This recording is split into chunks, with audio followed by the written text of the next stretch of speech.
Hello, everyone. Hope you're doing all good. Happy, Merry Christmas, and happy upcoming New Year. Okay, so this is your December horoscope. Before I get into how I'm setting up the video differently this month again, I am going to do the whole month in the preview, explain all the aspects and all that. And then for each sign, I am not going to go through the whole month. I'm just going to give you the main theme and like maybe even a song or a movie that will relate to the energies of December of how you'll be feeling it. Um, but as far as explaining each aspect and how that will affect you, I'm going to do it in the introduction. So let's first have you um, take a screenshot if you want of these. So up to the December 2nd through the 10th, 11th, 13th, and 14th, 16, 18, 19, 20, 21, 22, and 23, the 24th through the end of the month. Okay, so that is the lineup. So I did a professional slideshow for you guys for the intro, since I'm going to be going through each aspect. And then for each sign, I have a different slideshow. But what did I want to say? Yeah, so in the intro, I'm going to tell you how the video will be set up, and then I'll go into aspects. Okay. First, I wanted to show you what Chicago looks like. We've been having this weather for the past week, 2 weeks or so, and today we're getting walloped with another snowstorm. Okay, so let's start. Oh, first, I wanted to give a big shout out to Rising Sign Astrology. He gave me a shout out last month, and I got so many viewers and comments. It was just so uplifting, and it happened, yeah, right at the right time. God works in mysterious ways, but I am humbled. Thank you so much to Rising Sign Astrology. And I checked out his channel. Oh my God, he's so much way better than I am. So great backup. If you haven't subscribed, please go and subscribe to him. He's amazing and on top of everything. So once again, thank you at Rising Sign Astrology and all of the great viewers that came and took a peek and left messages, really heartfelt messages. Thank you guys. Please go visit him at Rising Sign Astrology. I did put, I did type out the at his name, so you can go check him out. All right, let's do one thing.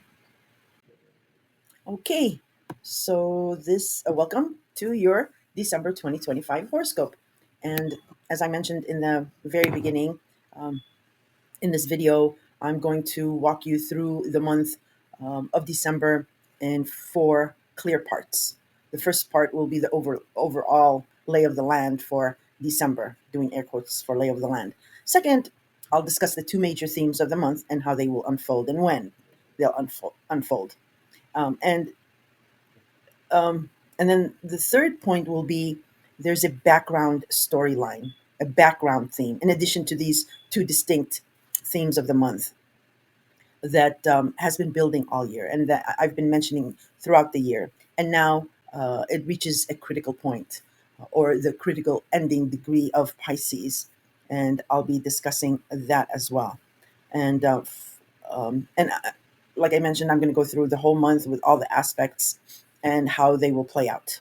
And finally, like I said, I'll go sign by sign, giving each zodiac sign a recap, um, but a recap of the main of this main theme that's playing out in the background, because that's everything else. You'll be busy with everything, and I won't go through each month for each sign because you'll fall asleep on me. But I will give you that main background theme, background storyline for each sign, and I might do like a song or a movie that matches the theme for each sign. I might be doing that. I might have fun with that. So let's get into it. So the first part, or the air quotes lay of the land is that December is split into two very distinct, prominent halves. The first half of the month is um, kind of slow. It's tense. There's this tension that's been building up, and slow is because Mercury has been retrograde since October and November, and in two different signs, Scorpio and Sagittarius. And now it is going forward, but it's still slow. It's not. It hasn't picked up its speed yet. Um, and I'll be discussing all that too. But then the second half of the month is new. It's we're wrapping up the old and the tension. There's some squares, but the second half is a new energy coming in, and it is fiery, fun Sagittarius because we'll have Mercury, Mars, Venus, the Sun, all in Sagittarius, and that full of new energy is perfect for the holidays and the get-togethers and the company party, Christmas parties, or and hanging out with friends and the New Year parties you might be um, getting ready for. So the transition into the new year, leaving the past behind us. So that's how the month is split up. Even when Mars and the Sun or Venus changes signs into Capricorn, you're still going to be on that high of Sagittarius, um, because Sagittarius is a loud sign and it loves to party. Um, So let's get into part two. Part two is regarding the first theme of the month, the first half. So there's this slow rising tension. It has to do a little bit with, yes, the retrograde and getting delayed, misinformation, um, maybe losing items or what have you. But there's delays, and Mercury will start going is direct now, but it's still slow, so it's still catching up. Plus, we have a post retrograde shadow that doesn't clear until the 16th, until mid month. Um, so the first half of the month is dominated by the remnants of Mercury retrograde. Now, Mercury stations direct on December 6th, but its post retrograde shadow lasts, like I said, until mid month. So the energy is still unpredictable. There still can be changes or additions, so have backup plans. We're not starting anything new here, just to make a note of that. Instead, we are revisiting topics, rediscussing issues, and cleaning up any confusion that started back in October and November. So communication may be messy. Information may feel like it's coming in scattered places, like trying to fit a jigsaw puzzle back together, or maybe you're missing a couple of pieces, and these pieces are going to be coming in. Um, However, this period is not all difficult because we're still under the protection of a grand water trine involving Cancer, Scorpio, and Pisces. It's lovely. This trine gives us emotional outlets, um, intuition, and support and healing, especially for Scorpio and Pisces. They're going to be riding this high, this harmony. Uh, they're going to feel very, very comfortable in their skin. Though Cancer benefits too, even if they're they may still be wrestling with some concerns that they can't quite shake off just yet, and that has to do with Jupiter being in your sign, Cancer. Um, you're still put out there, even though it's retrograde, but um, it is a heavy burden to carry. But it's all good. You're still going to be very much blessed by this grand water trine.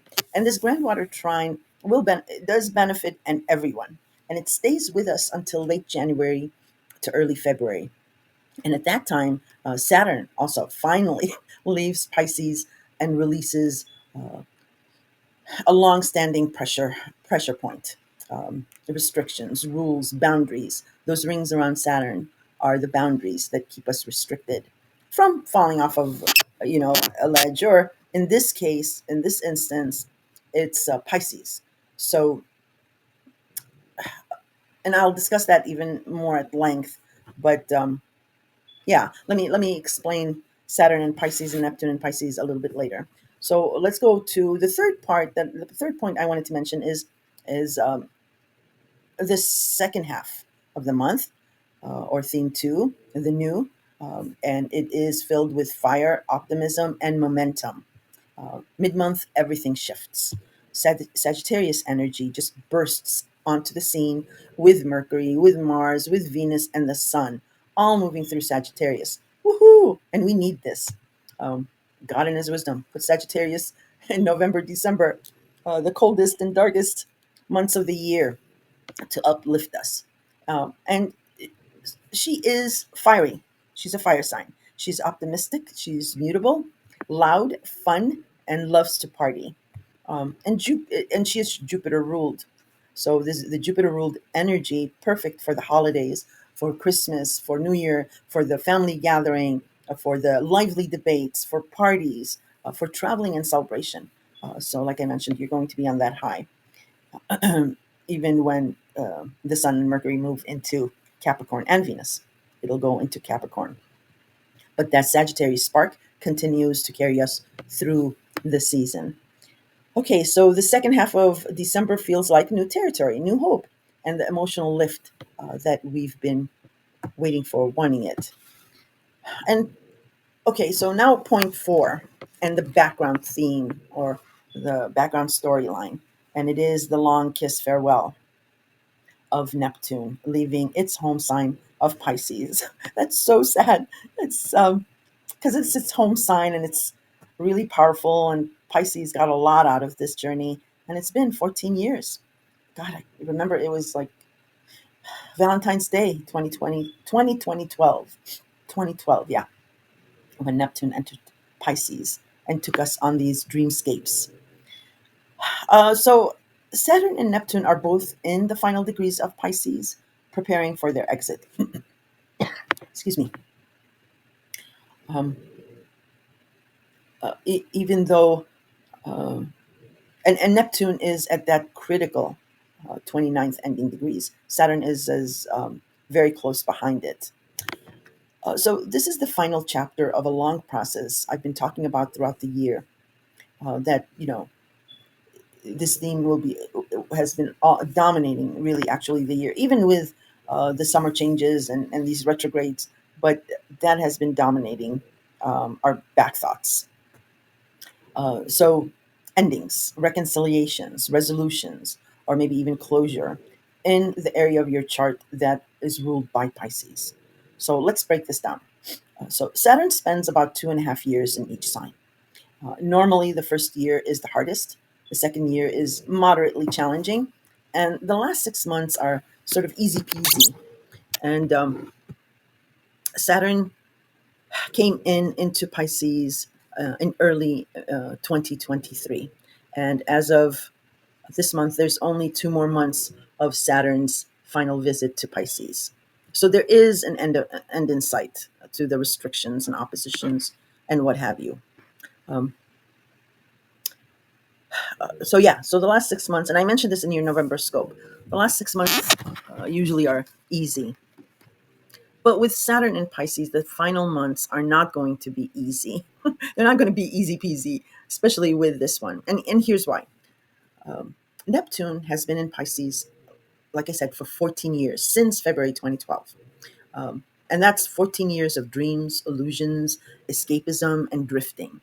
Um, we all were left to the devices of powerful Neptune in his home sign of Pisces. And when Saturn came in, it was a huge wake up call. And he came in with a thump in early 2023. A lot of you will remember that that's when a lot of problems arose in your Pisces related house, forcing reality checks, again, boundaries and accountability. So instead of a breezy ending, we're waking up from more or less a 14-year dream. And the waking up started in 2023. And, that's not easy. So, so the last few months, Saturn is still locking down because uh, we were with Neptune alone um, since 2012 up to 2023. And And those many years, you become it becomes habit, it becomes instinct, this escapism, this dreamscape. So Saturn had his work cut out for him of making us, throwing us an anchor and pulling us back to shore. So even though Saturn is annoying, but actually Saturn is really beneficial, because we could have been lost in that wild ocean, that mesmerizing ocean, the fog, and the shifting sands. Um,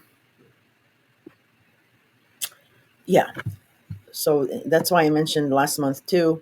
If you had anything that you put off in your Pisces related house, anything that you had to get on top of, any discussions you needed to have, um, maybe certifications, maybe quarterly taxes, wherever Pisces was. I told you to get on top of it, because the next few months are not going to, Saturn's going to come back and demand accountability. So just to wrap this up, this is the final wake up call. So no more fake it till you make it, because some people will be like, oh, it's only until you know next January, a couple more months, February, when it leaves. Fake it till you make it. You no. uh, any other sign, I would say, okay, yes, but not this one. And there's a lot of reasons for that.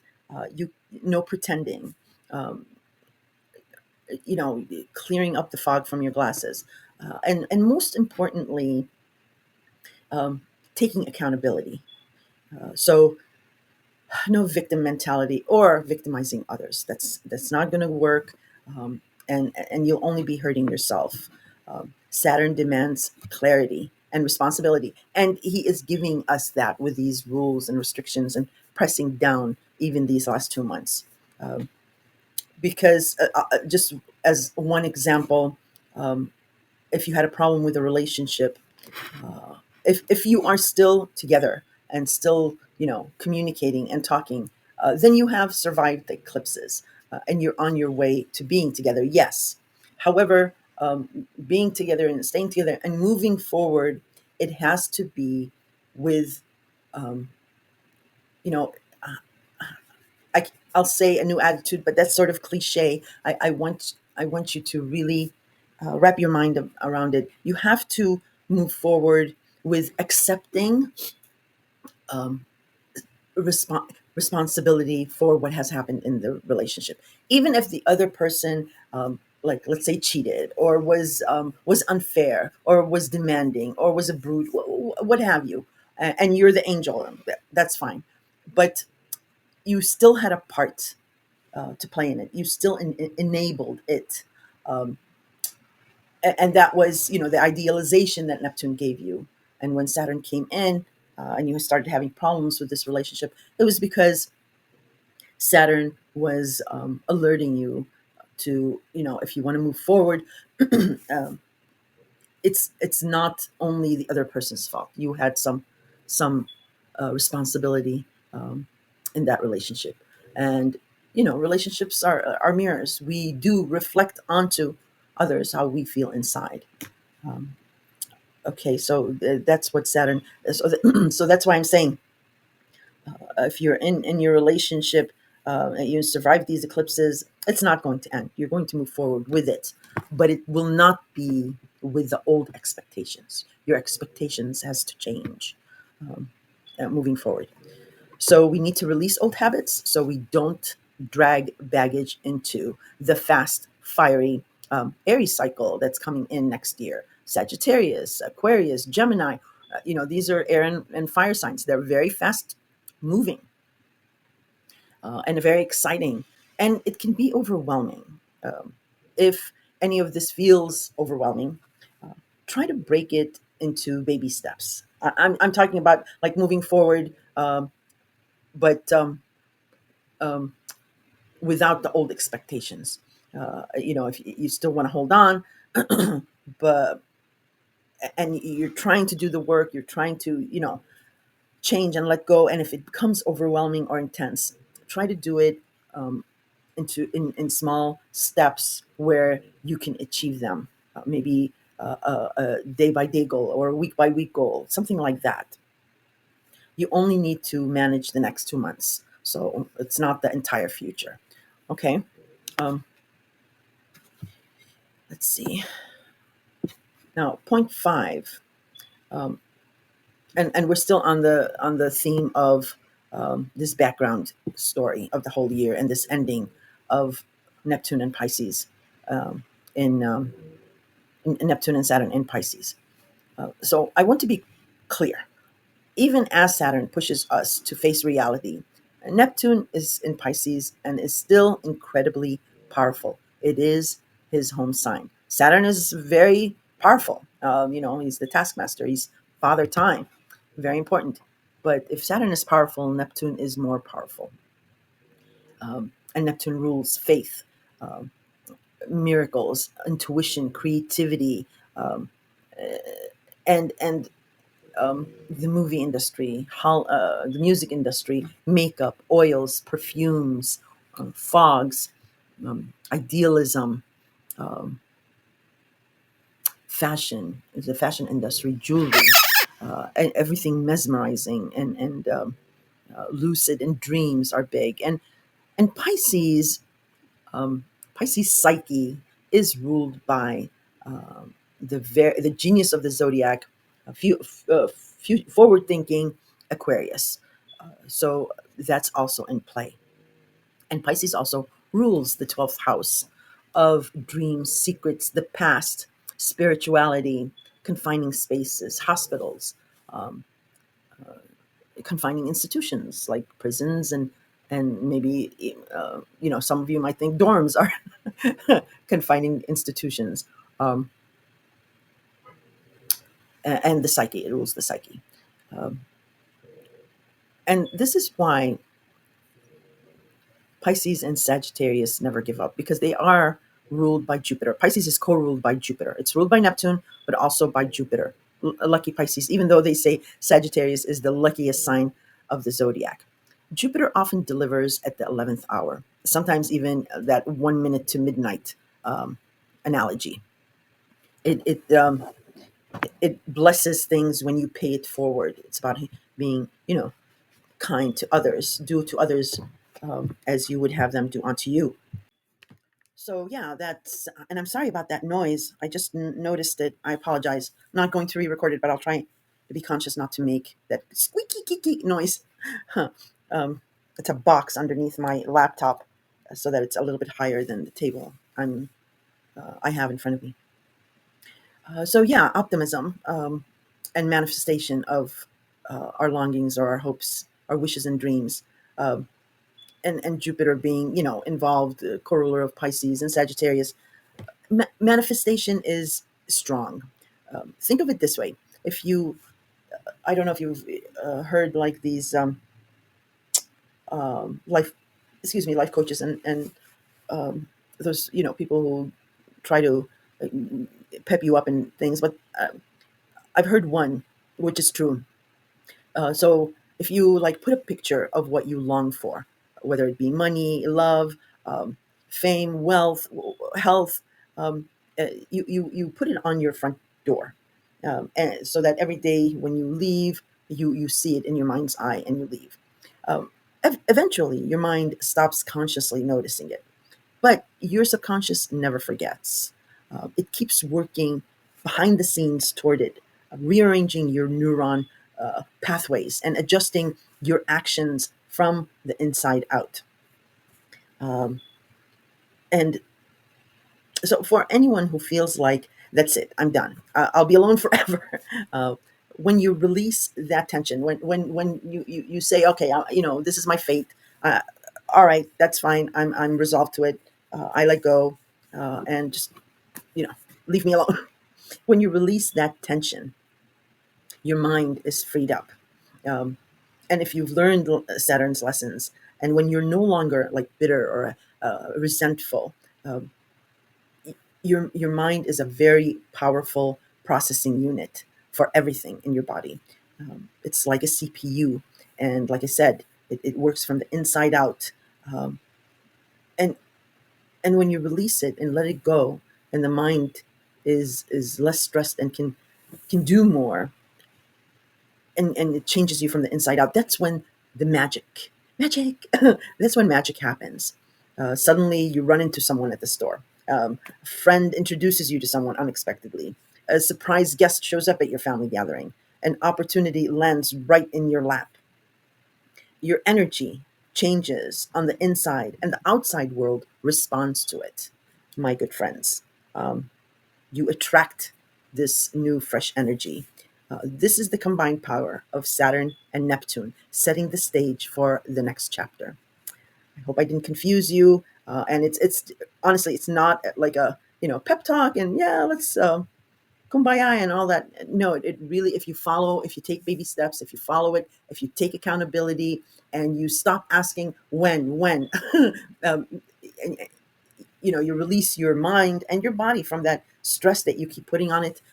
It will work its magic. So I hope that can have you looking forward to something in the future. Now, taking a peek into 2026, um, the Saturn Neptune conjunction in Aries next year will be exact. Um, this means the lessons of Pisces will follow you into Aries if they're not resolved now. Because remember, Pisces is the ruler of the 12th house, and it rules Aries psyche. So when you're working on the longing, the desire, and within the bounds of Saturn's rules, you have the lessons in your psyche from Pisces, and that will help you tremendously. Um, there's one thing that I wanted to mention, is that for some people um, who may give up on actual real relationships, because there's this thing going on where you can actually choose an AI relationship. I mean, I get it for some people who can't meet anybody, or for some people who just want to take those baby steps. It is it is happening, and I just wanted to mention it here, because so thinking about the Saturn Neptune exact conjunction next year in Aries, but staying on this theme um, of trying to resolve, trying to move forward. I'm talking about the ones who don't have a partnership. Um, I guess you can throw in the people who have partnerships too. I can set up a scenario like that, but um, you may choose to have an AI relationship, and it is a real thing nowadays. Um, it avoids intimacy, splitting emotional energy between digital fantasy and real life connections, fear of appearing needy or vulnerable, connection becoming safe, okay, but it is hollow. And that's where you're going to get the wake up call, is at the Saturn Neptune conjunction in Aries next year. So that for that population that is, embattled within, can't seem to move forward, can't release that baggage, um, or just doesn't have closure, isn't able to get closure, and you venture. And this is just one example, because also Uranus will is finishing up its retrograde in Taurus and will be entering Gemini, and Gemini rules all this stuff, technology, and social media and AI, and Uranus is the ruler of futuristic Aquarius. So this AI stuff is going to more than exponentially grow, where it, and taking this example of the AI relationship, you might think it's like, oh my God, this is perfect. This is perfect to hold me over, or even if you are in a relationship but you're still quite not, getting what you want. You might have please don't laugh at me, but I've talked to people and they've experienced this, and probably movies have come out already or will come out. But they'll have a side relationship with AI, so they don't seem needy or thirsty with this new relationship. Uh, but the wake up call comes with the Saturn Neptune conjunction, um, and and you will feel that hollow, that you know that emptiness, that it was an escape, another escape. Okay, um, these consequences arrive only if you avoid Saturn's lessons now. So that's why I say don't fake it till you make it. Really put the effort in going forward, but with a different expectation. Can't stress that enough. I've said it twice now. Um, and right on New Year's Eve, Mercury does enter Capricorn while the moon sits in Cancer. And that sets the emotional and structural tone for 2026. Okay, so that's the whole shebang of like the general themes that I wanted to discuss for the month of December. Now, I'm going to go through some important astrological dates of December. Um, so, December 4th, we did have a Gemini full super moon, a culmination in your Gemini related house connected to Uranus preparing to leave Taurus and to enter Gemini next year, like I just mentioned. Um, because Gemini rules everything tech, communication, commuting, brothers and siblings and extended family, the neighborhood, neighbors, um, AI, and social media. So this full moon was sort of an ending of the old way we dealt with those things because now Uranus is going to come into Gemini and revolutionize these areas of our lives. So look for that. Now we do have a Mars in Sagittarius that will square Saturn in Pisces. So here it's motivation, drive meets boom restriction, um, because there the tension is it'll just slow you down, and to help you redirect that energy because Mars only has one thing in mind. It asks us, "What do you want?" I want that. All right, let's go get it. Let's go. Oh, but there's this fire breathing dragon, and Mars is like, "Who cares?" What it goes, piffed, a fire breathing dragon. Who cares? We'll get a little burnt. That's how Mars is. But it comes up to a square with Saturn. It's not a direct opposition, um, but it's a square. It's still tense, and that tensity will be the slowdown. Okay, so be aware of that, and that will be applying for a few days because it's within 3 degrees. Uh, so yeah, so whatever your Sagittarius related house will want to move forward, but your Pisces related house is going to slow you down somehow. You're going to get caught up in an obstacle. On the 10th, the Sun in Scorpio will oppose Uranus in Taurus. This is kind of a big deal, but it's still okay. And here's why: um, the Sun in Scorpio, it's shining a light on your Scorpio-related house. It's your annual review of it. Uh, is it the Sun in Scorpio? Let me just check. It's one thing. Sorry, no, it's not the Sun in Scorpio. It's Mercury in Scorpio. I apologize. I'm like, oh, hey, the Sun change signs the 23rd of November. It's in Sagittarius now, so it's the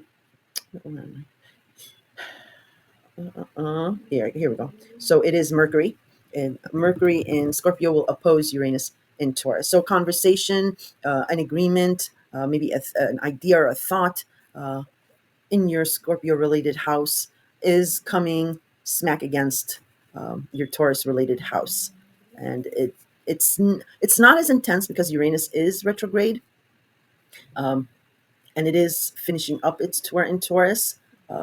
So this might work out in your favor in as far as whatever you need to wrap up in Scorpio. Hope that makes sense. It also ties back to insights from November 20th when Mercury was in Scorpio. So if you pull up any text, emails, phone calls, look at who you talk to, it might trigger a memory. Also, on the state, December 10th, Neptune stations direct. And this is very important. Pay attention because whenever a planet stations direct or retrograde, the energy is powerful. And we sometimes do get an epiphany of why this planet is going back and forth in these same degrees 3 times over, because there's something there that's important. So yeah, look to the 10th for maybe a dream because Neptune rules dreams, um, that might be vivid for you. And I also interpret dreams, so if you ever wanted to want that interpreted, you can leave in the comment, and we'll have fun with it. On December 11th, we do have a last quarter moon in Virgo. So it's a Virgo storyline that's beginning to wrap up. It's the beginning of the end in your Virgo related house. Uh, you get a clue. So, and that is happening on the 11th. And just remember, Virgo is a service oriented sign. It's detail oriented, organized. Even if it's, her or his table is messy, they know exactly where everything is. So think of wrapping up um, a routine, a schedule, a health issue uh, that you need to wrap up because you're going to start a new routine, maybe, or a new resolution. But it's your Virgo related house, and these things will be playing out in the background. Mercury will enter Sagittarius on December 11th. Um, on December 13th, well, let me look at. I think I wanted to mention something. Oh yeah, the planetary lineup. I gave you the whole back and forth and the dates and degrees of Mercury in both Scorpio and Sagittarius. So let's see. Let me just yeah, Mercury enters at 0 degrees, and that was when related back to October 29th when it first entered Sagittarius at 0, and then it retrograded. It stopped at 6 degrees and then retrograded back all the way back into Scorpio. In any case, on the 11th, Mercury also enters back into Sagittarius direct. But remember, we still have a post retrograde shadow until the 16th. December 13th, Mercury in Sagittarius sextiles Pluto. Woohoo! This is nice. This is a very supportive conversation, um, email, agreement, idea, and with clarity from earlier in November, because that's when let's see, when it was at 2 degrees and 12 minutes. Uh, so yeah, so whatever you are discussing in regards or rediscussing again in regards to your Mercury in Sagittarius, your Sagittarius related house, it is supporting whatever actions is happening in your Aquarius related house. I'm just thinking if I wanted to say anything further. No, we're good. Okay, the 14th. So now Mars in Sagittarius will square Neptune in Pisces. So first it's squared Saturn, now it's squaring Neptune in Pisces. And here on the 14th, I have these asterisks because it is Pisces, Neptune is at that critical 29th ending degree of Pisces. So this is very important. This is the wrap up. This is about Neptune and why it's a square. Why is there tension? Is because again, it's Mars. It wants action, and it's Sagittarius. It's fire. It's like let's go, go, go, and optimistic. But Neptune is slow. It's dreamy. Pisces, Pisces is the two fishes. One swims one way, and the other one swims the other way. So there's frustration here again. Um, Not necessarily uh, uh, like harsh fight or discussion. It's more like a frustration. It's more of you start taking this action, but it's for naught because Pisces has changed its mind, something like that. So frustration here. Just be aware of it, and this also can manifest in, God forbid, any accidents. So if Sagittarius or Pisces falls in your um, sixth house or your third house of commuting, be careful around these dates with driving or even with text, sending out the wrong texts to the wrong person, um, or thinking that you're doing something good, um, but it ends up being like, oh well, I messed it up more than I helped, something like that. So look for that on the 13th. All right, on the 14th, I'm sorry, the 14th, with that square. Also on the 14th, Mars will leave Sagittarius and will enter Capricorn. Dum da da dum. And I'm putting these asterisk marks to it, making it important, is because Sagittarius will be left alone. You won't have this urgency to deal with things in your Sagittarius related house. And if there is something that you want to take care of, try to do it while Mars is in Sagittarius. Try to wrap things up in your Sagittarius related house by the 14th, because that energy will subside as it enters Capricorn. And then it enters slow, steady, old school, strict Capricorn. And you might think, oh, poor Mars, oh, it wants to go battle and fire, and it just gets stopped in its tracks with Capricorn. Actually, no. Um, Mars actually likes to be in Capricorn because Mars rules Aries. And Aries is actually loves structure and rules and follows laws and things like that. And Capricorn is all about laws, the government, military, law enforcement. Um, it can be also very creative, uh, and a very, very hard worker. It takes the burdens of the world on its shoulders. Poor Capricorn. So it Mars likes Capricorn structure. And you, oh, I'm sorry, I moved the box again. Um, and so it will be a good productive ride in your Capricorn related house. So from the 14th and on, whatever you want to get done that you have not had the energy to do or kept putting it off, set something up for your schedule to take care of things, because you will have the determination. And Capricorn is all about um, working hard but wanting to see results. It's all about determination. Okay. um, let's see. December 16th. Yes, we're there. This time, this sun in Sagittarius will square Saturn in Pisces. So first it was Mars, and now it's the sun. So this is an ongoing issue. First, you wanted to take some action in it. And how this can manifest is this sun illuminates, or whatever is related to your Sagittarius related house. But it is also an annual review. So, for example, let's say earlier in the month when Mars squared Saturn, it wanted to take this action in Sagittarius, because, for example, let's say on the 16th, it knew that maybe an authority figure had a deadline for it. Okay, because the sun also rules authority figures, father figures, bosses. Uh, and because of the slowdown, for example, just for an example, we're here at on the 16th, and now this authority figure is like, all right, why didn't you get this done, or it's half done, or whatever.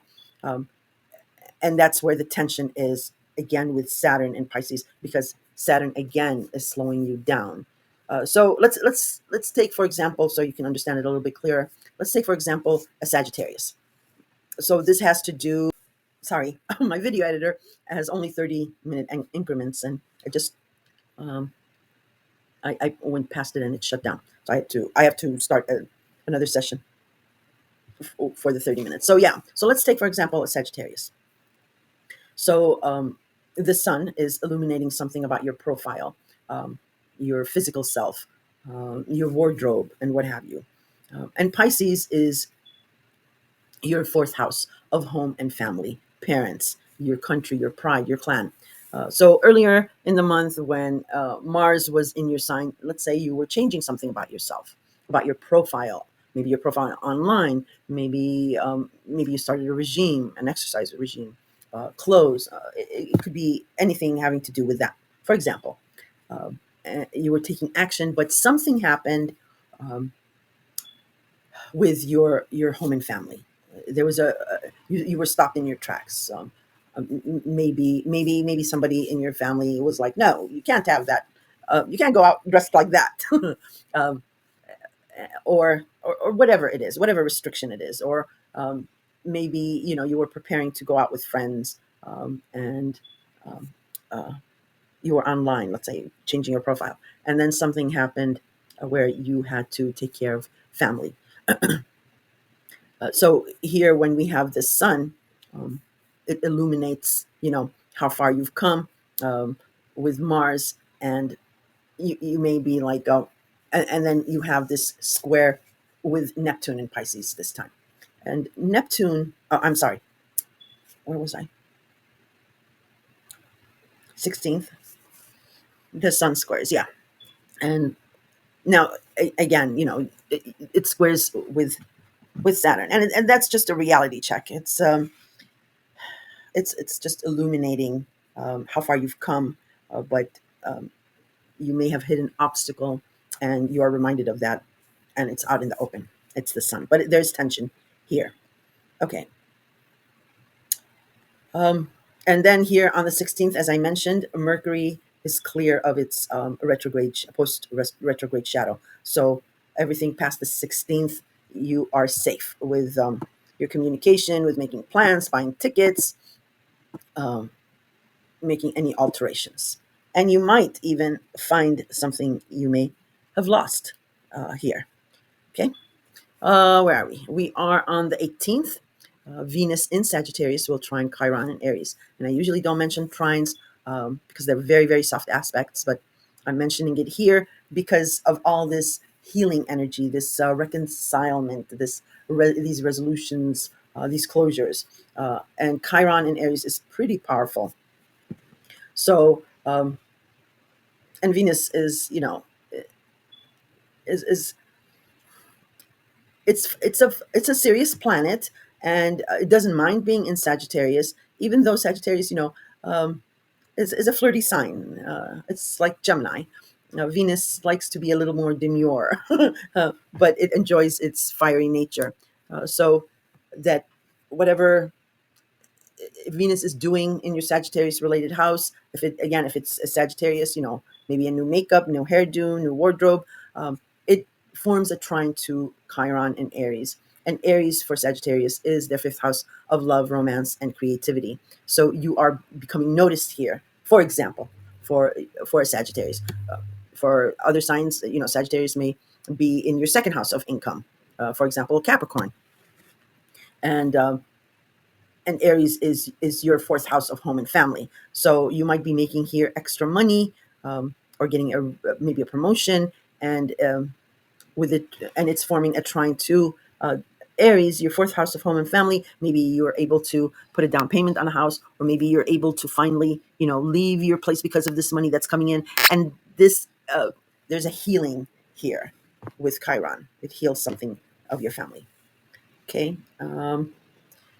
We are on the 19th. Yay! We have a beautiful new moon in Sagittarius. And new moons in Sagittarius are beautiful and wonderful. Oh, sorry, I made that noise again. Because it's a fresh start. It's new hope. It's enthusiasm. Um, it's it's just, let's be friends. Let's have fun. Let's go on an adventure. So on the 19th, you may be afforded a new opportunity in your Sagittarius related house, or you might be seeding the hopes of something new that you will be working towards in your Sagittarius related house for the next 6 months when we do get a full moon in Sagittarius. And on the 20th, the sun in Sagittarius this time squares Neptune in Pisces. So same deal, but it's not as um, intense or stress filled, more as if this is a frustration because it's Neptune. Um, so look to that date. And again, it's at that very critical 29th degree. I'm going to keep mentioning it with Neptune because this is what this is doing is getting you excited about a dream that you may um, have not necessarily given up, but put on hold of some kind. Um, and and look to that date and pay attention, because also it is, Neptune is slipping away from Pisces here. It is at that 29th degree, and you may get a dream, a vision, an epiphany. Um, but this can be frustrating, but it's still hopeful because we have Sagittarius. Even with the square to Saturn, it's still hopeful Sagittarius. So it is all good. There's still tension. How the tension works out, I don't know. It's dependent on your personal chart, but overall, it's hopeful because we have Sagittarius here. All right, on the 21st, um, the sun will enter Capricorn. So your Capricorn related house, it is your annual review. Here, the sun shines a light, and you look at how far you've come the last year since the sun was in Capricorn, and you make, it's time to get serious because it's serious Capricorn. Um, so where am I? So yeah, so you will be doing, or you might be, getting involved in a career opportunity, or maybe authority figures, or the law, or government benefits. Capricorn rules all that. On the same day, Venus in Sagittarius now will square Saturn in Pisces. So you see, it was first Mars, then the Sun, and now it's Venus. Um, and Venus gets along with Saturn, even though, a square is um, where there is somebody wants to do something one way and the other person wants to do things another way, or they both understand the same issue in different ways. It's not an opposition. It's not my way or the highway. It's okay, the end goal we want, but Sagittarius wants to do it um, the fiery way, and Pisces wants to do it the more compassionate and watery way. All right. Um, and that's why this square. But Venus and Saturn do get along. And again, it's hopeful. Sagittarius. So that agreement comes as a result of Venus. Um, Saturn acquiesces to Venus. I've always wanted to mention this in my other videos, and I haven't. But I'm from the school of thought that Venus is actually very powerful. I mean, Saturn is powerful, but Venus is powerful. And nobody can say no to Venus. Um, but yeah, this might be a charm offensive, but it has to do with the two previous degrees. On the same day, also, Jupiter in Cancer retrograde, you should have put a retrograde sign on that, sorry, will square Chiron in Aries. Um, So it is your cancer related house has been expanding since July when Jupiter first entered there. Now it's in retrograde motion because it can be overwhelming with Jupiter, and so you're in your how they say, your review mode of how much you've taken on, and you're going to clip away from here and there. Here, uh, with this square to Chiron, excuse me, this can be healing because Cancer also rules natally the home, the family, parents. So that theme is playing out in the background. So there's that expansion as well. And this square can be a good square. This doesn't necessarily have to be a bad square. But the square is obvious because Cancer is a water sign, Aries isn't a fire sign. Um, but there is some kind of a healing with your Aries related house, even with this tension of Jupiter in Cancer, even with this. This might be that you're maybe moving to a bigger place, or something expands, or maybe somebody gets pregnant, and this square to Chiron in Aries, it might have to do with like, oh, finally we're pregnant, because Aries rules the image that it puts out. Maybe you've had problems with having a conceiving, and finally it happens, and um, there's this tears of joy. That's one very simple example as to how this square may manifest. But remember, we also have the grand water trine that's still in effect in the background. So yeah, this can be like cathartic tears of joy. Okay. 22nd, we have the moon in Aquarius will conjunct Pluto in Aquarius. I never mention the moon in the scopes because the moon is fleeting. It's 2.5 days and it changes signs. But I'm mentioning it here because we are going through this 20 plus years of change through, in our Aquarius related house, through the god of the underworld, small g, Pluto, destructive Pluto. Take no prisoners, Pluto. Um, so this is something like, and the moon is nurturing. The moon is ruled by nurturing Cancer. Um, so this conjunct, it's the heart and the mind clicking, understanding. Um, it's like, how can I say it? The mean neighbor or brother or excuse me, cousin, or the difficult child or grown child that has a heart of gold, and he or she shows it here, and it can be nice. It can be very nice, unless it has to do with anything with the like the taboo subjects or the underworld. Pluto is all about that. So If it's that, be careful. It's a wake up call. Not that I'm saying any of you are into any criminal activities or drugs or whatever, but just to let you know, there's this powerful conjunction between the moon and Pluto, and it's trying to tell us something. Um, but it's a heart and mind alignment. Emotional truth could be revealed here. All right, on the 23rd, we do have Sun in Capricorn, semi sextile Pluto in Aquarius. And this is very nice as well. It's a small supportive aspect, but it's meaningful support. And it's support that you can depend on because it's Capricorn. So anything in your Capricorn related house that's being illuminated is helpful in some part to whatever your endeavors are in your Aquarius related house. Um, let's go. Sorry, I had to move my pages down. All right, Christmas Eve. Venus enters Capricorn. How perfect is that? Just how perfect is that? That's like, Christmas Eve, light, beautiful, pure, flaky snow starts falling, and the lights in the trees and everything's mesmerizing. It's just perfect. Um, and Venus in, what did I write? Oh, yeah. First, Venus in Sagittarius will square Neptune in Pisces, and that's, on the same basic theme as the other squares. First, like I said, it was Mars, then the Sun, and now Venus. And right after, I should have changed it. I apologize. If you'll see on the 24th, I put Venus enters Capricorn, then Venus in Sagittarius squares Neptune. It should be the other way around, obviously. So, yeah, right after Venus will enter Capricorn, and now things get serious. So, Venus attracts money, love, fortune, fame, diplomacy, um, and the niceties of life.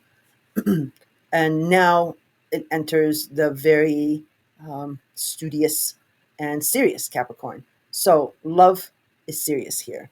Money, if it has to do with your money, it's serious here. um, Loyalty is serious. Commitments is serious. Business is serious. Um, Strategy, all is what matters now because Capricorn is a methodical social climber as well. But the one thing that's excellent about this is um, uh, it's not a flip flopper. It's something very serious in any wherever Capricorn is in your natal chart. I forgot to mention regarding Mars that entered Capricorn. Just a heads up for Sagittarius: just be careful with spending money when Mars enters your second house. There's a tendency to excuse me, sorry, to overspend. So and it is Christmas and the holidays with the New Year's, and just watch your wallet because we still have Taurus trying to stabilize, Uranus trying to stabilize the last throws of Taurus, and Taurus natally rules the money house, and it is your sixth house of routine and job. So just be careful with spending too much money. um, but for what it's worth, also, Venus entering Capricorn, your second house of money, you might be getting a promotion, a raise, or finding a job if you're unemployed. And even if you're employed, you might be looking for another job, or not necessarily looking for one, but you hear of an opportunity. So, yeah, look for that. But for everyone else, wherever Capricorn is in your natal or sun chart, Venus will now bless this house. And then, of course, December 25th, joy to the world. It's Merry Christmas, and we celebrate baby Jesus being born. Um, on the 27th, we do have a first quarter moon in Aries. So, um, a, a previous situation or emotional situation may resurface. And Aries being Aries, pragmatic and do it alone Aries, and you might have this attitude of, fine, if this is the way it's going to be, let the chips fall where they may. Um, if it's not going to work, it's not going to work. I'm walking away. It's that type of energy with the first quarter moon, because the moon rules our emotions. So, and Aries is quick on emotions. So it might be that. It's the first quarter moon. And we also have Mercury in Sagittarius that will trine Chiron in Aries. So there's the outlet. That's very good. Trine is a soft aspect, but since we have this issue with the first quarter moon in Aries, um, whatever information or conversation or an idea that comes up in your Sagittarius related house will form a trine to Chiron in Aries. And again, there's this healing, compassion, and maybe Aries energy of let the chips may fall where they may. Maybe that that can be compassion in itself too. So the other person doesn't just hang on. All right, and here we go. The 29th, Juno enters Capricorn. Dum dum da dum dum dum da dum. Who's getting married? Juno is the asteroid that rules marriage and commitments. She is Jupiter's wife. Um, and she was very jealous of Jupiter because he was a womanizer. I remember that Britney song.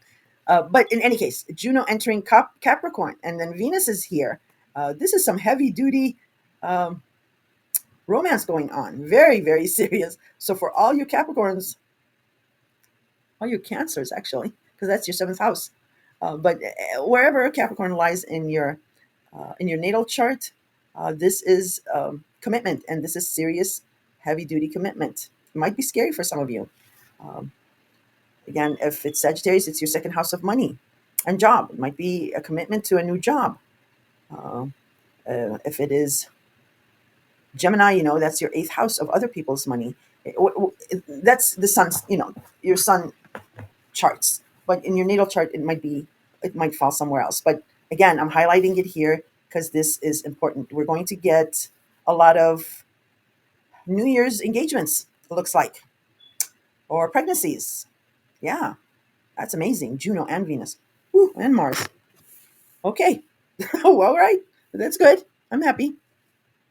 All right. And then the 30th, Mercury. Now, Mercury in Sagittarius will square Saturn and Pisces. So, whatever the action with Mars that squared Pisces, um, the sun, you and other people, it was illuminated. That issue was illuminated for you, the other person, and other people saw it for what happened.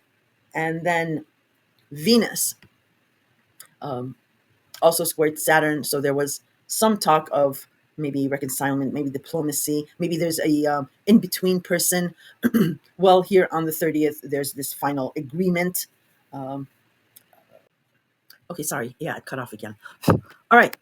So we were on this high with Venus and Juno and Mars in Capricorn. So some serious commitments, engagements, um, business partnerships, or excuse me, or new babies being formed, being formed or being born. And then now we're on to the 30th, where Mercury and Sagittarius is now squaring Saturn in Pisces. So I mentioned, Mars, then the Sun, then Venus. Venus may have tried to be a go between. There might be a female figure, maybe a mother, maybe a single mom that is doing a go between your Sagittarius related house and your Pisces related house, whatever this issue is that's happening. Excuse me. Well, here with Mercury, there is a final talk, a finale, a final agreement, or a final agreement to disagree, for example. If it is not a resolution of an agreement, uh, to do either do it the Sagittarius fiery way or do it the Pisces watery way, or it's half and half for some. I hope you understood what I just said. So this ongoing issue here on the 30th, there's finally going to be this talk, and there's going to be an agreement on how to move forward. Again, squares don't have to be bad, and Sagittarius is hopeful, and Pisces is also co-ruled by Jupiter, the hopeful sign. The only monkey in the middle of the party pooper is Saturn. Please, Saturn, don't get mad at me. Don't strike me. Um, so that but it's still Saturn. We're still going to follow his rule. But there is there is this meeting of the minds, this reconcilement or resolution here with all these planets doing its magic. Mercury, Sagittarius, Pisces, and we do have the water trine in the background benefiting Pisces as well. So look to the 30th to see what's going on. And this might, again, it might not be as dramatic as I'm making it sound. It might be just about a New Year's get together that that is not being agreed upon. Um, Again, we'll take Sagittarius as an example. Pisces is your home and family. Parents, you might be wanting to go out to downtown and with friends for New Year's, and your parents are like, absolutely not. Chicago is a liberal hellhole. I'm sorry. I'm laughing. I'm laughing with you guys. But yeah, it's crime ridden. You can't go down. No, this, that, and it's going to be freezing. Or it could be about weather, and health. Maybe Pisces is in your health related house, so it can be that kind of tensity.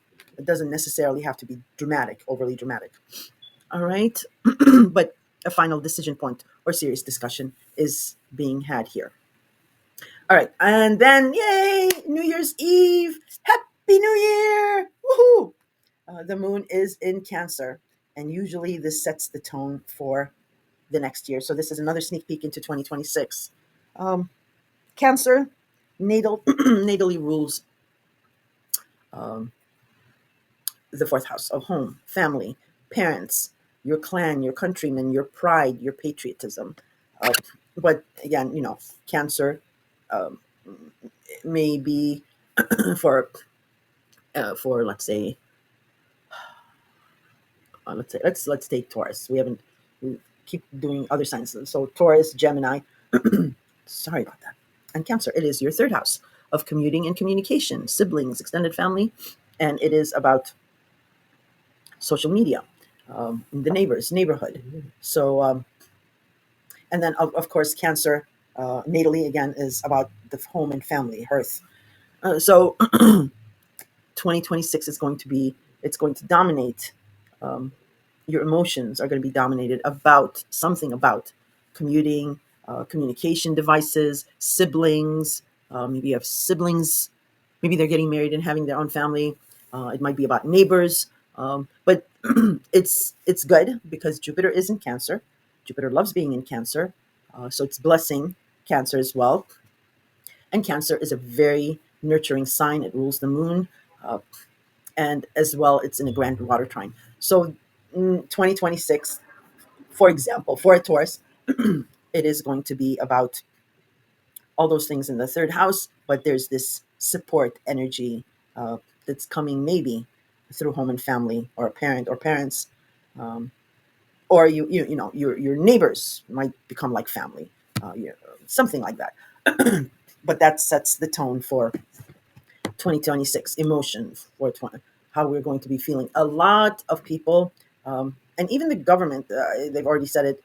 It's going to be concentrating on home ownership. A lot of people will be buying houses, refinancing, um, and all that, or maybe renovations.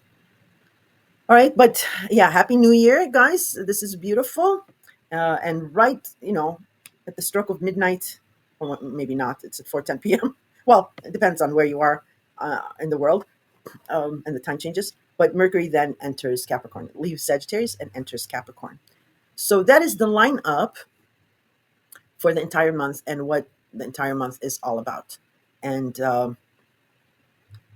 yeah, that's it. Now I'm just going to do like a minute or two for each sign and just let you know what that main background theme, that ending, the critical 29th degree, is all about for each sign. I will try not to repeat anything that I've gone through here because I don't want to bore you half to tears. And besides, you guys are all busy now with with this Christmas season and getting ready and family and stuff. Um, you might, we only retain 30% of what we hear. You might not even retain 15%. So I'll try not to bore you. Sorry, I made that noise again. But I am going to do each sign next. All right, let's end this session. Okay, I also forgot to mention one very important thing. I was so excited about December's forecast, about this particular piece of information and I can't believe I forgot it, but here it is. So in December 2025, with Saturn and Neptune leaving the sign of Pisces early next year, uh, the following signs will officially close out a very difficult romantic um, or familial and also an emotional cycle with relationships. So Sagittarius is one sign, Virgo, Gemini, Cancer, and Libra. These signs have really had the worst of it with Neptune and Saturn, and especially Saturn for the past 2 years. I mean, it's been harrowing way before that, but especially the last 2 years, it's been super rough. But with Saturn leaving, especially those restrictions, boundaries, those hard aspects will disappear. So yay for that. So again, it's Sagittarius, Virgo, Gemini, Cancer, and Libra. So I wanted to give that good news to you guys. Okay, let's start with Aries. Hope you're doing well, Aries. So in the intro, I did break down the entire month and explained all the aspects. So I will not be doing it here. Just listen to the forward to know how the month is broken down. Uh, so I explained, like, let's take one aspect. Let's say if, on the 11th there's a last quarter moon in Virgo, so it's the beginning of the end in your Virgo related house. And for you, Aries, your sun is in Aries, so you just would count from Aries down to Virgo, and Virgo would be the sixth house of scheduling, routine, health matters, really important here. Taking care of someone, small pets, rituals of any kind.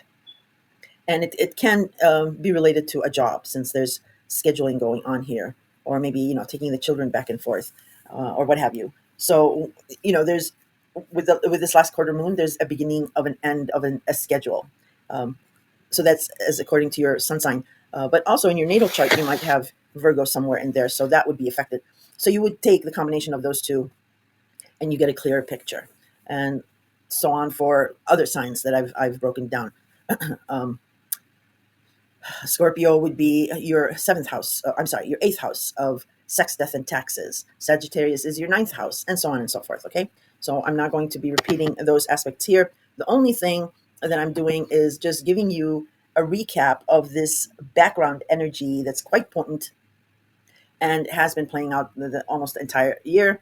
But there is a light at the end of the tunnel because, as I mentioned, it is your Pisces related house. So your 12th house of the past, of secrets, of being alone, of spirituality, very important, faith, um, dreams. And I also do interpret dreams, by the way. You can always leave them in the comments. It's about confining spaces or institutions. It's about your psyche. And I mentioned the past. So um, back in Valentine 2012, um, Neptune entered its home sign of Pisces. And Neptune is very, very powerful, especially in its home sign. And you have been on this journey for the past 14 years.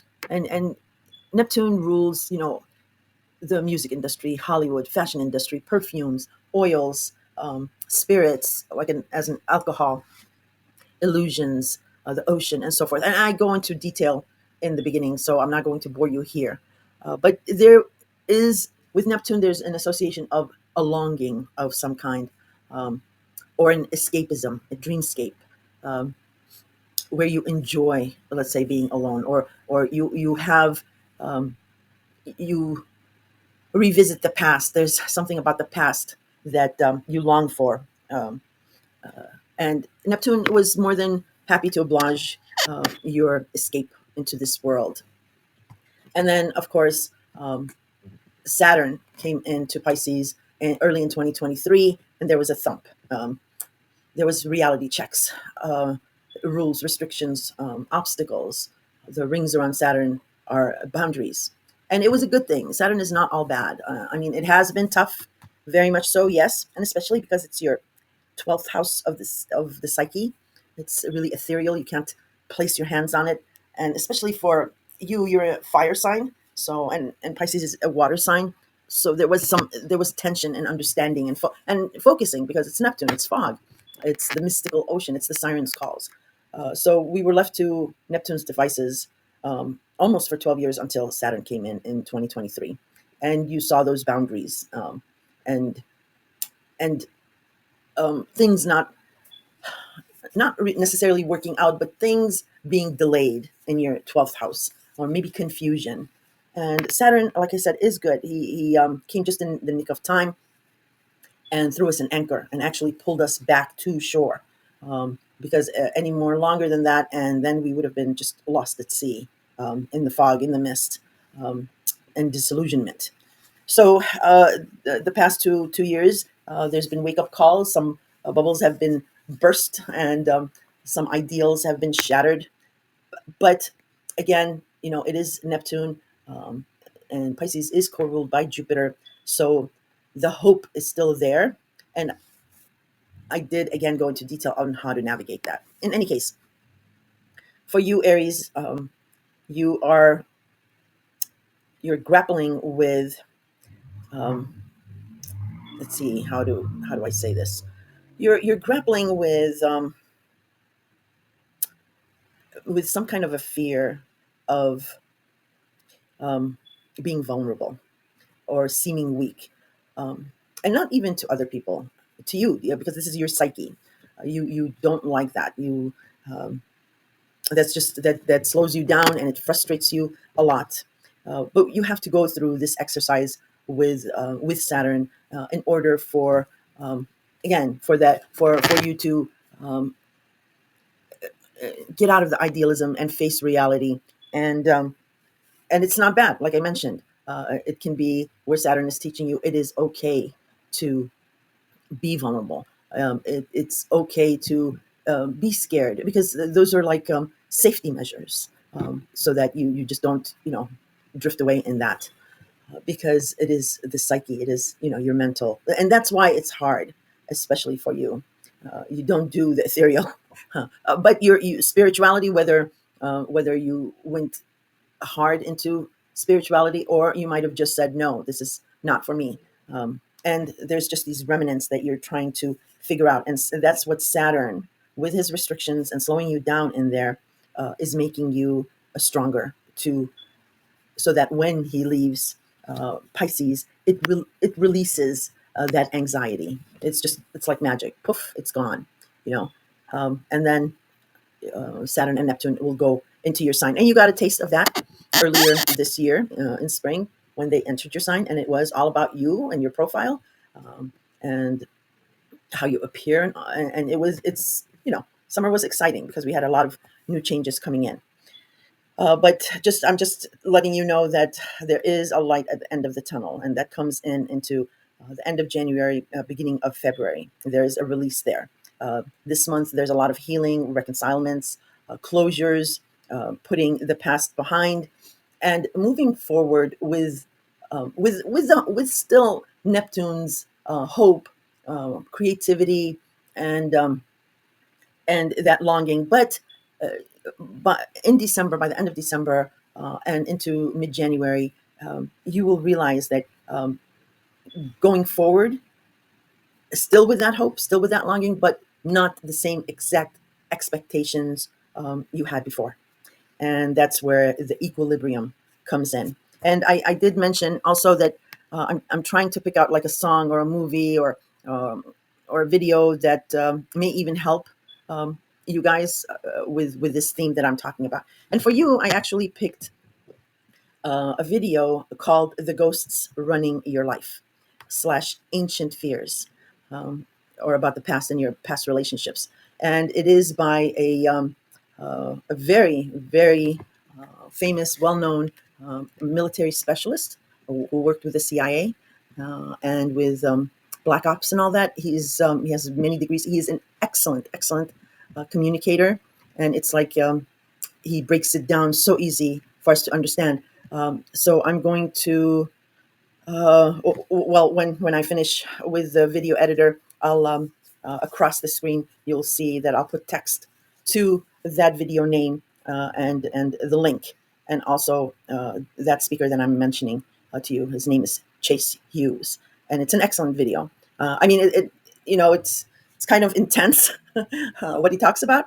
And I'm not saying it's exactly your scenario or your case, but I think it will benefit you with this healing process and with understanding.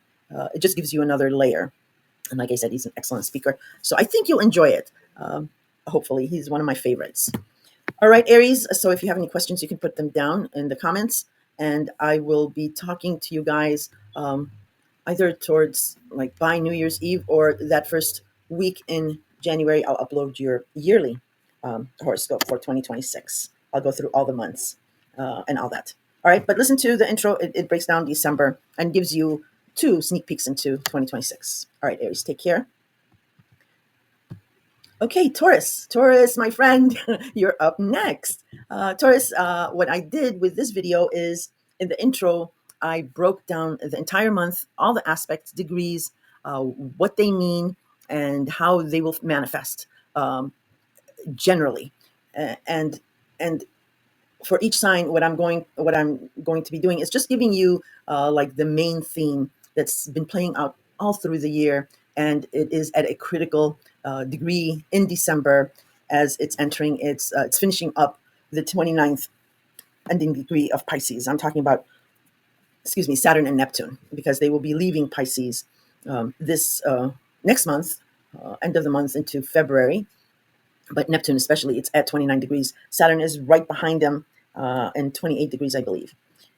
But the rest of the month with the aspects, so I'm giving an example for each sign. So for example, on the 10th, Mercury in Scorpio will oppose Uranus retrograde in your sign, Taurus. So this is quite important for you, and I explained the energy and how it will manifest. So for you, what you would do is, Taurus is your sign, so that's a given. And when it's about Taurus, it's about your profile, about your first house, about your physical appearance, your wardrobe, and all that. And Scorpio, you would just count. So this sun was in Taurus when you were born, so you would count from your sign down to Scorpio, and it comes out to be your seventh house. So Taurus is house one, Gemini is your second house, Cancer is third house, and so on down the line. And Scorpio is your seventh house of partners, all kinds of partnerships, committed, romantic, business. Anyone who knows you really well can be a partner. It is also the house of open enemies. You can see them and you can hear them. They're not hidden. Hidden enemies are in the 12th house. So yeah, Mercury and Scorpio, obviously there's communication, agreements, ideas spoken from a partner. A partner is communicating to you. And this conversation has been going back and forth because we had Mercury retrograde in Scorpio. So 3 times it's gone over these degrees. And again, look to the intro, I give you the degrees. There's and it's an opposition, Taurus, to something about your profile, about your first house. So a partner is opposing something, and he or she are making it known to you, and it's in regards to your appearance. And oppositions, yes, are just that. It's your way and it's your partner's way, and that's where you're butting heads. Both of you want something, and it's not being cooperative. But they can be good because with oppositions, when you're just head on, both of you. So if it's a healthy relationship, both of you will make compromises to surpass this opposition. Otherwise, if one person does not, then it's game over. It's that way. An opposition is just that. And if you have a healthy relationship, a healthy communication, you're able to make compromises. And a healthy relationship, I'm not, all relationships are not necessarily healthy. I mean, they're dynamic. It goes back and forth. It wouldn't be just perfect all the time. It'd be something like the Stepford Wives. We're not robots. So, every partnership, I would be worried if there's no problems in a partnership. Partnership needs to have that give and take, that pull and push. So that was just an example, and I've broken down the month that way, and you can listen to that. Now, the theme for you that I've talked about, it's Pisces. And Pisces is your 11th house of networking, friends, groups, associations. It is also your house of your hopes, wishes, and dreams of how you want to be seen amongst these people, or how you want your partnership to be seen, or what have you. And like I mentioned, since 2012, you've had a 14-year journey with this escapism, feel good thing about groups and friends. But when Saturn came in early in 2023, you had problems. I'm sorry, let me get this. I'll be right back. Yeah. I'm so sorry about that, Taurus. That was annoying because I like rewound and heard it, and that was annoying. But I don't want to delete that segment. In any case, yes. So when Saturn came in the beginning of 2023, it gave us a wake up call. I mean, we felt before Saturn came in, we did feel disillusionment, or the longing, the yearning that we had, and for you in particular, regarding your 11th house, that yearning, that longing kept getting washed away. Or when you did escape through friends, or these hopes and wishes and dreams, or a group, or what have you, they some of them might have been backstabbers, for a lack of a better word. You were disappointed. Maybe they used you. Maybe you got into arguments, but it was still an escape for you. You had this idealism, and Saturn came in and shattered that, and put up some rules, restrictions, and boundaries.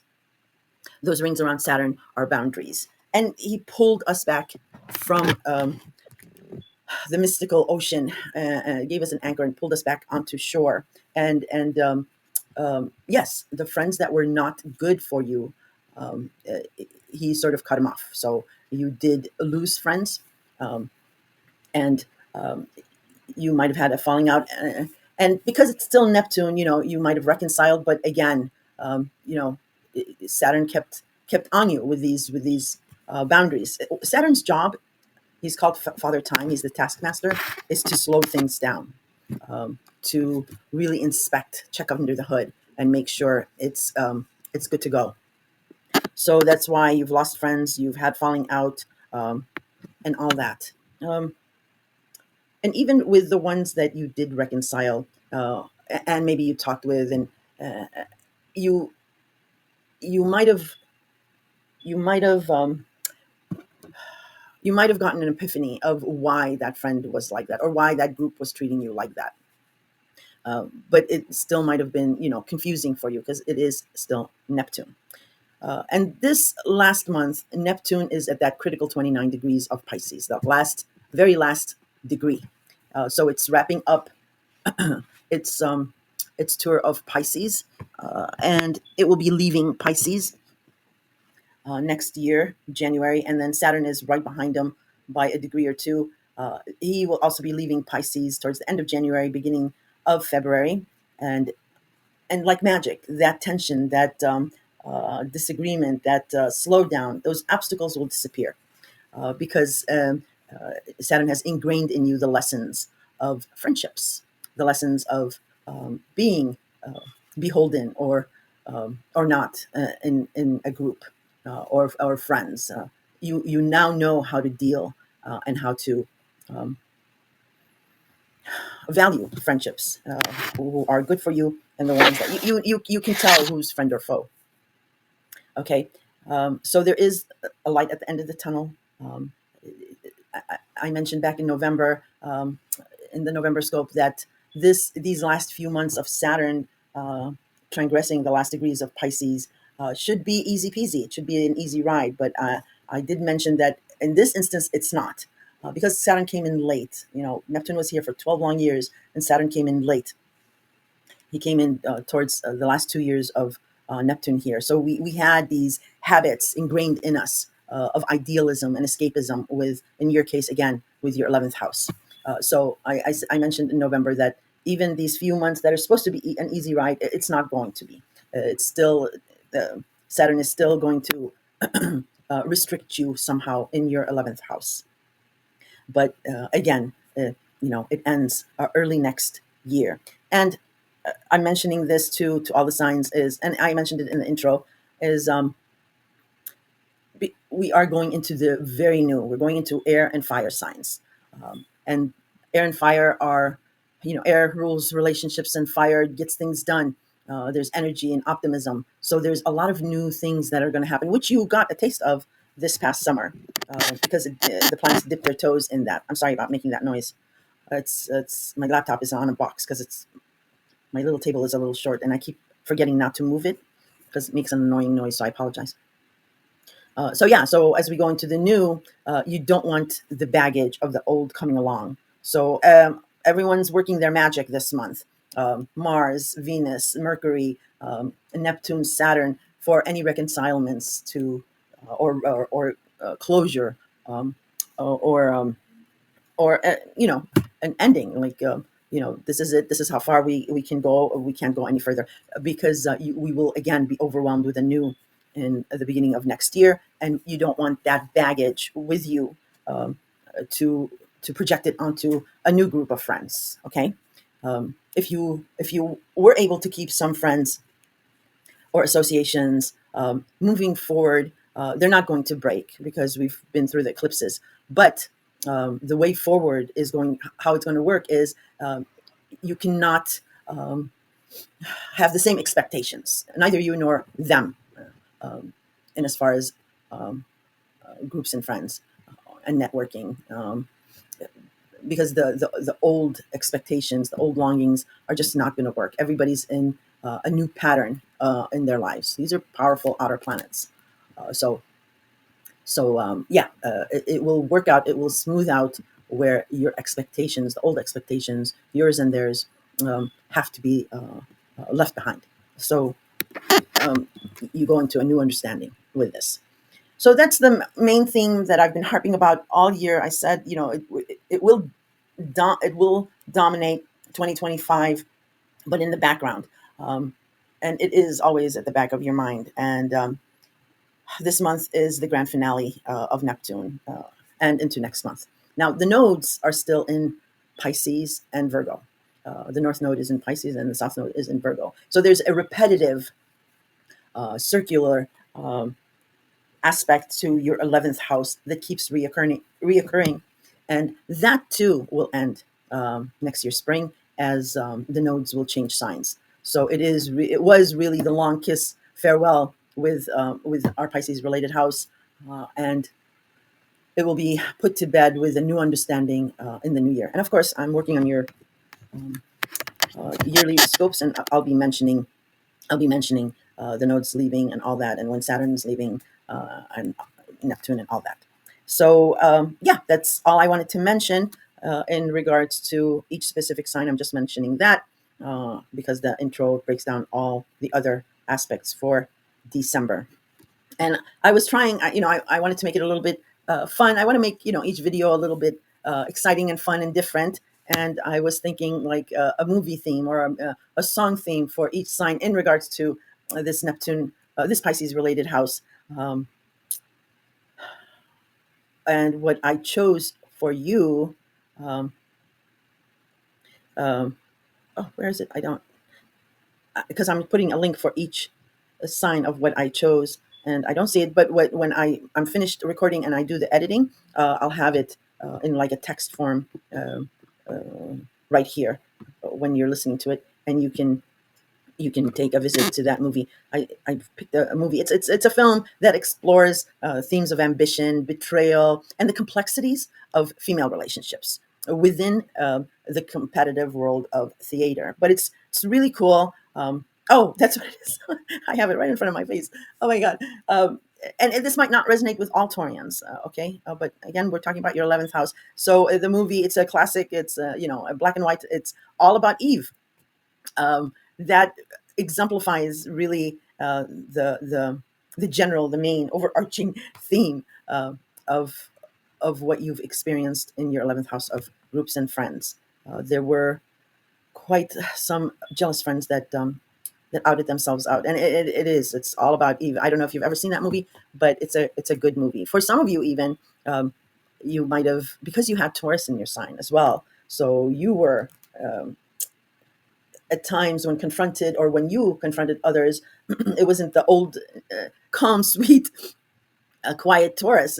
You were wild, and the confrontation, and you or these friends might have done the enemy of my enemy for now is my friend type of a deal. Some of you might have experienced that, but I think all about Eve. What's the main character's name? I forget her name. Betty Davis.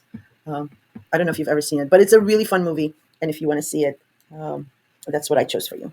All right, Taurus, if you have any questions, put them in the comments. Otherwise, I will be talking to you guys in your yearly scope, which I will be uploading either New Year's Eve or the first week of January. But you will be notified if you've subscribed. And that's it. I will talk to you soon. Hello, Gemini. Hope you're doing well. So this video is the December 2025 horoscope. Now, I did this one differently. In the introduction, I have broken down the entire month with the aspects and the degrees, and given you a synopsis of how each aspect plays out and how it's related to other things. So I've gone in full detail with that. I will not be repeating that here for you now. Uh, because you excuse me, you can listen to the intro, and it's very easy. You'll understand it as I've broken it down. But just to let you know, for example, we'll take one example just so you know. Let's say um, well, the fourth, we had a full cold supermoon in Gemini in your sign. So when you're listening to it, you're a Gemini sun, so it is your first house, and it's all about your profile, your appearance, your physical appearance, your wardrobe, and all that good stuff. So something concluded, came to fruition, or a complete ending in regards to your first house. Excuse me. And let's just take another example, so I can, for those of you who don't know how to count which house is what. So for example, the 11th, we're having a last quarter moon in Virgo, and since you're a Gemini, you would just count to Virgo. Gemini is your first house, Cancer is your second house of money, Leo is your third house of communication, and Virgo is your fourth house of home, family, your parents, your country, your patriotism, and all that. Excuse me. And with the last quarter moon, I explain it in the intro. It's the beginning of the end, and I go into other details. But that's how you figure out what each sign is in relation to you, Gemini. And and then on top of that, in your natal chart, if you follow along with your natal chart as well, you would see where Virgo, what you have in Virgo, in your Virgo house, and put those two together, and you would get a much clearer picture of what that last quarter moon will do for you. So that's just an example. And I'm sorry I'm making that noise. I keep forgetting. Yeah, I know it's annoying. I have my laptop on this box because my little table is too low and my back is hurting me. So I'll try to be conscious not to move my laptop again and make that squeaky, annoying noise. But what I'm doing for each sign is I'm going over your Pisces related house, as Neptune is just at that very critical ending degree of Pisces, the 29th degree. And Saturn is right behind Neptune by a degree or two. So this is the finale, the grand finale of our Pisces related house. Now, before I do that, also at the end of the intro, I mentioned this, but just in case you didn't hear it, for the signs that are affected, I'm letting you know, and you're one of the signs that is going to be affected by this. So in December 2025, the following signs officially close out a very difficult romantic, familial, and emotional cycle that has been really, really hard, especially since the beginning part of 2023. But you've you've had some letdowns way before that. It's been a very rough ride for you. And the other signs are Sagittarius, actually your seventh house of partnerships. So now you can, now you'll know why your partnerships might have been a little bit aggravating. And Virgo, the sign of Virgo is also um, um,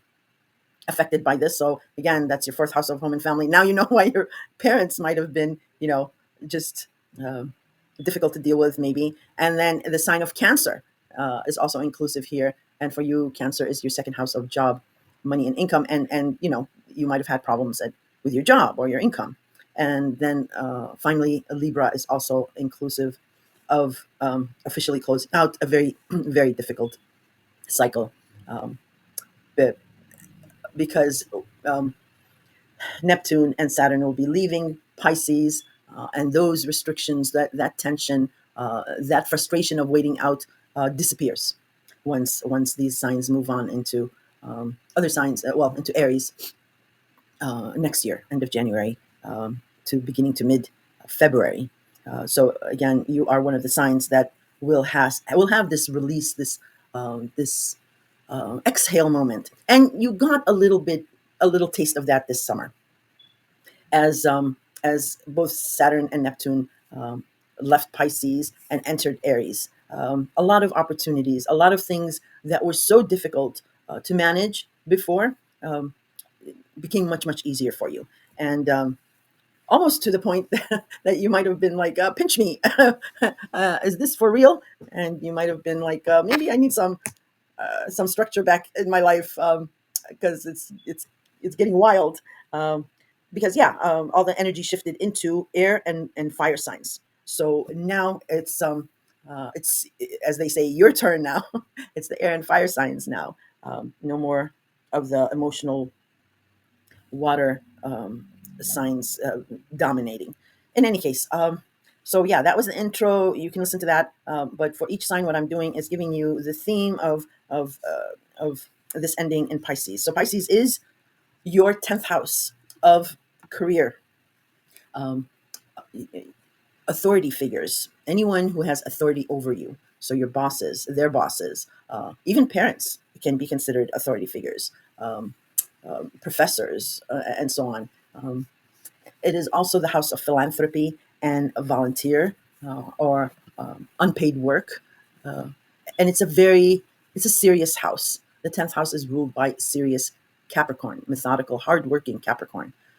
So you've had a really rough time with your career, um, with being disillusioned. Maybe a nice escape, a nice dreamscape, but having a bubble or two, pop, and also, with Saturn coming in, the authority figures in this house became even um, more strict, more throwing up as many obstacles as they can at you. And why I mentioned that you're ending this difficult romantic and emotional cycle because of Saturn and Neptune are about to leave is because the 10th house can also be like your status in, in, in, in your relationship. So married, not married, boyfriend, not boyfriend, girlfriend, not girlfriend, engaged or single. So your career has taken a lot of hits. And an extension, if you had the status of boyfriend, girlfriend, or a fiance, or a marriage partner, you saw very difficult relationships with that, as well as, like I mentioned, authority figures, bosses, professors. They were just on top of you. A lot of you, um, and I'm laughing with you. Please don't think that I'm laughing at you, but uh, a lot of you had like you you really hated your boss. Yeah, they were like the typical mean boss that had no compassion, and for some of you, and also your parents. Your parents are considered authority figures, and many of you also had big problems with that. Now, there were other things that were in play as well, because you rule the third house of siblings, cousins, and extended family. So you had problems with those people as well. Um, when I mentioned, officially closing out the difficult romantic, familial, and emotional cycle, familial would fall under that because you rule that. And Geminis are very famous um, to have like really deep connections with siblings. I mean, we everybody has a deep connection with a sibling, but Geminis more so. You're almost, if you are also older than your siblings, you're almost a father or a mother figure to them. You probably raised some of your siblings, and so in that regard, um, you may have also had falling out with siblings, or misunderstandings, miscommunications, and again, it's all due to Neptune and Pisces. You might have idealized a sibling. For example, let's just say you had a sibling or two. Let's say you're a big family and you have like you're six in all, and let's say three of your siblings are living abroad, um, um, and and they're married and they have their family and their children, and then all of a sudden, you got a call, and you're from your brother-in-law or sister-in-law, and they're like, they just left. We don't know where they are. um, and yeah, a few days later, you get a call from your sibling, and they're just in tears, and I can't live with this person anymore, and they did this and that to me, and whatever. And of course, it's your sibling, and you don't worry, I'll take care of you, and I'll work on, let's say, immigration papers, whatever. And then you started sending them money because now they're in a foreign country and they don't have any means of money. And then later on, you found out that they weren't really telling you the truth. And how do you discipline that? Because you do take on that father figure, but your sibling might not really take your advice very well. And that's just one example. So you've had a lot of ups and downs with family and siblings as well. But light at the end of the tunnel.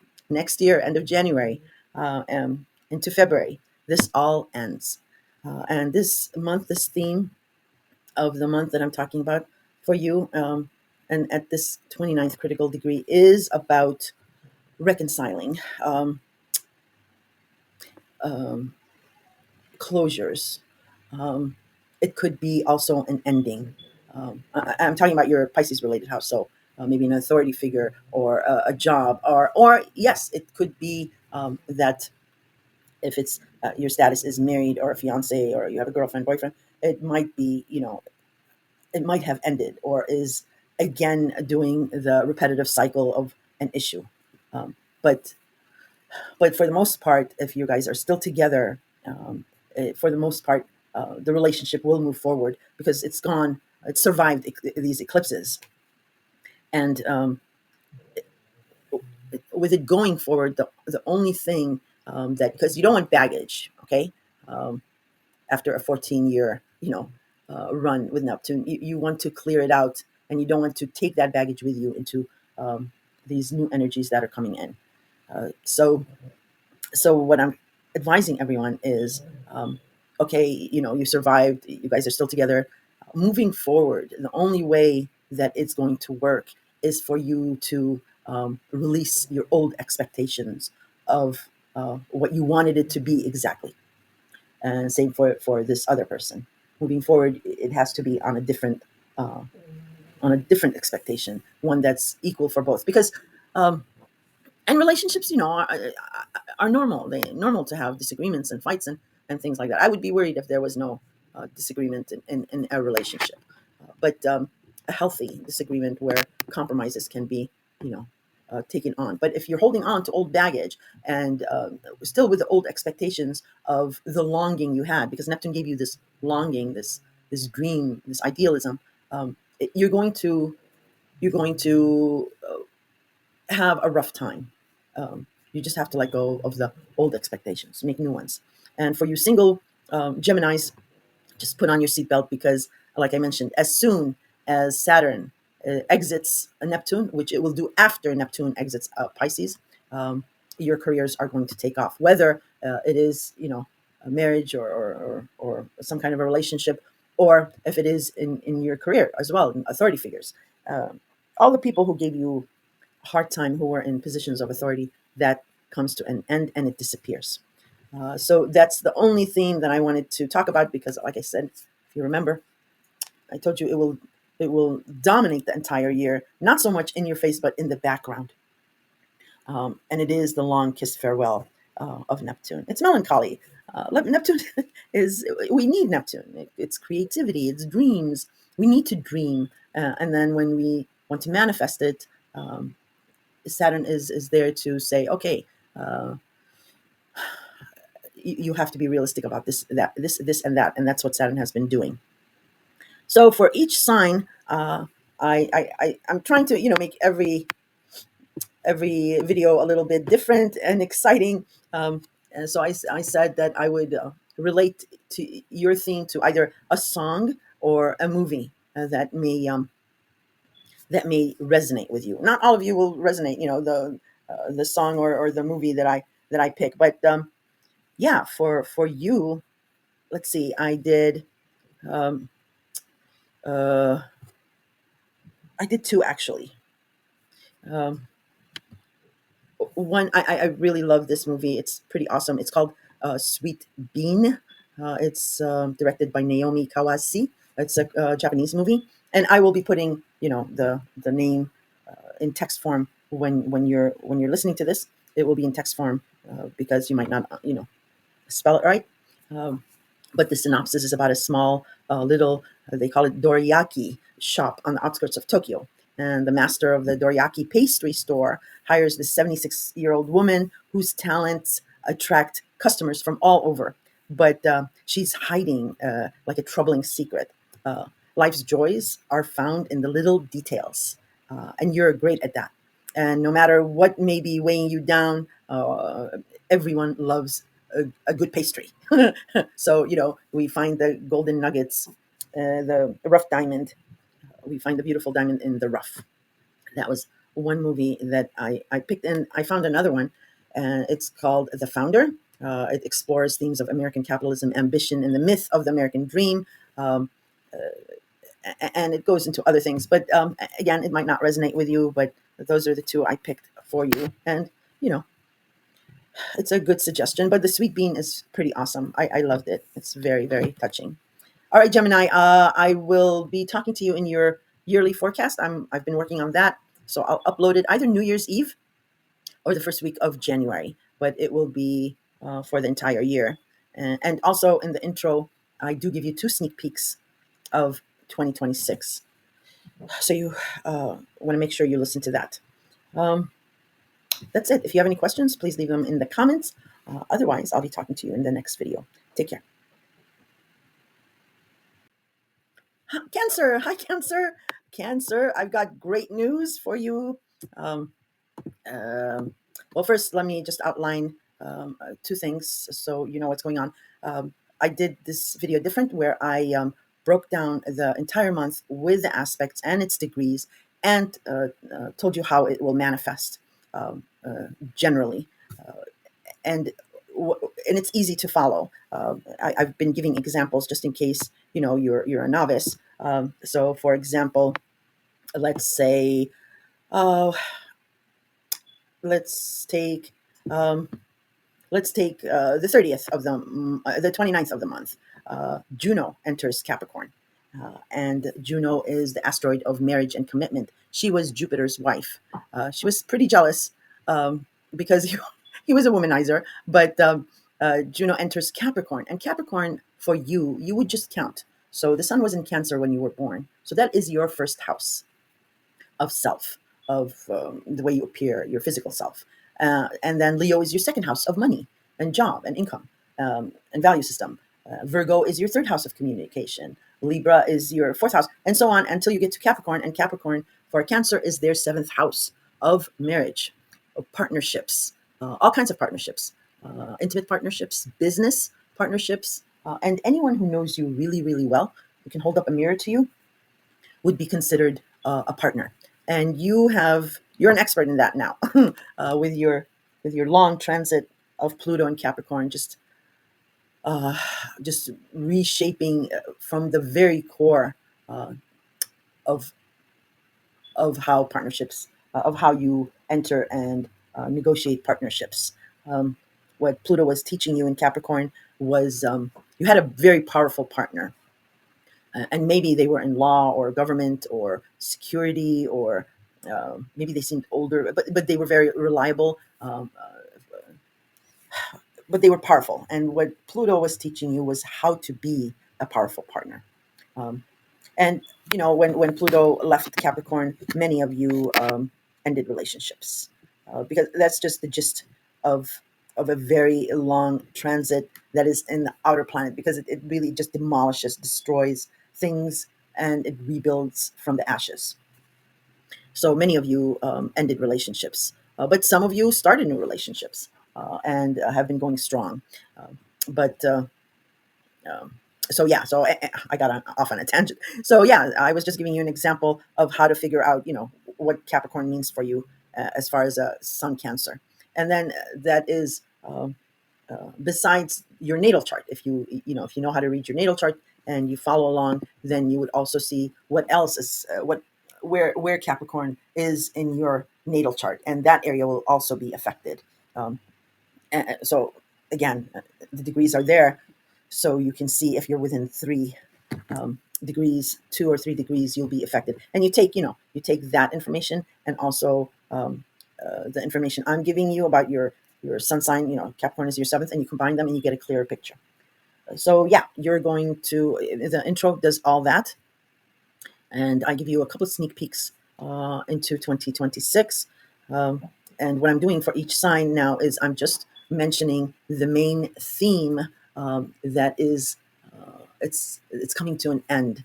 It's an end of an era, and I'm talking about your Pisces related house, because we have Neptune in its final uh, direct motion in Pisces at that very critical 29th degree. And Saturn is close behind by a degree or two.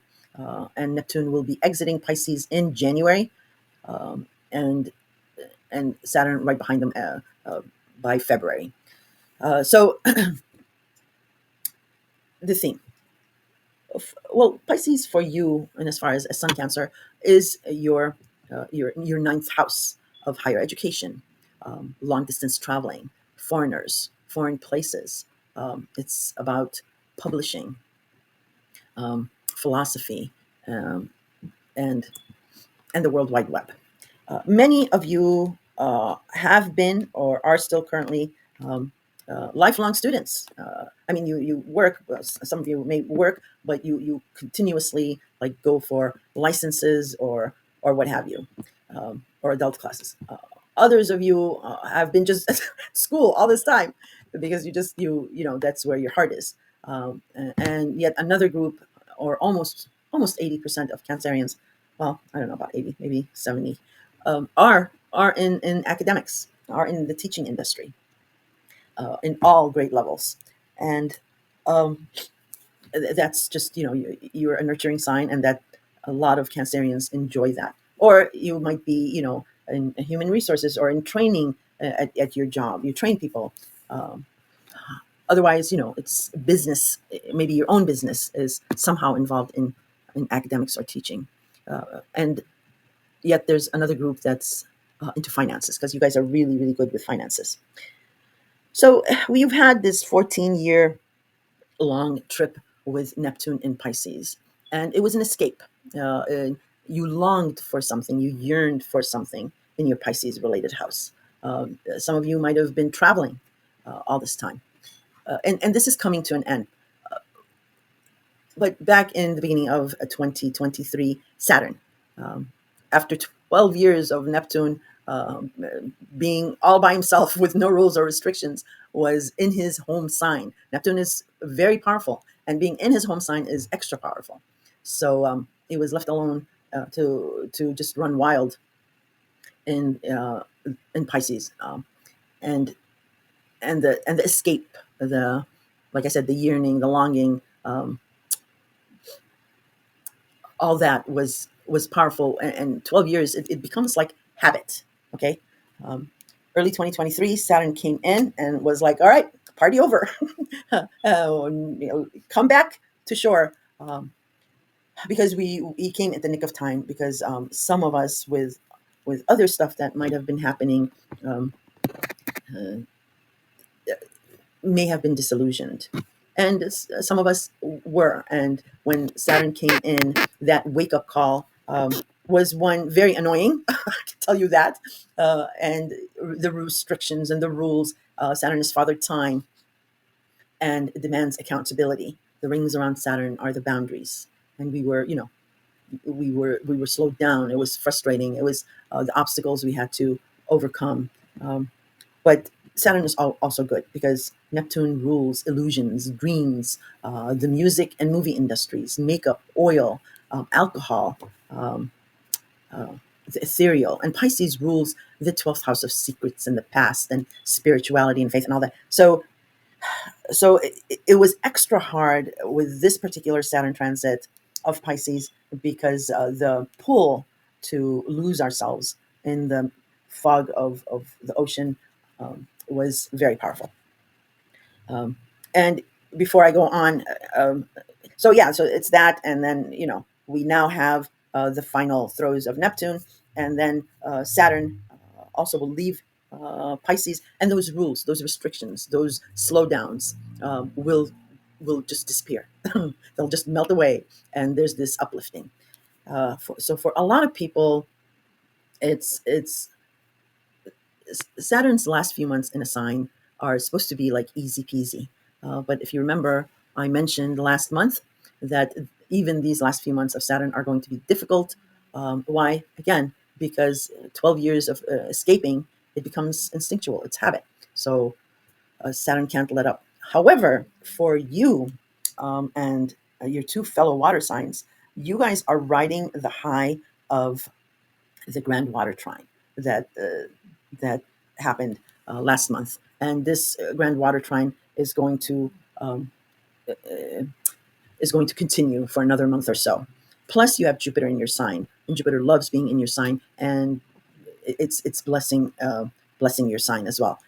And the third thing is that Pisces is your fellow water sign, so there's no square or opposition to your sign from Saturn. Um, you may feel it indirectly from other planets, other air or fire planets that might oppose or square Saturn. But for you, and especially when Saturn and Neptune came back into Pisces, um, you felt this calm, this embalmment. And now with the water trine, it's very harmonious. The only stress you might be feeling is the burden of Jupiter. Jupiter is a benefic planet. It's a good planet, and it's rules lucky Sagittarius, and like I mentioned, it loves being in your sign. So there's nothing bad there. However, when Jupiter enters a zodiac sign, you are pushed out into the front, and people come out of the woodwork wanting your help or your aid or money or oh, can you help me move or what have you. So the only real burden I see might be that, and whatever relationship that ended with Pluto and Capricorn, you might be dealing with the remnants of that. Otherwise, um, you're one of the lucky signs. This is going to be, take advantage of Neptune and Saturn still being in Pisces, and your the Grand Water Trine to reconnect with the people that you value, and and other projects that you want to accomplish. Take advantage of these few months so that you can be ahead of the group. And you're a cardinal sign, so that would be amazing for you as well. The only thing is, if you are not uh, you haven't ended a relationship or a partnership, and you guys have survived these eclipses and Pluto, and you're fine going forward. Okay, whatever it is in the longing, the yearning that you have in your Pisces related house, um, just so I'm so sorry. Excuse me. Have don't have the old expectations. Have new expectations because everything has changed. So that's why I'm saying take advantage of these the trine, the Grand Water Trine, and Saturn and Neptune still in Pisces, um, so that you can move forward with any relationship, uh, and having to do with your ninth house. Try to talk it out where you have now new expectations that are fair and equitable between both of you, and there's no disillusionment. So February is really the month of wrapping, or I'm sorry, December is really the grand finale of Neptune's last say in Pisces, and he leaves us with creativity, faith, and spirituality to move forward. And Saturn is right behind him, and it is melancholy. um, we've had Saturn here for such a long time. Now, the exciting news that I wanted to tell you is you are one of the signs that is ending an era of a difficult romantic and emotional cycle. It is ending. I lost it again. Or maybe it's on this page. Yeah. So yeah, I've noted down here in December 2025, the following signs officially close out a very difficult romantic emotional cycle, maybe even a familial cycle. So it's Sagittarius, Virgo, Gemini, you, Cancer, and Libra. You and Libra are cardinal signs, and that is amazing news because your psyche um, uh, needs to needs to be at ease. So it's actually all good for you, Cancer. There's the other signs, I'm giving them warnings, but not you, nor Scorpio, nor Pisces. It's going to be a very lovely, harmonious ride and ending to Neptune and Saturn. And of course, this all depends on your natal chart because you might have other things there that that might be causing some issues. But on the whole, you guys are good. What was the other thing I wanted to? Uh, yeah, if you've had, because I know some of you might have had family and maybe sibling issues, or maybe a matriarchal figure, that there might have been an issue. This grand water trine is going to smooth that out, but take advantage of refreshing that bond. Okay, um, and um, and even enemies, because for you it's really difficult to end something because you're a nurturing sign. Even your enemies, you are able to hate, but there's this compassion where you understand where a person might have is coming from and why they might have acted in a certain way. So I'm giving each person like a theme of a video or a movie or a song, and for you it's going to be this saying that'll leave you with Saturn's lessons and Neptune's idealism is have breakfast with your parents, lunch with your friends, and dinner with your enemies. Um, Breakfast is the most important part. You can fill up all you want because you'll burn it off, and uh, parents are just unconditional love. So have breakfast with them. Keep in touch with them, and the food nurtures your body when you're secure with your parents and eating. Lunch with friends. You want to keep it light because it is. You are who your friends are. So you want to keep it light and friendly, but also like I mentioned, you really don't have enemies or even enemies. You can talk with, and it is smart to keep your enemies within your orbit so you know what they're doing. So dinner you don't want to stuff yourself. You want to eat very little, and that's why we have dinner with our enemies.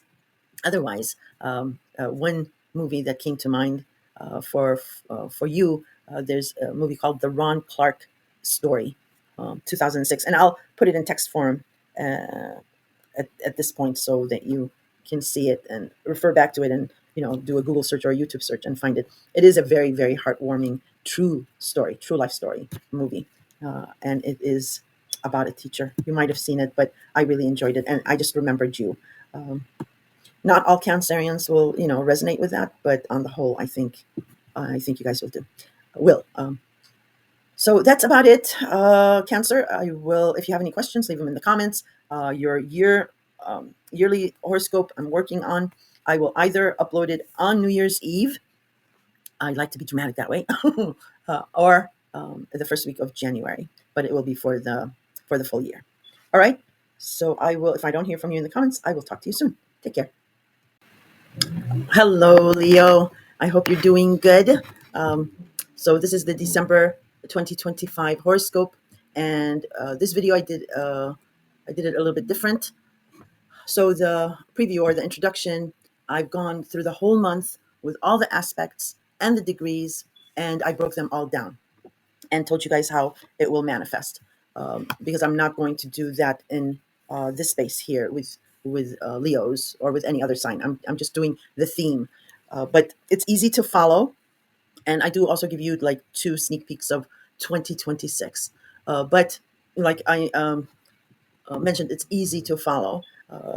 So just as an example, we have a last quarter moon in Virgo on the 11th.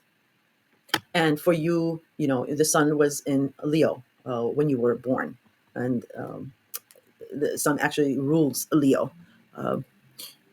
And you would just, when I say Virgo, you would just count. So Leo is your first house of self, of your profile, your physical appearance. But right after you is Virgo, so that would be your second house of job, income, and your value system.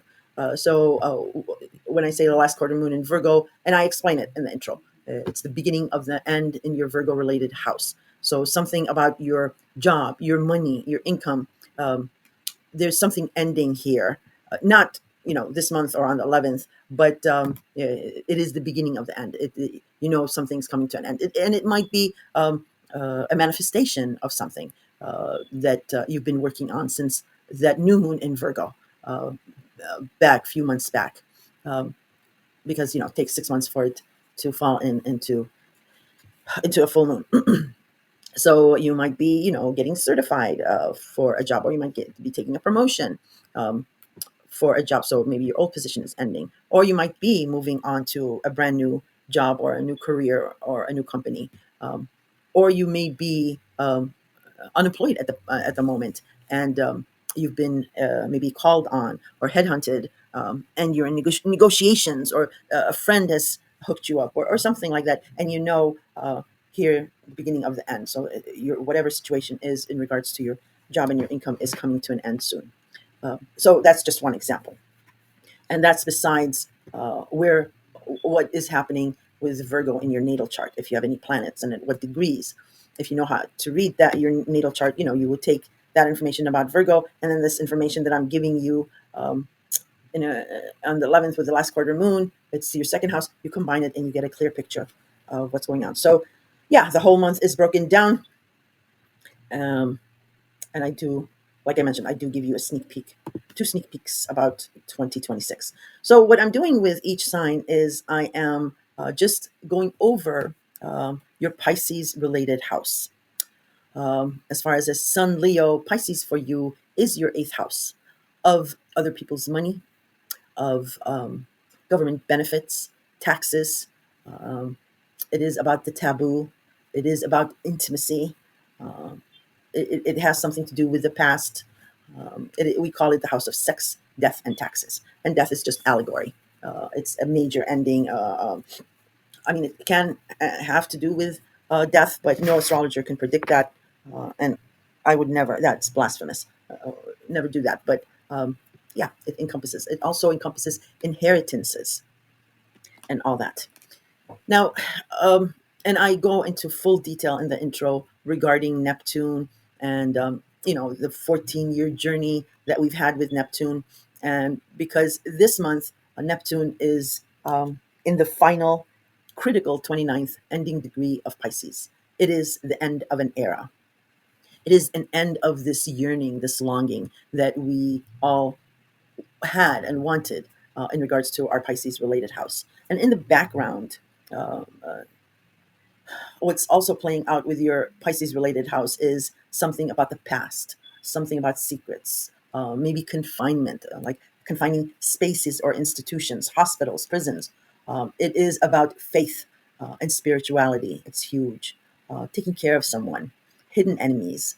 Um, it is a very secretive house. Astrologers actually do not know what is going on in there. It is about the psyche. Um, so that's playing out in the background somehow as well. In addition to the eighth house being your sex, death, and taxes house. So yeah, we've all had this yearning, this longing in our Pisces related house ever since Valentine's Day 2012, and it's been an escape.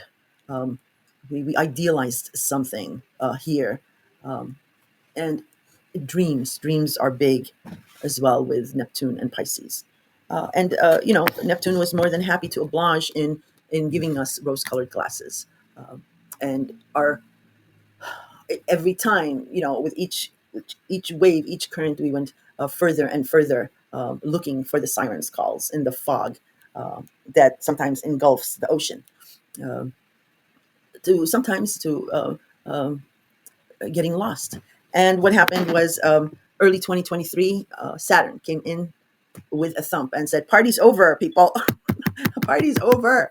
Too much of a good thing, it can be a bad thing. And he did come just in the nick of time. as we were about to lose ourselves in that area of our life, and pulled us back to shore. And for some, it was a very harsh reality, a very harsh wake up call.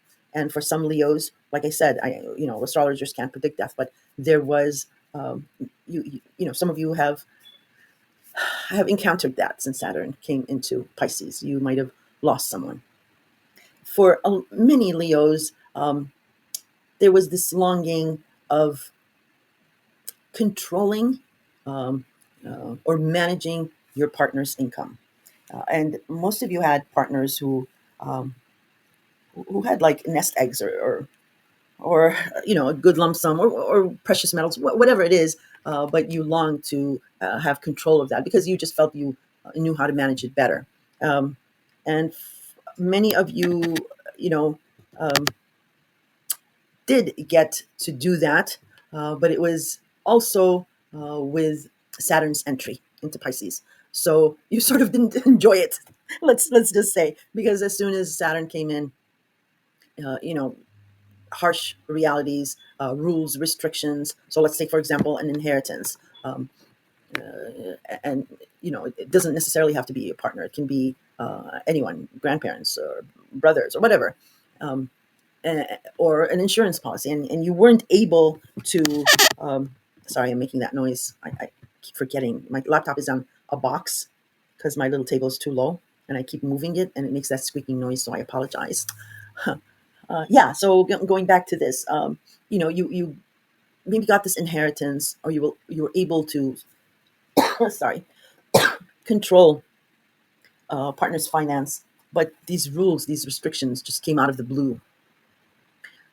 Let's say, you were one of the Leos who had a partner who passed away, and you have, and I'm not being callous. I'm just trying to explain some scenario for you. And you were the ruler of all this fortune that was left, and just because you don't like thinking about money, you don't like about thinking about where is my next dollar coming from. That you just don't do that. You're not built that way. So it was some kind of a security. But right when that happened, for as an example, um, your children were like, okay, where's my cut? And you were like, oh my god, where did you guys come from? Oh, dad, please, or oh, mom, please. I can't buy a house without this or whatever it is. And it might have caused some issues. Okay, and that's Saturn, because we have all been left to Neptune's devices for 12 long years, um, doing this escape and dreaming. We just created our own idealistic world, with Neptune's help, um, and it became 12 years. It becomes almost instinctual, habitual. So Saturn's that's why Saturn's transit of Pisces has been so difficult, especially for the fire signs, and you're one of the fire signs. Um, uh, yeah, and now you've gone through the ups and downs. And I mentioned last month in the November scope that usually the last few months of Saturn's transit of a sign is usually very easy. But I did mention to all of you that this one in particular is not going to be easy. The old restrictions, rules, and boundaries and problems, um, obstacles will come back up again.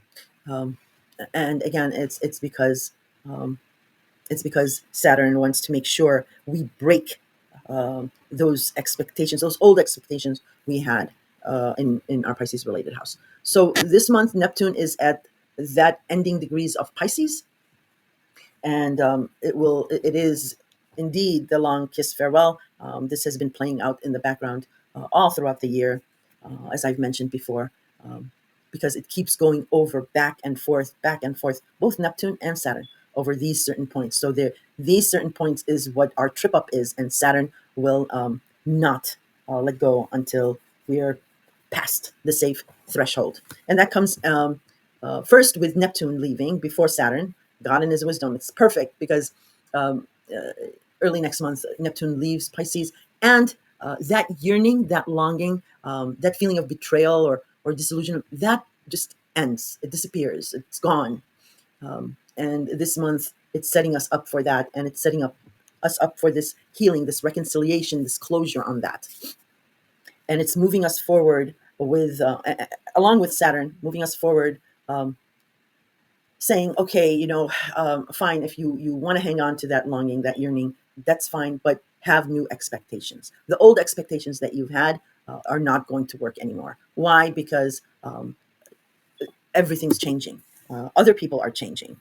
Rules are changing. Government is changing. So the old expectations, if they didn't work before, the bubble was burst. It's certainly not going to work in the future. So Saturn is making sure. So the longing, the yearning ends, and then the end of January, early February, when Saturn leaves Pisces, those rules and restrictions, that anxiety and the tense emotions, those will also just magically disappear. They go away.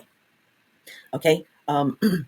And not only is that good, of course, but for air and fire signs, Saturn will go into a fire sign, so um, it will not be a difficult ride for Leos and other fire signs. But for you, we're discussing you, will not be a difficult ride with Saturn in Aries. There still will be rules and regulations, but it is not going to be as intense as emotional watery Pisces is. It'll not be an opposition that you've been feeling with Pluto in your partnership house.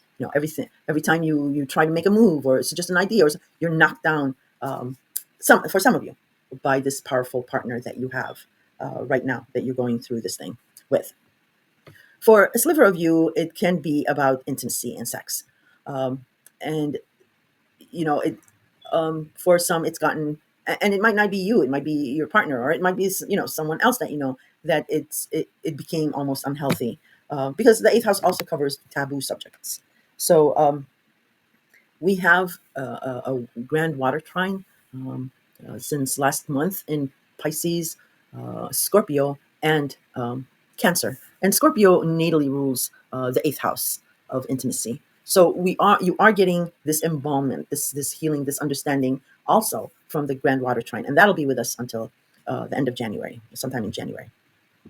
Um, so yeah, that's really what I wanted to discuss for each sign. Besides the entire month that I did in the intro, it's just this, and it's a big deal. It's not, it's an end of an era, and I wanted to give you the theme, and I do discuss it more in the intro as well. If you didn't quite understand me, you get a much more detailed explanation. And I tried to make this fun, uh, and I said that I'll either pick a movie or a song or a documentary or a saying for each sign to help them even more with understanding this theme.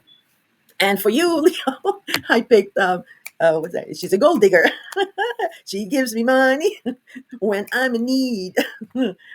She's a gold digger. Yeah, you should listen to those lyrics. Those are for many of you that can hit home, because it is about other people's money and joint finances. It's about the mortgage, government benefits, like I mentioned, credit, debit, banking, all falls in that too. But and for others, and I just don't want to get into too much of melancholy, because it's not healthy. It's the ending of this, and there is a light at the end of the tunnel. You're almost there. The release is coming soon after the new year, but there was this one song that may resonate with some of you, which is "Hello Darkness, My Old Friend," um, especially if you lost someone, and if you're having problems with a partner right now, you do feel this aloneness. But it's not all bad as well, because you're actually enjoying being alone and you're working on something, because Jupiter is in Cancer. So your secrets, your alone time is being protected and blessed. But yeah, some of you might resonate with The Sound of Silence by Garfunkel. Um, Maybe I'm not going to go over the lyrics, but you can Google it, and it might it might heal you. When we're feeling upset, sometimes we like to hear sad songs that we empathize with it. We feel like we're not alone. Um, but I'm gonna keep with she gives me money. I want to do the fun. After all, we're in Sagittarius weather. All right, Leo. So hang on. Don't fake it till you make it. And I mentioned that in the intro because, like I said, everybody's changing. You have to go uh, move forward with new expectations. But there's you've stood the test of time for 14 years and the last 2 3 hardest years.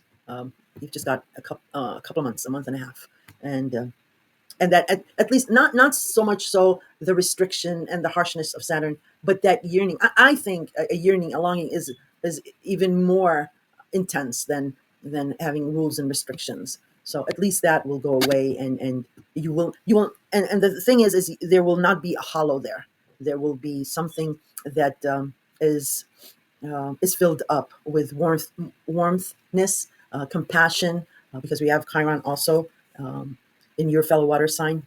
So why Chiron is the wounded healer. So there's compassion, and then we have the grand water trine.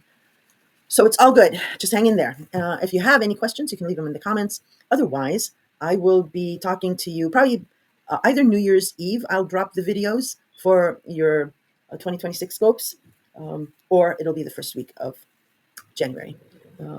Other than that, I might talk to you in the comments. All right, take care.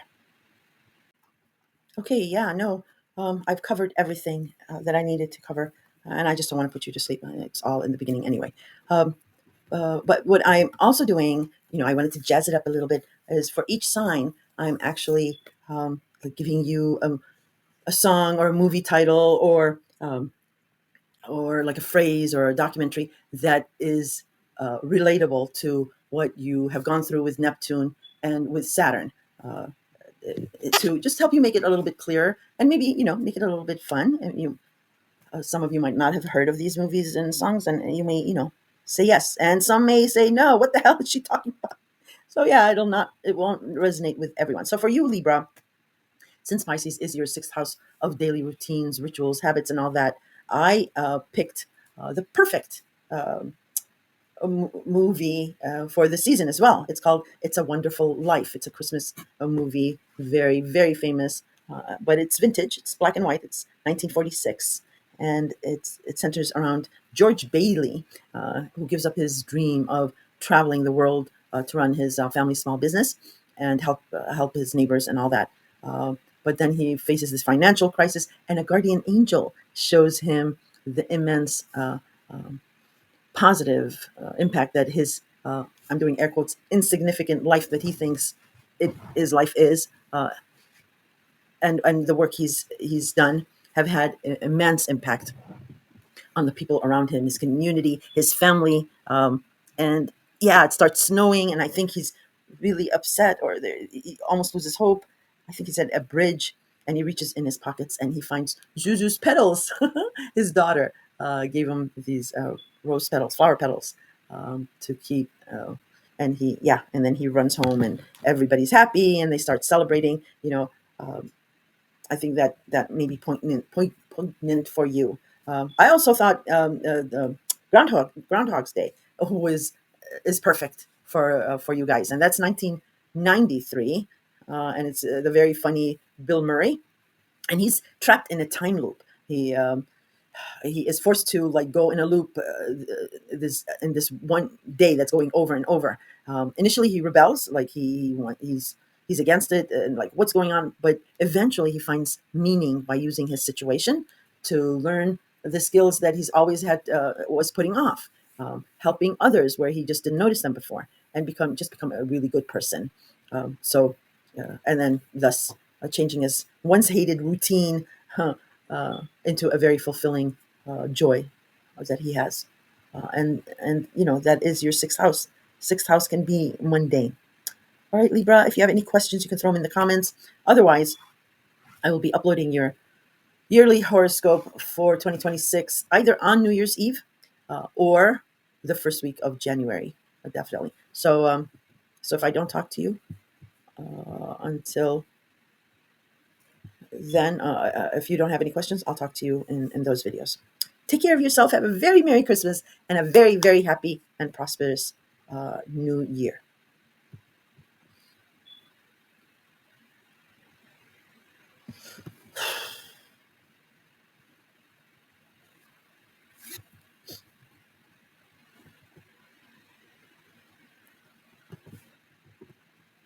Well, hello, Scorpio. I hope you're doing well. This is your December 2025 horoscope. Um, and what I've done with this horoscope is in the introduction, in the beginning, I have actually gone over the entire month of um, December's really important aspects. And there's quite a few. I've with the degrees, I've explained each and every one and how that energy will manifest. Um, because I will not be doing that with you here. I'm not doing that for each sign. And it's really very easy to follow. So, for example, I'm giving the example of on the 11th, we have a last quarter moon in Virgo. And so when you hear about that, first you want to know what area of your life it'll affect. So if you are a Scorpio, the sun was in Scorpio when you were born, and that is your first house of self and physical appearance is Scorpio. And then you would just count to whatever zodiac sign I'm mentioning. And in this case, I'm talking about the last quarter moon in Virgo. So, Sagittarius is your second house of job and income. Capricorn is your third house of communication. And you go all the way to Virgo, and it is your 11th house of groups, friends, associations, networking. It is also your house of hopes, wishes, and dreams in general, and of how you want to be seen amongst these friends and groups.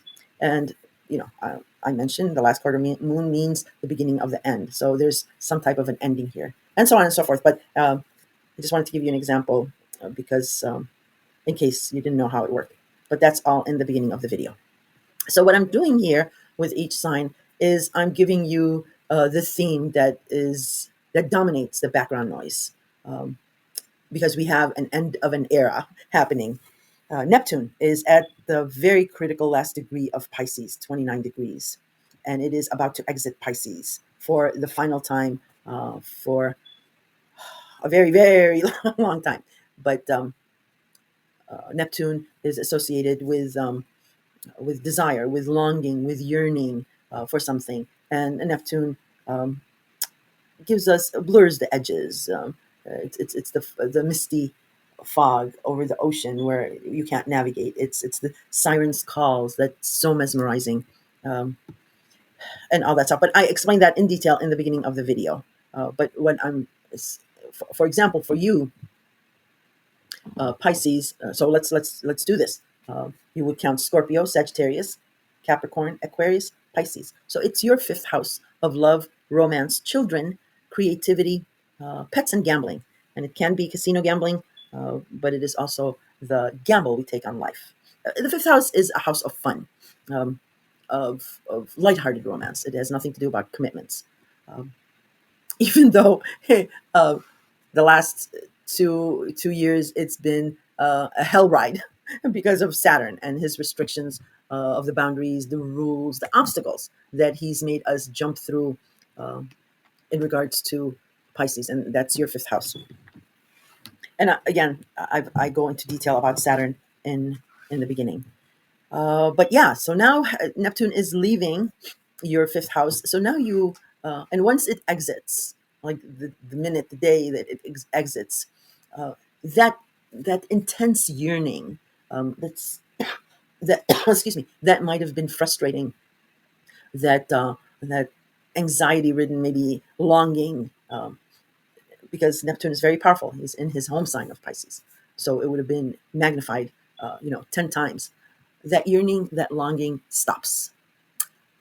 Not necessarily, the hopefulness of Neptune, the magic of Neptune, but the yearning, the longing combined with this, magic can really throw us for a loop. So that ends, and we can still dream, we can still hope, but now we are not. Um, we are not afraid anymore of like this yearning, this longing, like, oh my God, I'm never going to have that, or I'm never, that ends. As well as then Saturn is just a degree or two behind Neptune. Then Saturn exits as well. And when Saturn exits Pisces, the obstacles, the pain, the waiting, the frustration ends, disappears, melts with Saturn also leaving Pisces. Um, and that started a couple years ago. However, for you, Scorpio, um, it wasn't really too much of a bad ride. I mean, there was still issues, there was still this disillusionment, uh, but uh, but it wasn't as bad as the fire signs had it, poor things, and other signs. But of course, it's all dependent on your natal chart, and you might have had you might have something in your natal chart where you felt it as strongly. Um, but there is light at the end of the tunnel, and we've waited what 14 years now. Another month or so, it goes away, but it goes away with this sense of accomplishment, of that you've really picked yourself up by your bootstraps, and you're on solid ground now. You're no longer on shifting sands, and no longer are you on shifting sands, but you're not ready to um, you know throw yourself into the raging ocean. So there's going to be a lot of healing, reconciliations, resolutions, and coming together. I don't really foresee any endings for the majority of the signs, because we've already gone through eclipses with the Pisces eclipse and all that, and Virgo. So, if you've survived, if a relationship has survived those eclipses, and you guys are still talking, you're still together, you've made it through. The only thing is going forward, because everything has changed. Your old expectations need to be renewed. The old expectations will not work, because everybody's lives have changed, and vice versa for your romantic partner or your child or having a child, because we're talking about your fifth house. Um, and you move forward, and that is only if you have problems with a romantic figure, or about a child, or with a child, um, because that's what Saturn's lesson is you were sort of deceived, but now at least it made you think of creative things and ideas, and softened a lot of things. But now you've the fog has cleared, and it's just not going to happen the way you want it exactly. Going forward, it's like I want Saturn wants you to take ownership of what you yourself enabled. um, Take responsibility for the actions you took. I mean, you might be in the right, and this romantic partner might have been in the wrong. But still, two hands takes two hands to make noise, and not one. So it just wants you to realize your role in it, or your enabling of any problems. Um, and you're a very, very intuitive zodiac sign. All the water signs are very intuitive, but you are very intuitive, and you'll pick up on that, um, and take advantage until Saturn and Neptune leave, because like I mentioned, for you it's not really as bad. It's actually good. Plus we have a grand water trine that started in back last month. I mentioned it in the November scope, and we're still riding that wave. That's not going to end until January sometime. So that's powerful, and especially for you water signs, take advantage of having that talk about let's have new expectations. Let's move forward, and not because the retrograde, it's going back and forth over this stickling point, and what it wants to do is it wants resolution. Um, so yeah, but for you Pisces and Cancer, you guys are all good. You guys are riding this wave of the grand water trine, and it's not as bad with Saturn and Neptune for you guys. So for you guys, it's going to be a great Christmas, a very, very happy New Year. I mean, for everyone it will be, but especially for you guys, because you've got the extra benefit, the beautiful harmony of the grand water trine, and the wrapping up of Saturn and Neptune. So it's all good. It's all good. Let's see.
Mhm.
Ugh, God,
If you're born into Scorpio or you have Scorpio rising, this period of time that Neptune returns to the zodiac sign of Pisces, which is from October 22nd until January 27th of next year, this period of time is going to be wonderful for you. It's going to be so lovely.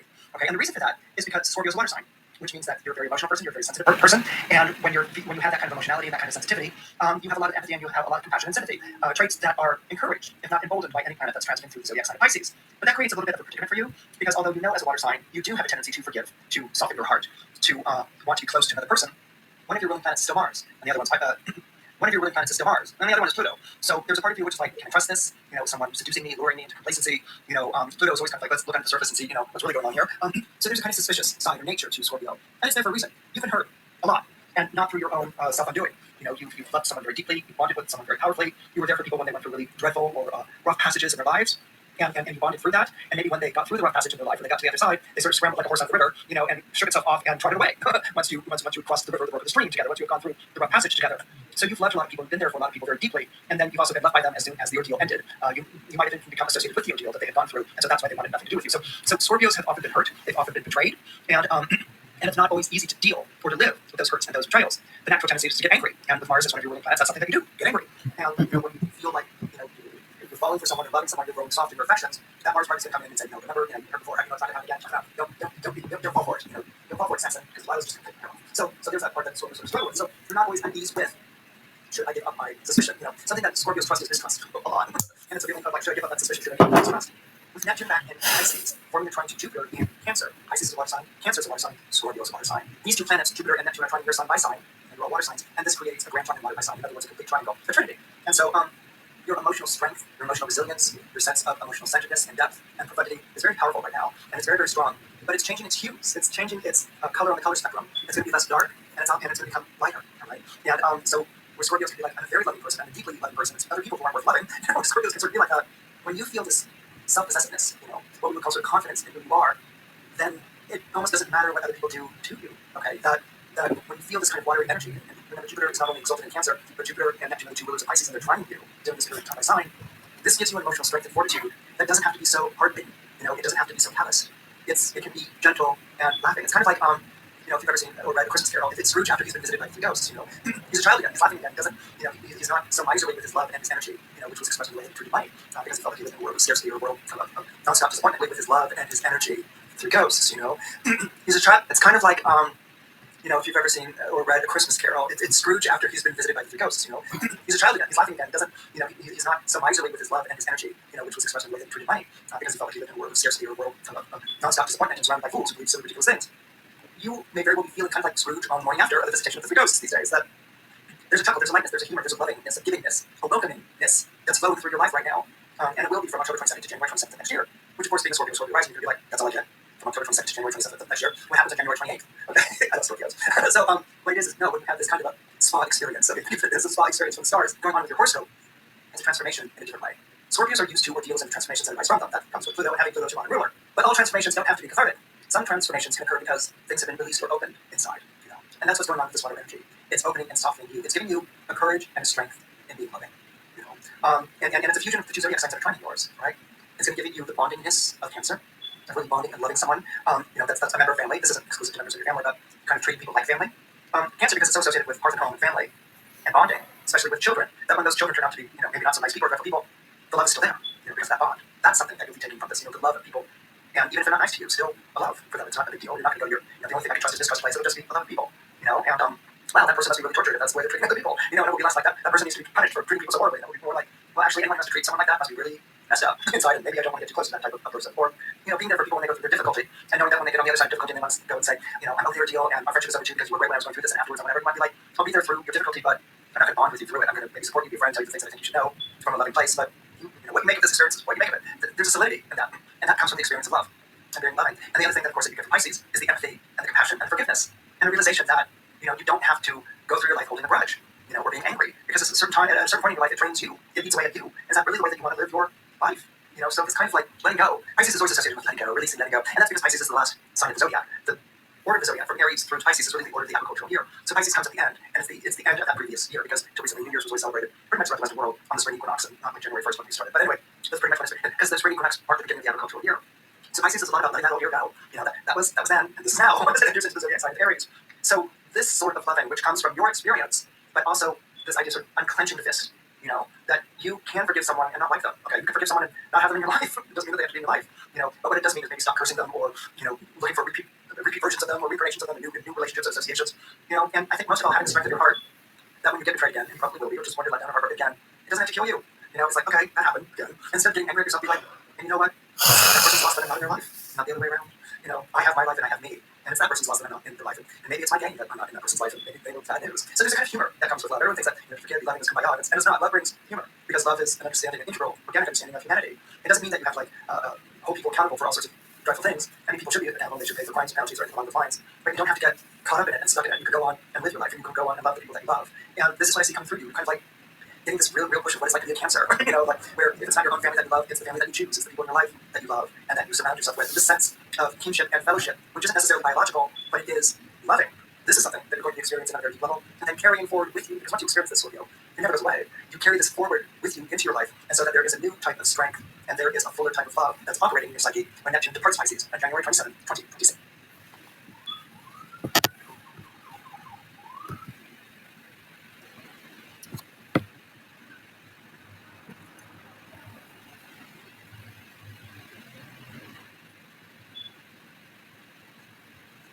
Okay, and so yeah, we've covered almost everything. What I also am doing with each sign is I'm actually giving you like a movie or a song or a phrase or a documentary or something that you can you can relate to in as far as the Neptune and the Saturn ending of the ending of an era. Really, it's an ending of an era. Their ending transit of Pisces, and and I didn't really harp on the fact that you have been hurt um, in in in this area of your life in your fifth house, and that's why you're also ruled by Mars, so you have this anger that forms up, but uh, what this compassion and this healing that's coming in, you're actually going to be come out on the other side of it a very different Scorpio. You're going to be able, oh my God, to forgive.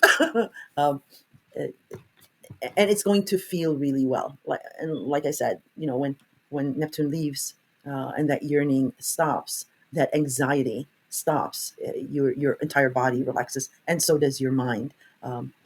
Because with any partnerships, it's what we are feeling inside that we project onto the others, and they reflect it back to us. Um, so, what the movie that I chose for you is Disney's The Beauty and the Beast, and it's just an example. It's just an example. Don't be mad when I mentioned this. And no, you are not the beast. You are the princess, or if you're a guy, still it's an analogy of some sort. And what the movie is about is the princess's fear of the beast, and of letting go of that fear, uh, which which um, which proves that strength, um, because once she lets go, she lets go of the fear and she loves the beast, then the beast is transformed into a prince. Um, and the same for you. It's the fear of rejection or the fear of being used, had your guards up, for example. But once you let go of that fear, you'll know that you are strengthened. Your heart is full of compassion because it comes from a place of strength and not of fear. It's really difficult to explain to you, but and I'm not saying do this or do that, but you will come out of it in that sense, because like I mentioned, we have the grand water trine, and Jupiter is in Cancer, and Cancer is a cardinal sign. I'm very powerful water sign, so you're getting that nurturing, you're absorbing that nurturing, and you'll be able to let go of that fear, um, and move forward, like I mentioned, without fear, and then that's when the compassion comes in, and it's very cathartic, very healing. Like I said, for you, it's very harmonious, it's very good, uh, nothing bad, and I think the Beauty and the Beast really does exemplify. Some of you might not resonate with it, but I think it exemplifies this journey and this lesson. Um, your the str- the love that's coming out of strength rather out of fear, um, makes everything beautiful. Yeah. So yeah, that's what I picked for you. In any case, that is it, and I will be uploading your yearly horoscope for 2026 either on New Year's Eve or the first week of January. So if you have any questions, you can drop them in the comments. I'll answer them. Otherwise, I'll talk to you then. Take care, Scorpio. Best of luck. Well, hello, Virgo. Um, Hope you're doing well. So this is the December 2025 horoscope, and I am doing this month's horoscope different yet again. I like to mix it up. So, December's horoscope, in the intro, I have gone through the entire month with all the aspects and degrees, and I've explained the energies and how they will manifest. So, that is all in the intro, and it's really easy to follow. So, for example, let's say, let's take an aspect, because I'm giving an example for each sign in case you're not savvy with understanding astrology, because not everyone is. Um, so let's say on the 21st, the sun enters Capricorn, and the sun illuminates everything, and every year the sun enters Capricorn around this time. So it's an annual review of your Capricorn related house. And how would you know which house that is? Well, as far as sun signs, you were born with Virgo, with the sun in Virgo, and you would count up to Capricorn to figure out what house that is. So Virgo would be your first house, um, since you were born with the sun in Virgo. Then after that is Libra. That is your second house of job and income. Scorpio is your third house of communication. Sagittarius is your fourth house of home and family. And then finally, Capricorn would be your fifth house of love, romance, children, creativity, pets, and gambling. And it can mean casino gambling, but it's also, the gamble we take on life. It's the house of lighthearted romance, having fun. It's not a house of commitment. Uh, so that's how you would know that Capricorn is your fifth house and the sun is entering it, and it's your annual review to see what's working and what's not, and what changes you need to make. And that is besides what's happening in your natal chart. And if you know how to follow in your natal chart, you just look for what's going on in your Capricorn house, in your natal chart, and you because Capricorn, may have other planets in there. You combine the two for a more clear reading. In any case, if you have questions, you can leave them in the comments. But what I am doing with each sign, because the intro covers all that and much more, I give you some sneak peek into 2026 as well. But what I'm doing for each sign is discussing the final critical degree, 29th ending degree of Pisces that Neptune is on its way of exiting. Uh, so this is the final goodbye. This is, like I mentioned earlier in the year and throughout the year, it's the long kiss farewell. And he's been with us for 14 long years. Um, and also, Saturn is in Pisces, um, a couple of degrees behind Neptune, closing in. So, what the good news is, well, for you, there's a special good news. And what the good news is here is, of course, well, for new listeners, so bear with me if you've heard um, this thing before, is that you've had really a very, very difficult time with relationships within these past 14 years. I mean, you might have had relationships that were very romantic and idealized and all that, but they might not have lasted. And this is not in reference to the committed Virgos that are fine and happy in their partnership. Um, and and and what happened is the beginning part of 2023, and if you were in a relationship then, um, you started experiencing a lot of difficulty with that relationship, unless something in your natal chart says otherwise. You've had you've had this a difficult time at relationships. um, and why that happened was, since 2012, Neptune when Neptune entered his home sign of Pisces, which is your seventh house of partnerships, by the way. That's why I'm talking about relationships. um, Neptune was left on all by himself. Neptune is very, very powerful. um, I would dare say even more powerful than Saturn. Plus he was in his home sign of Pisces, so he was extremely powerful. So we couldn't resist his temptations, let's say. And especially for you, Virgo, he was sending one after another, these knights in shining armors. I'm laughing with you, Virgo. I'm laughing with you. But they were never, every time, it came to some sort of a commitment, um, they slipped away. They, just like Pisces, the fish, slippery, they slipped away. And they might have been even Pisces. Um, but there was still this longing, this yearning, this siren's call of this idealistic partnership that you longed for, whether you're a man or a woman. Um, and you saw that in these people that you were attracting. When Saturn came in, and he came in just in the nick of time, because there were only 2 more years left of Neptune in Pisces.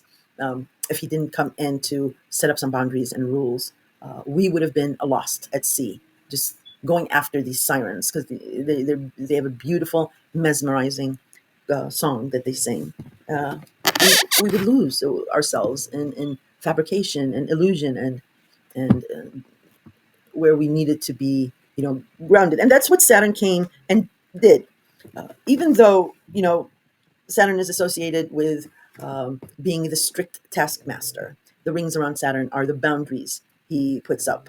Um, and he's associated with Father Time. So he slows everything down.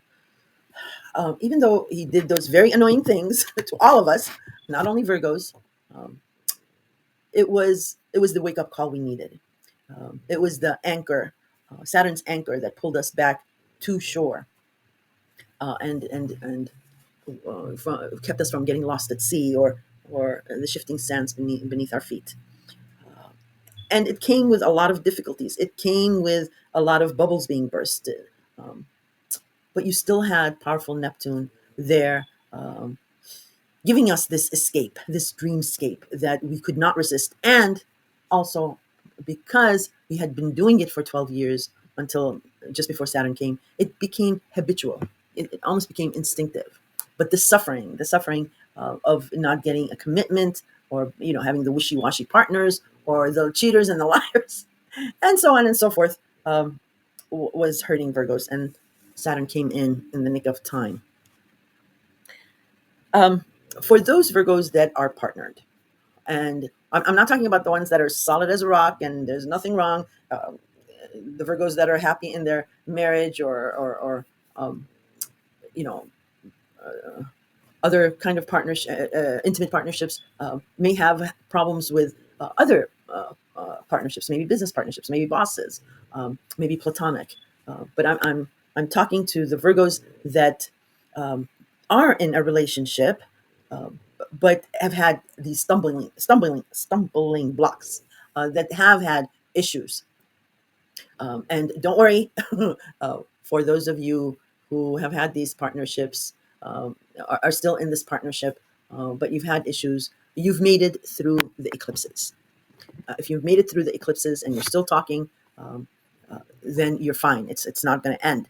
However, what's happening, because Saturn is back, going direct and still in Pisces, um, it's it's putting some pressure on this partnership or relationship that you've had problems with in the past, and it's being repeated. That issue is being repeated. There's a reason that these planets go retrograde. Um, it's going back and forth 3 times over those same degrees. So that issue that is going back, you're having to revisit it.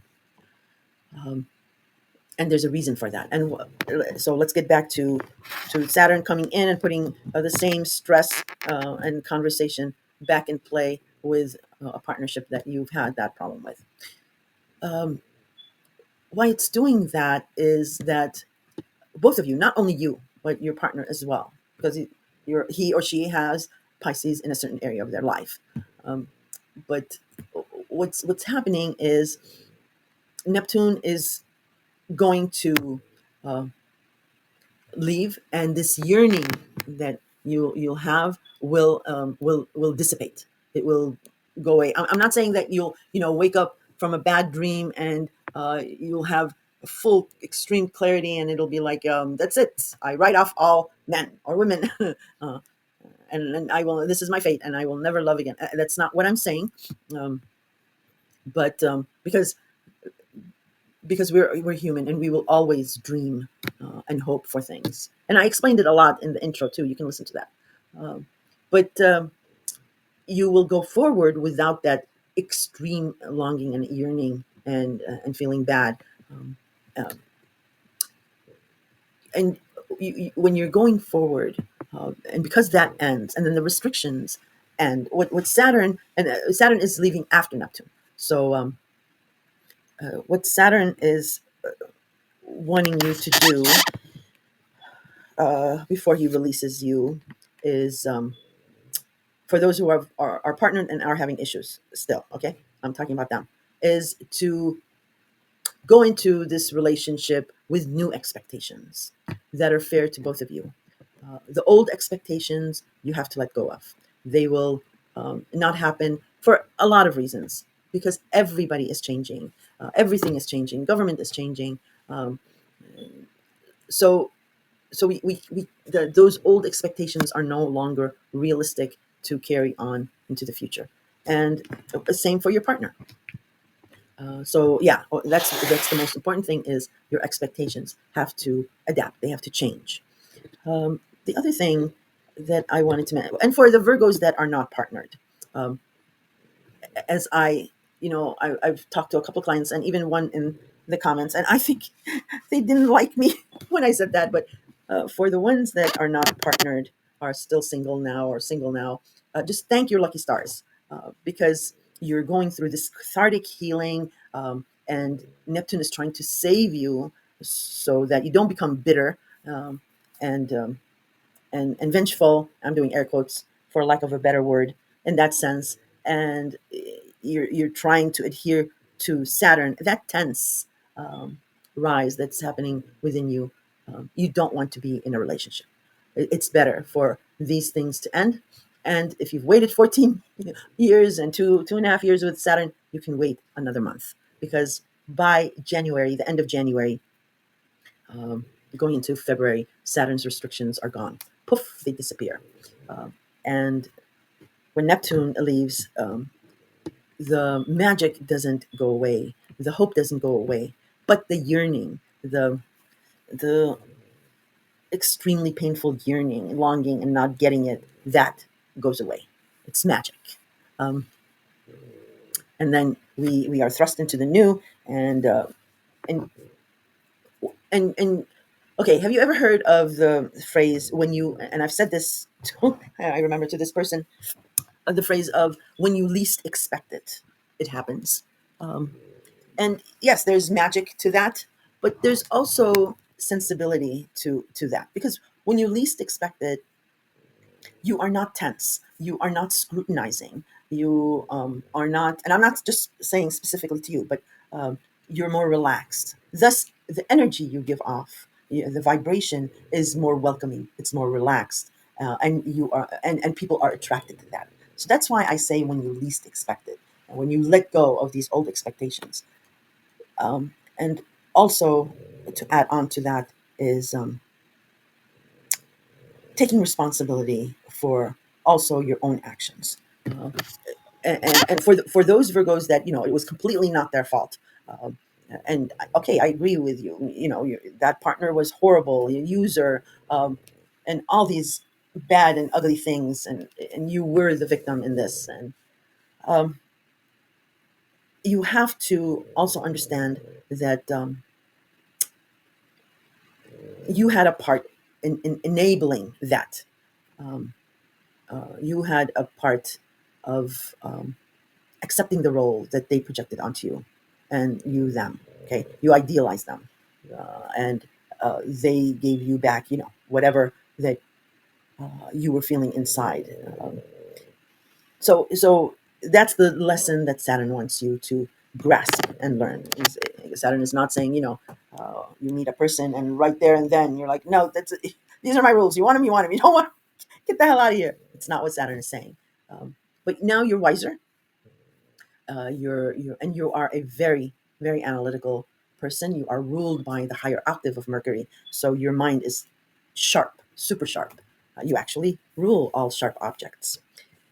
So you have learned the lesson. The only problem, like I said, was that Neptune having this extremely strong sway in the longing that we and in the yearning that we that he enchants us with, and that's not bad either, of course, because everything has to do with some kind of a very strong emotion in order for us to get things or be present in those situations. But um,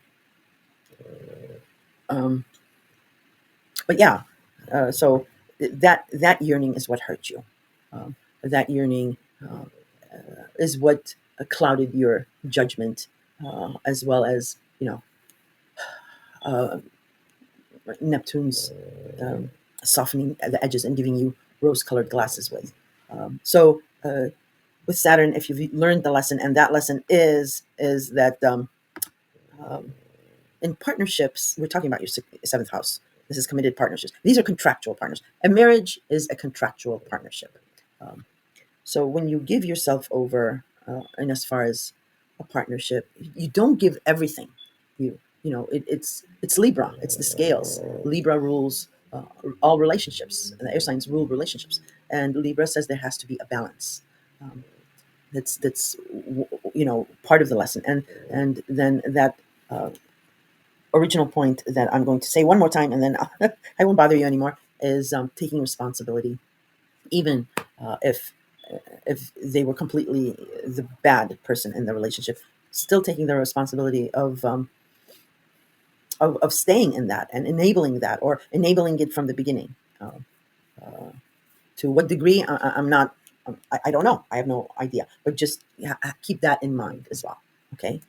Um, and yeah, and the other thing is you are one of five signs that officially, um, and I mentioned this in the beginning part, right before Aries, is that in December, this December 2025, the following signs officially close out a difficult romantic, familial, or emotional cycle.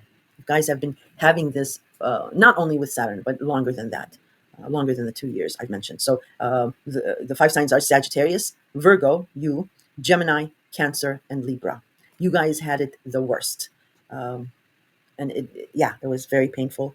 And but we have optimistic Sagittarius, we have analytical Virgo, crazy Gemini, and cardinal signs Cancer and Libra, the ones who were tasked with this, so that we teach others. Um, so that is the theme, and there will be these reconciliations, these resolutions. Um, uh, Happening, but it's going to be at a very deep level, like I mentioned, with new expectations asked of you, and you too. Remember, it's Libra. You too um, absolutely should ask of new expectations from partners, and you move forward. It'll be exciting because you'll have sovereignty again over your feelings. Um, I'm not saying don't give an inch. I'm just saying you'll have the sovereignty back over your emotions and your feelings once Neptune leaves, and then the obstacles and restrictions. Saturn leaves and they disappear, and then boom, the energy. You're relaxed. You're tense free, and you will attract these healthy partnerships to your life. That's why I'm saying the longing, the hope. When I mentioned in the intro, is that it's not all for naught, um, because we have Neptune is still powerful, so we still have these hopes and longings, but they won't be as intense. And that's when you relax and you attract this energy. And when you least expect it, for I'm talking about you single Virgos, when you least expect it, it will come knocking on your door. Uh, Synchronicity happens. You bump into your neighbor at the store. You meet someone at maybe a Christmas party or a New Year's party, and so on and so forth. Um, so that is how the month ends, Virgo, and that's the theme. And what I'm doing is I'm like giving you. I just wanted it to be a little fun, so I'm giving you like a movie title or a song or maybe a phrase that matches this energy for each sign. I'm doing it, and for you,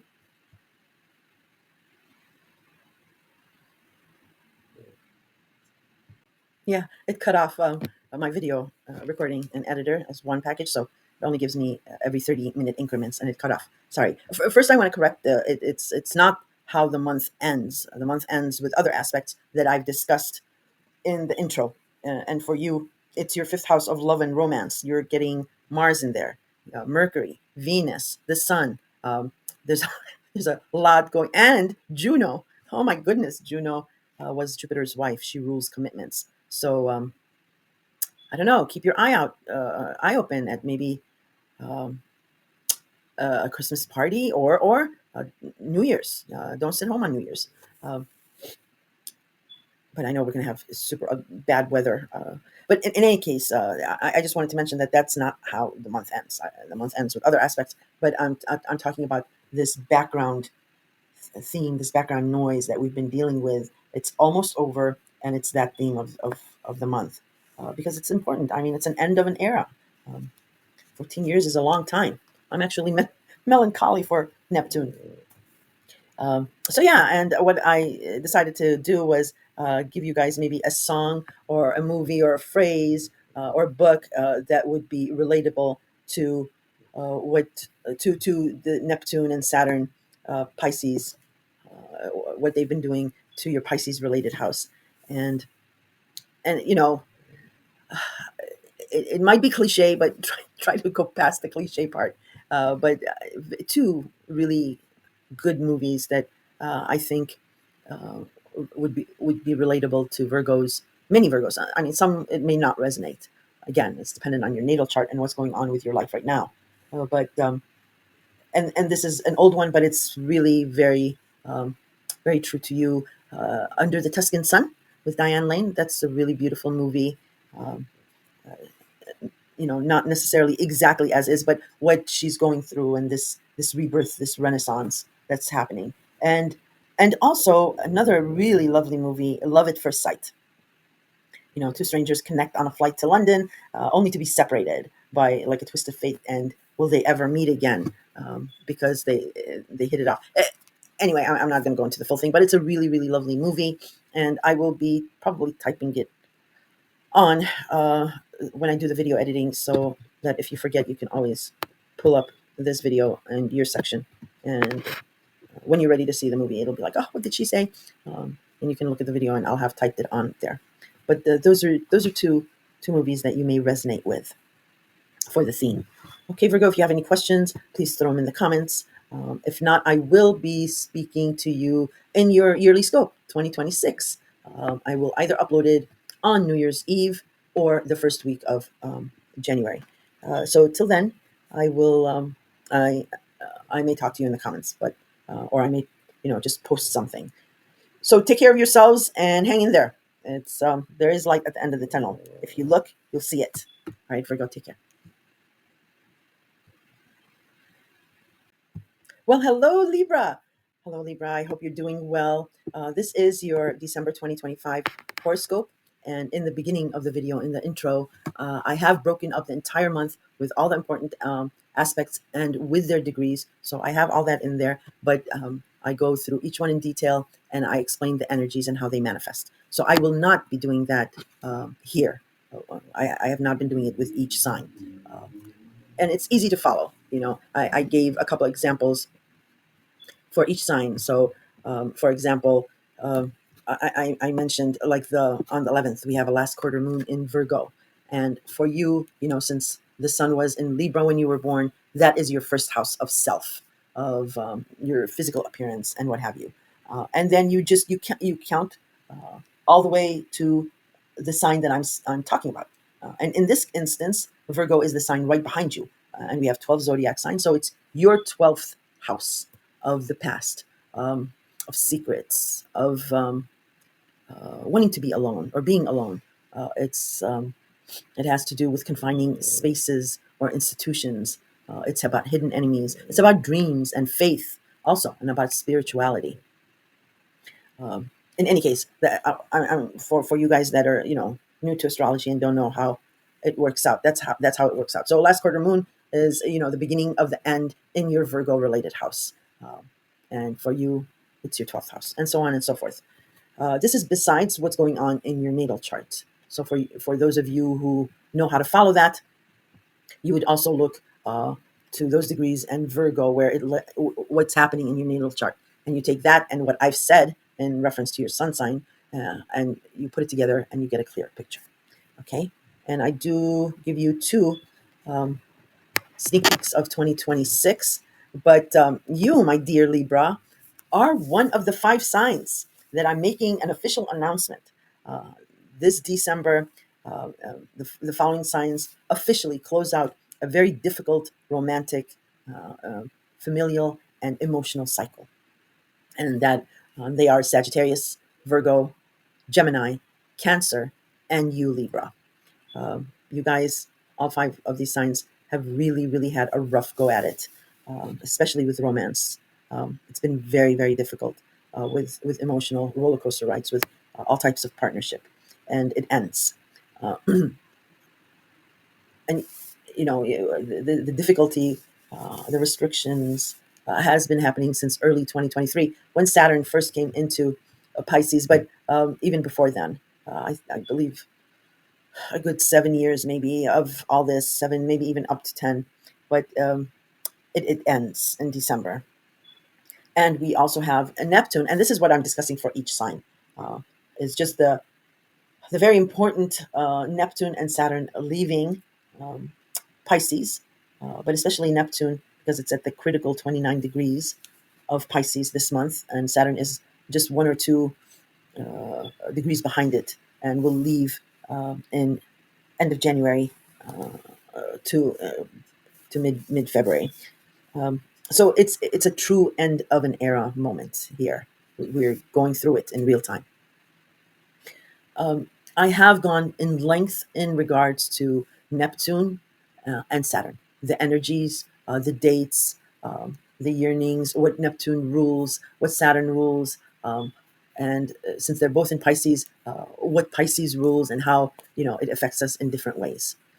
Uh, so you can listen to that all in the beginning because I took a very extra long time for Virgo because it's her or his seventh house of partners, and they've had it almost a little bit probably more stressful than the four of you guys, but yeah, you guys have had it that too. In any case, so yeah, I don't want to bore you to death. I don't want to be repetitive, but we are discussing now Neptune.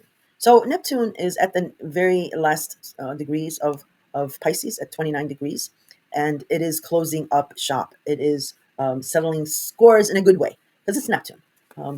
It is leaving us with healing, with compassion, and still with hope.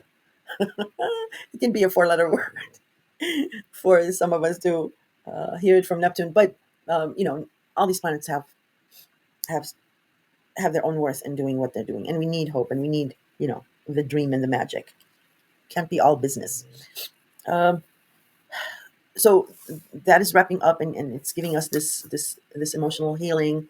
Um, and the good thing about it leaving, one bad thing is that dreamscape, um, that that imagination will go, yes, but you can still recall on it because it's been in Pisces for 14 long years. So it's habitual now. It's like instinct for how we feel. But once it leaves, the good thing is the yearning, the longing stops and it disappears. It melts away, so that we don't idealize someone or we don't project exuberant longings onto another. Um, when it leaves Pisces, that yearning, that longing, and remember, Neptune rules Pisces. It's its home sign. So Neptune is very powerful. So that yearning, that longing, is very, very intense. No one could resist it. So first that leaves, and that yearning ends. That longing ends, and then and Saturn is still here with us in Pisces, just a couple of degrees behind Neptune, and it is still laying down the law. Because the last few months of Saturn are usually easy, but not this time around. Why? Because, like I mentioned, Neptune was in Pisces for 12 years before Saturn came along, and 12 years is a long time. Now it's 14 years. Breaking those old habits of rose-colored glasses, or the fog, the mist, the softening of edges, the like I said, the dream escape, the going after the sirens calls. It becomes like I mentioned, habitual instinct. So Saturn is going to keep on us until that final few degrees when it leaves, and God in his wisdom, the universe, setting it up where Neptune first leaves, so the yearning stops, and then Saturn leaves. You see how it works out? It's perfect. Um, you get rid of that stressful yearning. It goes away, and then clarity comes in with Saturn leaving, and restrictions are ended. So we are able to carry on. Now, the only other thing I wanted to mention in regards to moving forward is in our Neptune and in our Pisces related house with Neptune and Saturn leaving is expectations. Our old expectations will not work anymore. We need to move forward with new expectations that are fair to everyone, especially yourselves, because it's a new world. Everything's new around us, and we're going into air and fire signs. So we can't go back to the old. There is no old. Um, so those old expectations that tripped us up, that confused us, that caused delays, those have to be released, and we move forward with new expectations that will support us in the new energies that are coming in. Um, what else did I want to mention? Let's see. Da, da, da, da. That is actually it. And Pisces for you, Libra, is Pisces. Oh, I completely forgot. Is your sixth house. I'm sorry. Is your sixth house of health, habits, routine, scheduling, um, taking care of someone, small pets, and it might be your job as well because it has to do about scheduling. So maybe there's a shakeup or some kind of change with your job, um, but but um, whatever you've stressed over or whatever you've longed for in regards to maybe it's a health matter or what have you in regards to your sixth house that ends in January, February, and then you are going to be extra supported not only with those restrictions going away, but with us going into these fire and air signs. So it's going to be such a breath of fresh air. Fresh air. Not I'm not knocking down the Cancer and Scorpio, the water signs on the earth. Those are very, very important, very embalming. My God, 90% of our body is made up of water. Water, you can't go 3 days. You can go months without food, but not water. 3 days is like the maximum. Um, so yeah, I just got off on another tangent, didn't I? What was I saying? Let me just pause it so I know. Well, hello there, Sagittarius. Hope you're doing well. So this is your December 2025 horoscope. And what I did with this video is in the beginning of the video, in the introduction, I actually went ahead and broke down the entire month. I gave you the aspects, the degrees, and I went through each aspect, explaining the energy and how it will manifest. Excuse me. I'm gonna sneeze and I don't want to sneeze. So sorry. Um, okay, and it's very easy to follow and all that. So I've been giving everyone an example. So for example, on the 11th, we do have a last quarter moon in Virgo, and a last quarter moon simply means the beginning of the end of something in relation to your Virgo related house. Um, so what you would do as a Sagittarius, the sun was in Sagittarius when you were born. So that is your first house of self and identity, your profile, your physical appearance. And then you would count all the way to Virgo, as Capricorn is your second house of job and income. Aquarius is your third house of communication. Pisces is your fourth house of home and family. And until you get to Virgo. And Virgo for you is your 10th house of your status. Status is married, not married, a mother, or never have children, single, not single. It's a status symbol, a status thing. Um, and the 10th house also covers your career, your reputation, authority figures, any non uh, like profit, philanthropy, or volunteer work where you do work for free. That's the 10th house. It's a very prestigious house. Um, so that's how you would know what Virgo is for you, and so on and so forth with the other signs. And mostly really for the first 3 weeks it is dominated by your sign because we have Mercury, Mars, Venus, the sun in your sign. But yeah, what I did was break up the entire month, explaining each aspect and degree and the energy and what to expect. and I have the full dates and degrees of the Mercury retrograde when it first entered um, your sign and Scorpio back in October 6th. So that is all in the forward in the beginning of the video. And what I'm doing with each sign is really just hitting on the theme of Pisces, as Neptune is at that critical ending degree of Pisces, at 29 degrees. So it is about to leave us. It is that what I've been mentioning all year long. It's that long kiss farewell with Neptune. It's an end of an era because Neptune um, has been in its home sign of Pisces. Excuse me, that came out of nowhere. I yawn. For 14 years now, and it is about to exit for the final time. And Saturn is right behind Neptune, a couple of degrees, and it's catching up to Neptune. And Saturn also will leave Pisces in by the end of January, towards February.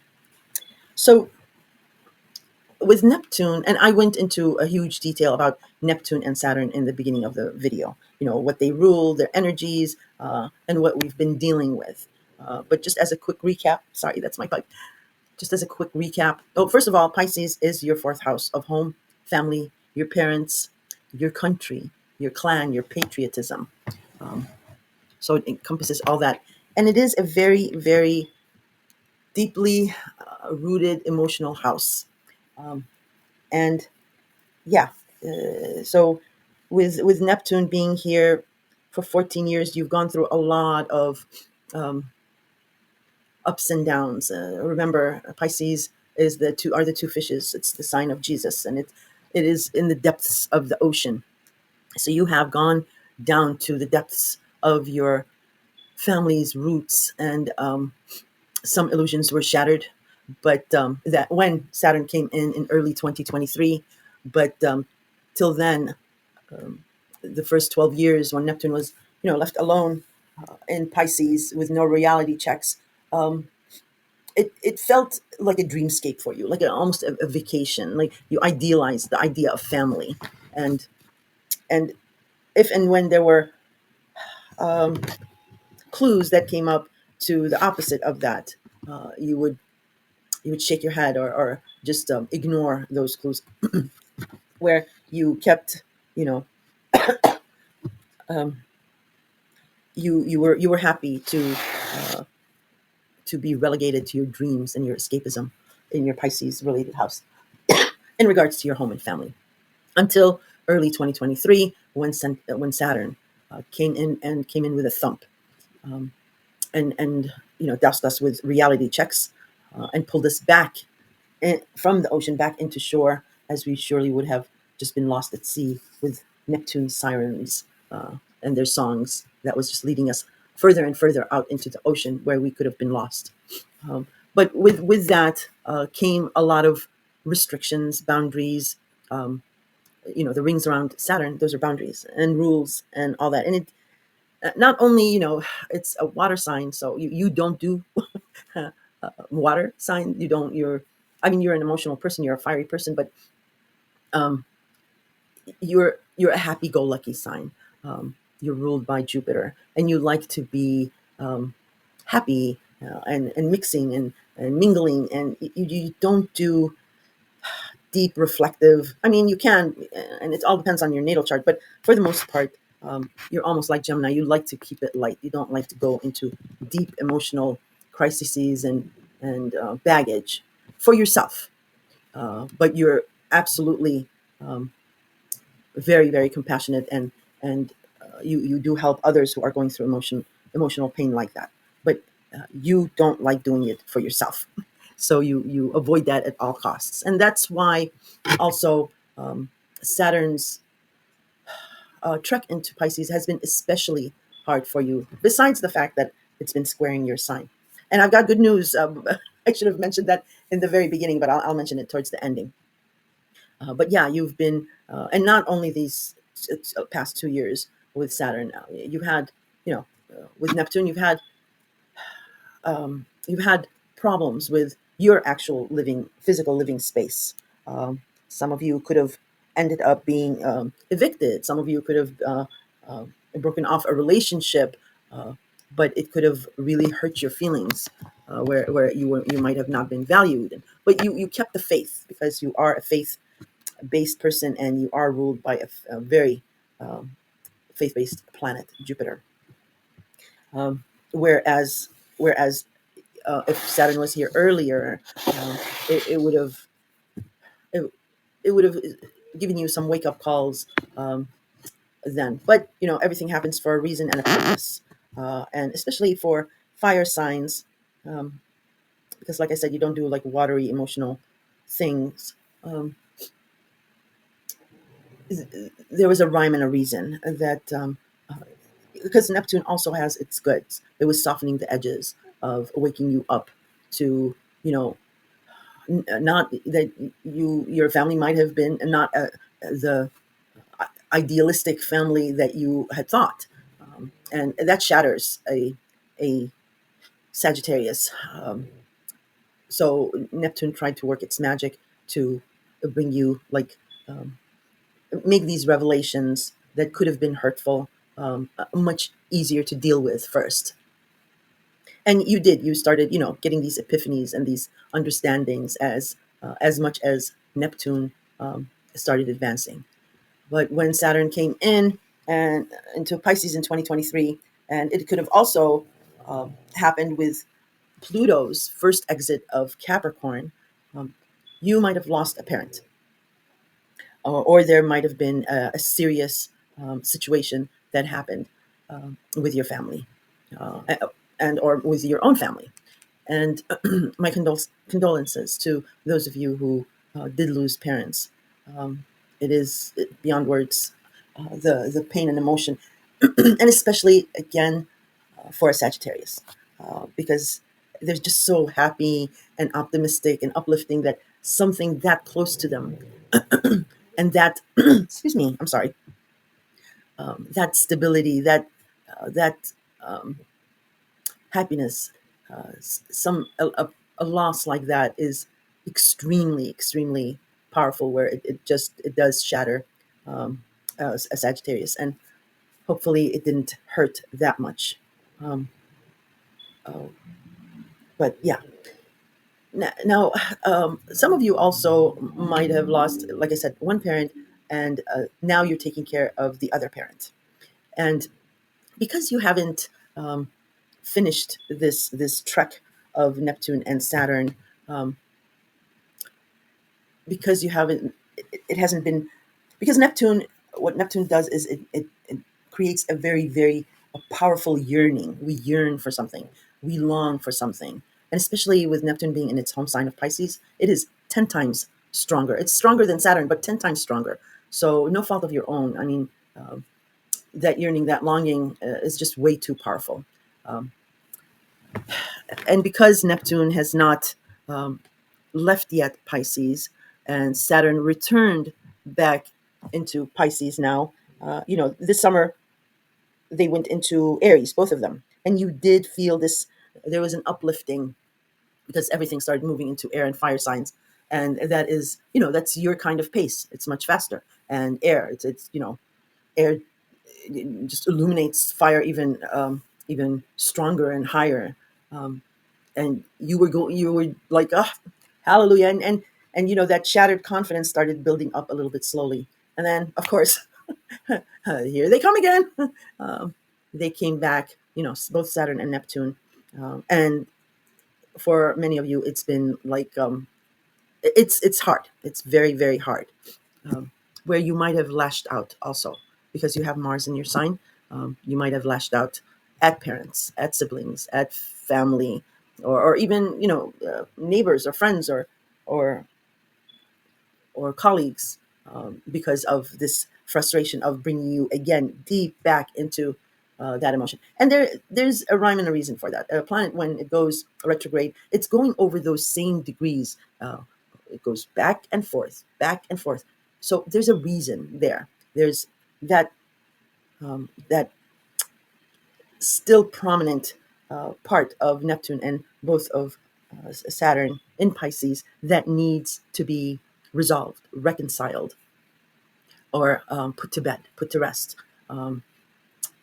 And and like I mentioned, it's very difficult. And now you have Mars in your sign, Mercury, the Sun, Venus. Oh my gosh, you're all fired up. So there might have been a recent shouting match with a family member, or you could have taken it out on somebody else.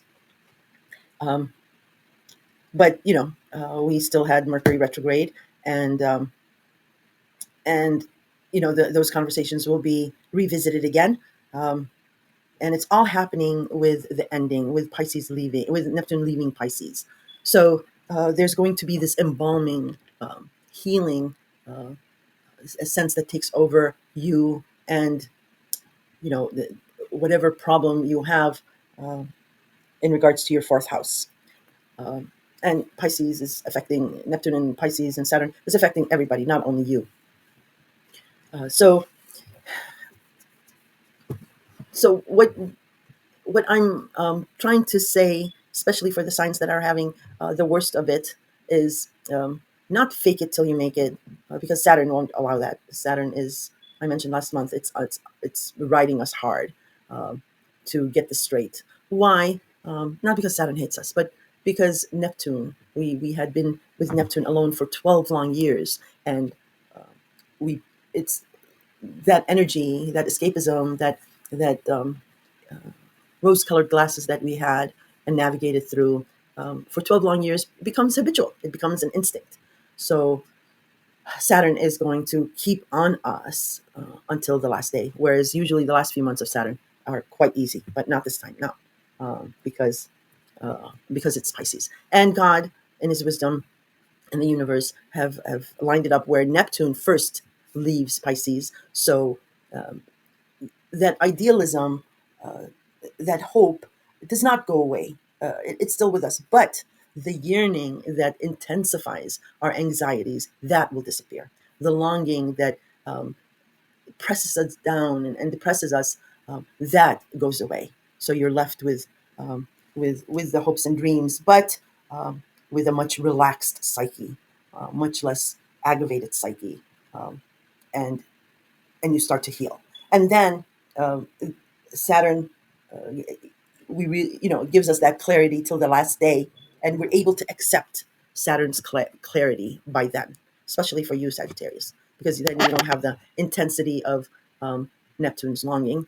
You'll still have the hope, but the clarity comes in without you, you know, being trying to escape it. Um, so moving forward for you in your Pisces related house, and like I mentioned, if there's um, a parent that you're taking care of, and you might be taking it out on them, um, or if it's your own family and what have you, moving forward after December's energies, uh, we have to let go of our old expectations and start with new expectations, because whatever relationships you have with family that are ongoing now and you guys are still talking, that has survived. It's not going to end with Neptune's ending or Saturn's ending, because we've had the eclipses. Um, so this relationship will move forward, um, and it will ultimately end in natural and other natural ways. But moving forward, your expectations of this family member or this parent has to change. You can't hold on to your old expectations, and them, you as well. So and I'm not going to harp about it, because it's not like a teaching thing. It will come naturally, as I mentioned, when Neptune leaves, and your anxiety, your stress level of the yearning, the longing, that dissipates. Then you have the full clarity, and still having the hope. Um, then you are able to revise your expectations going forward. And because the old expectations will just not work, because there is no old anymore. Everything has changed. Everybody's lives is changing. Like I said, it's the end of an era. Governments have changed. So that's what I wanted to hammer away at for each sign, because it is very important. It is an end of an era, and for you especially, what I said I wanted to, the great news is that you, and amongst four other signs in December 2025, I'm informing you officially. These signs officially will close out a very difficult romantic and familial and emotional cycle that you guys have endured. So it's you, Sagittarius, it's Virgo, it's Gemini, it's Cancer, and it's Libra. You five have had it the worst out of all, and especially you and Virgo, because it's a very, it's your base, it's your home and family, and Virgo, it's been their partnership house, all kinds of partnerships. But not to minimize Gemini's, Cancers, and Libras. Very, very hard trek here. But yay and hooray, pinch me. Is it real? It is real. You're officially closing out a very difficult cycle that you have endured. And even before Saturn came in 2023, there was other things that you've gone through. And that has, you feel that has um, put out your fire. And I've talked about this at length, but there is no damping of your fire. It is within you. Um, you can never lose it. It can never be dampened. But it can be, yes, the water energy can be very overwhelming for a water sign. Um, but just to know that there is the light at the end of the tunnel. We've waited 14 years and gone through these three. We can wait another month, but it's right around the corner, and everything moves forward. The only thing is, Sages, is to let go of any bitterness, any resentment. If um, one of your relationships is in that is is seeming like that, because again, you don't want baggage uh, going forward once the changes start. The new changes come in. You know as very well. It's we're the planets are all changing signs into air and fire, and you as a fire sign know that it can go super super fast, and you want to do the work now, especially with the grand water trine that we have that's been going on that I mentioned in your November scope. That's with us until January, so take advantage of that. Your ruler Jupiter is in Cancer, and is one of the main characters of this grand trine. And Jupiter is your ruling planet. It will always, always look out for your best interests. So use that also to have this compassion. Um, just bathe you in light. Um, okay. So yeah, once again, if there is any resentment, and there's arguments being had, and what have you, you have to remember because you're a Sagittarius, and you're very optimistic, and you're a fire sign, and God has designed that so that you are in the winter months, because everything it dies in the winter. It's dark, it's cold, so you are tasked with the responsibility of keeping life alive, of keeping the fire alive, of warming people with your personality who might be going through similar, if not worse, emotional healing. Um, and that extends to if you have this bitterness, this resentment, um, if towards anyone in your family, you're a very confident person. So you tend not to, um, as far as loved ones, you tend not to really um, go into depth about apologizing, I'm sorry, or what have you. I mean, you have no problem with doing that. You're a very sincere person, but with the people that are very very close to you, you tend to be um, not like not being saying uh, extending the olive branch or what have you, because you are confident in that relationship. And what I mean when I say that is that you assume that they know uh, that you love them dearly, and and it's just a matter of Mars being in your sign. But because everyone's gone through some really really radical changes, and just heavy duty transits, um, your family needs to hear again from you that you care. They also need. You are so giving to everyone.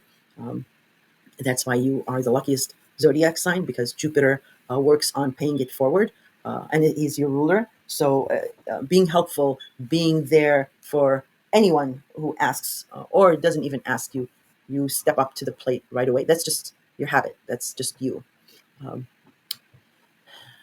and and your family also needs this from you. Um, they need that fire, that smile, that uplifting spirit that you have.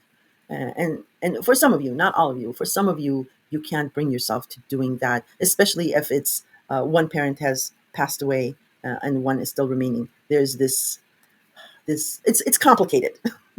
Some of you, a very small number of you, are blaming uh, one parent for the loss of the other. God forbid, I hope not. But there is that, and you're trying to reconcile that. Um, you don't like feeling that way. You don't like thinking that way. You know it's wrong. But you have been so drained of your fire because of what happened with Neptune and Saturn, and you just been knocked down, knocked down, knocked down. It does. It takes a lot. And I'm not only saying about your home and family life. You've had some heavy duty betrayals with partnerships and relationships, friends, and you know with Mars in your sign now, it's like the hurt. Um, the hurt animal. I'm not calling you an animal. I'm just giving you an analogy. An animal is innocent. It just doesn't want to hurt anyone. But when they're injured and you try to help them, they lash out. And you might be doing that with a family member or with your family or with others. Try to be conscious of it. And this is what I mean with these planets coming back in and grinding away at that, because that needs a resolution before moving forward. And it will come, Sag. It will come. I promise. Um, so that's basically it. Again, the beginning of the video has the full month, but I knew this part was going to be heavy duty, and I wanted to let you know that there is the light at the end of the tunnel. It is almost over, but we have to make peace with it now before going forward. You don't want baggage with you. And I decided to make it a little bit lively. um, and like choose a song or a movie or maybe a phrase or a documentary for each sign that gives you maybe another view of this Saturn Neptune in Pisces theme. And for you, Saji, I picked. I mean, it's kind of sad, but it is where you are, and sometimes we need to let it out. We need to feel sad. That's what grieving is all about. That's what, and I'm not saying many of you are fine and happy. You just have some little bumps in the road with home and family. But I'm talking to the ones that have been battered relentlessly, not only from family, which is your stability, your safe space, but you've been beat up on from other sides. So um, just saying, giving you happy songs and saying, oh, it's okay. That's not going to do anything for you. Sometimes you have to embrace that grief and let it, and then you are able to let it go. In any case, the song I picked for you, Sag, is Dean Lewis. How do I say goodbye? Um, and and it's just so pertinent to you. So it says, how do I say goodbye to someone who's been with me my whole damn life? You gave me my name and the color of your eyes. I see your face when I look at mine. So how do I, how do I say goodbye? That I think that encompasses your journey. Um, but we also have Chiron in Aries, your fellow water sign, and Chiron is the wounded healer. So there's some activity going on with that. So we have help from that end as well. I hope I didn't ramble too much, but um, it's important. I want you to enjoy your Christmas and the New Year. I want you to enjoy um, this time that you have with your parents or parent and your family and your friends and your own family. You guys, some of you guys, of course, have your own family, your own grown children, or maybe small children. So once you let go of any resentment or bitterness, it is going to be very cathartic. And you do your heart good as well as the people that value you and you value the most, who need that affection and that love from you. Don't hold it back. It'll make you feel much, much better. All right, Sagittarius. So if you have any questions, you are welcome to throw them in the comments. Otherwise, I will be talking to you probably. The next drop will be your yearly scope for 2026. So I might drop it either New Year's Day or the first week of January. But I'm trying to shoot for New Year's Day. Uh, as you know, please bear with me. I'm still working full time and overtime. But yeah, if I don't talk to you in the comments, I'll talk to you then. Take care. Well, hello, my favorite sign of the zodiac. Hello, Capricorn. I hope you're doing well. So, this is your December 2025 horoscope, and I did things differently this time. In the beginning of the video, I've gone and dissected the major points of the entire month, given you the aspects, the degrees, and I explained the energies and how it will manifest. So, I will not be doing that here, and it's pretty easy and simple to follow. And I'm giving each sign an example. So, for example, on the 11th, we have a last quarter moon in Virgo, and what you do is, you were born when the sun was in Capricorn, so that is your first house of self, um, and your profile, your physical appearance, and then you would count to Virgo. So Aquarius is right after you, so that's your second house of job and income, and Pisces is your third house of communication and commuting, and then Aries is your fourth house of home and family. Taurus is your fifth house. Gemini is your sixth house, and Cancer is your seventh house. Leo ninth, and then Virgo. Let me make sure. I'm sorry, I've been up all night. Capricorn. I'm going to go backwards. Capricorn, Sagittarius, Scorpio, Libra, Virgo. So it's 1, 12, 11, 10, 9. So it is your ninth house of higher education, foreigners, foreign lands, traveling, long distance traveling. It is about philosophy and publication. Um, so the last quarter moon it's the beginning of an end of something in that house, and that's besides whatever activity you have in your natal chart. And as far as Virgo, so you would take what I've explained, and you would take your natal chart if you do follow it, and you know what's going on, and you combine those two and you get a clear picture. So I've done that for the entire month in the beginning of the video. You can listen to that, and I do give you like 2 sneak peeks or previews of 2026 also in the beginning. So what I'm doing here with each sign is I'm going over the Neptune and Saturn themes for December, because they do dominate, but in the background, um, in the background, in the psyche. Um, and because Neptune is almost done with Pisces, it's at that critical ending degrees of Pisces, the 29th degree. So it is almost over. And this month it has to do with um, compassion, healing, resolution, reconcilement, um, and the kiss farewell. I've mentioned this. The long kiss farewell has been playing out the entire year, and especially with the retrograde, because both Saturn and Neptune are going back and forth over these specific degrees, because there's something here that is going to manifest, that's going to happen. Now, if it is about a relationship, even though it's your third house of communication, commuting, Pisces is of communication devices, of neighbors, the neighborhood, siblings, cousins, extended family, and social media falls in here, and a different language than your own.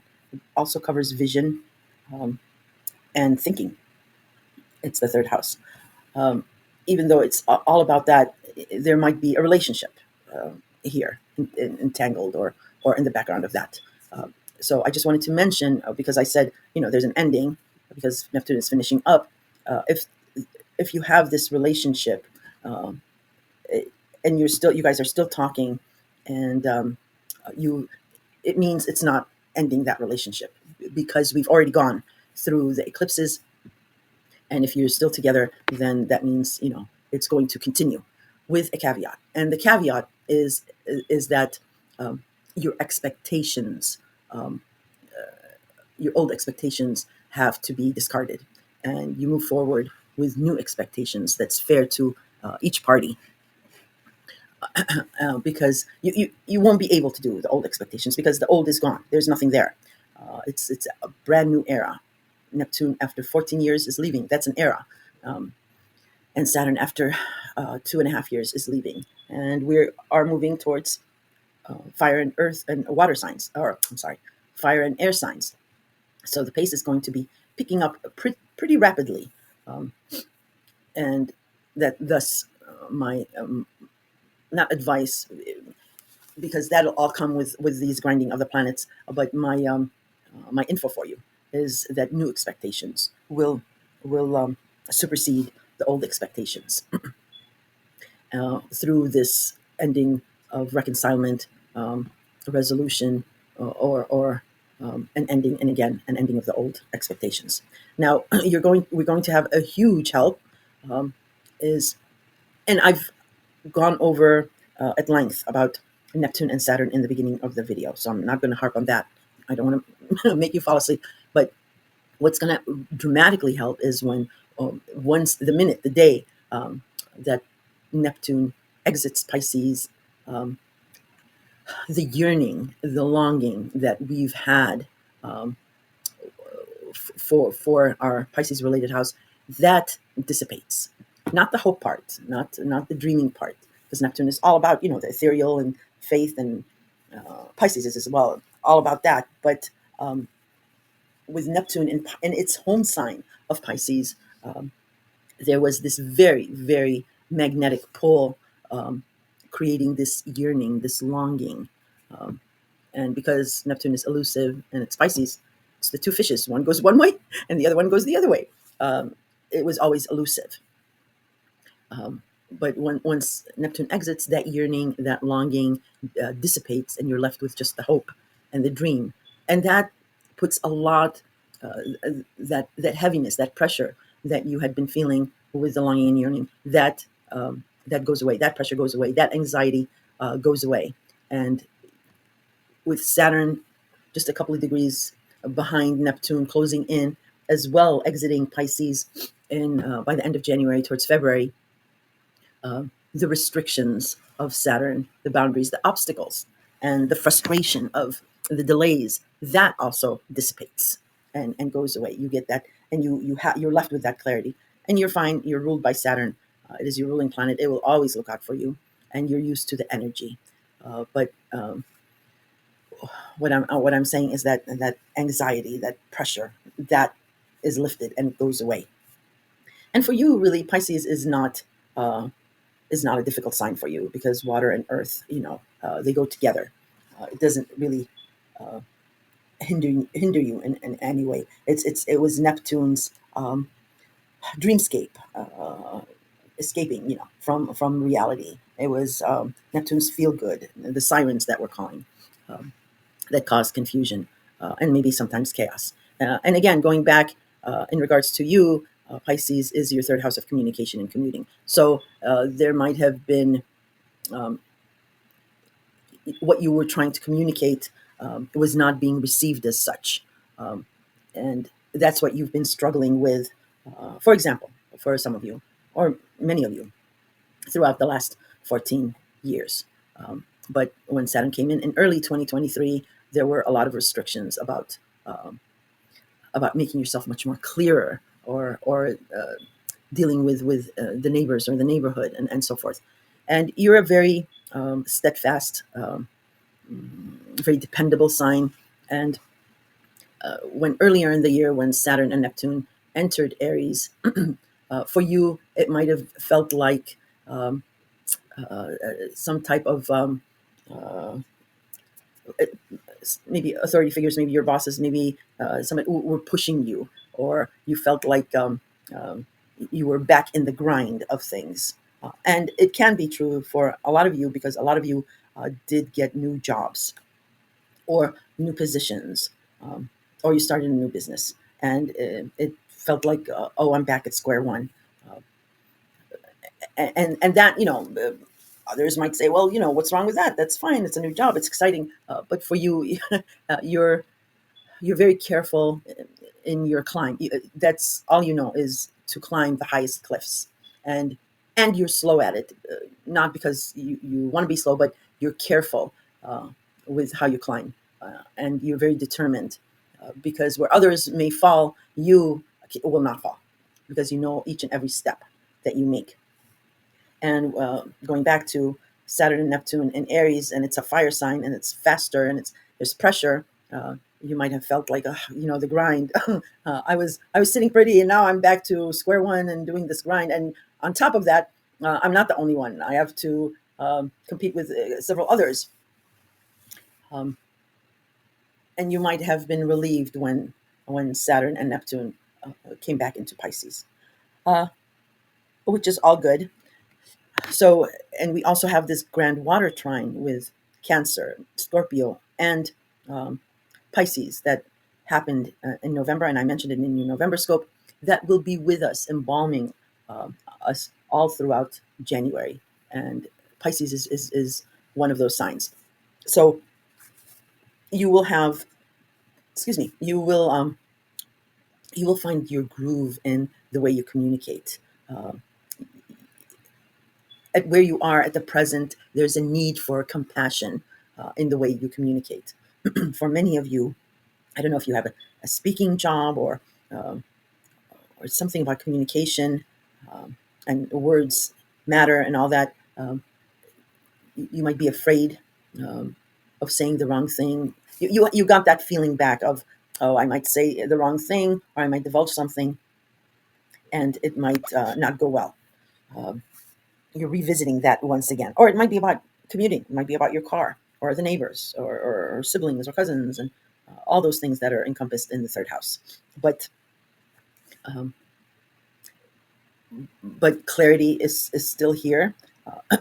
And like I said, the compassion is off the charts. So your words are going to be very, very healing for others. And that's what they're looking at you for, is that healing, that embalming, um, that that steadfastness. Everyone can rely on you. And when you say jump, they ask how high. That's the gift that Neptune is leaving you with. Okay, and it'll all make sense for you. It'll all fall into place for you. There's nothing really major that's going to rock your world. You will have the Sun, Mars, Mercury, and Venus all in your sign. So the second half of the month, towards the ending. So you are going to have a lot of power at your hands.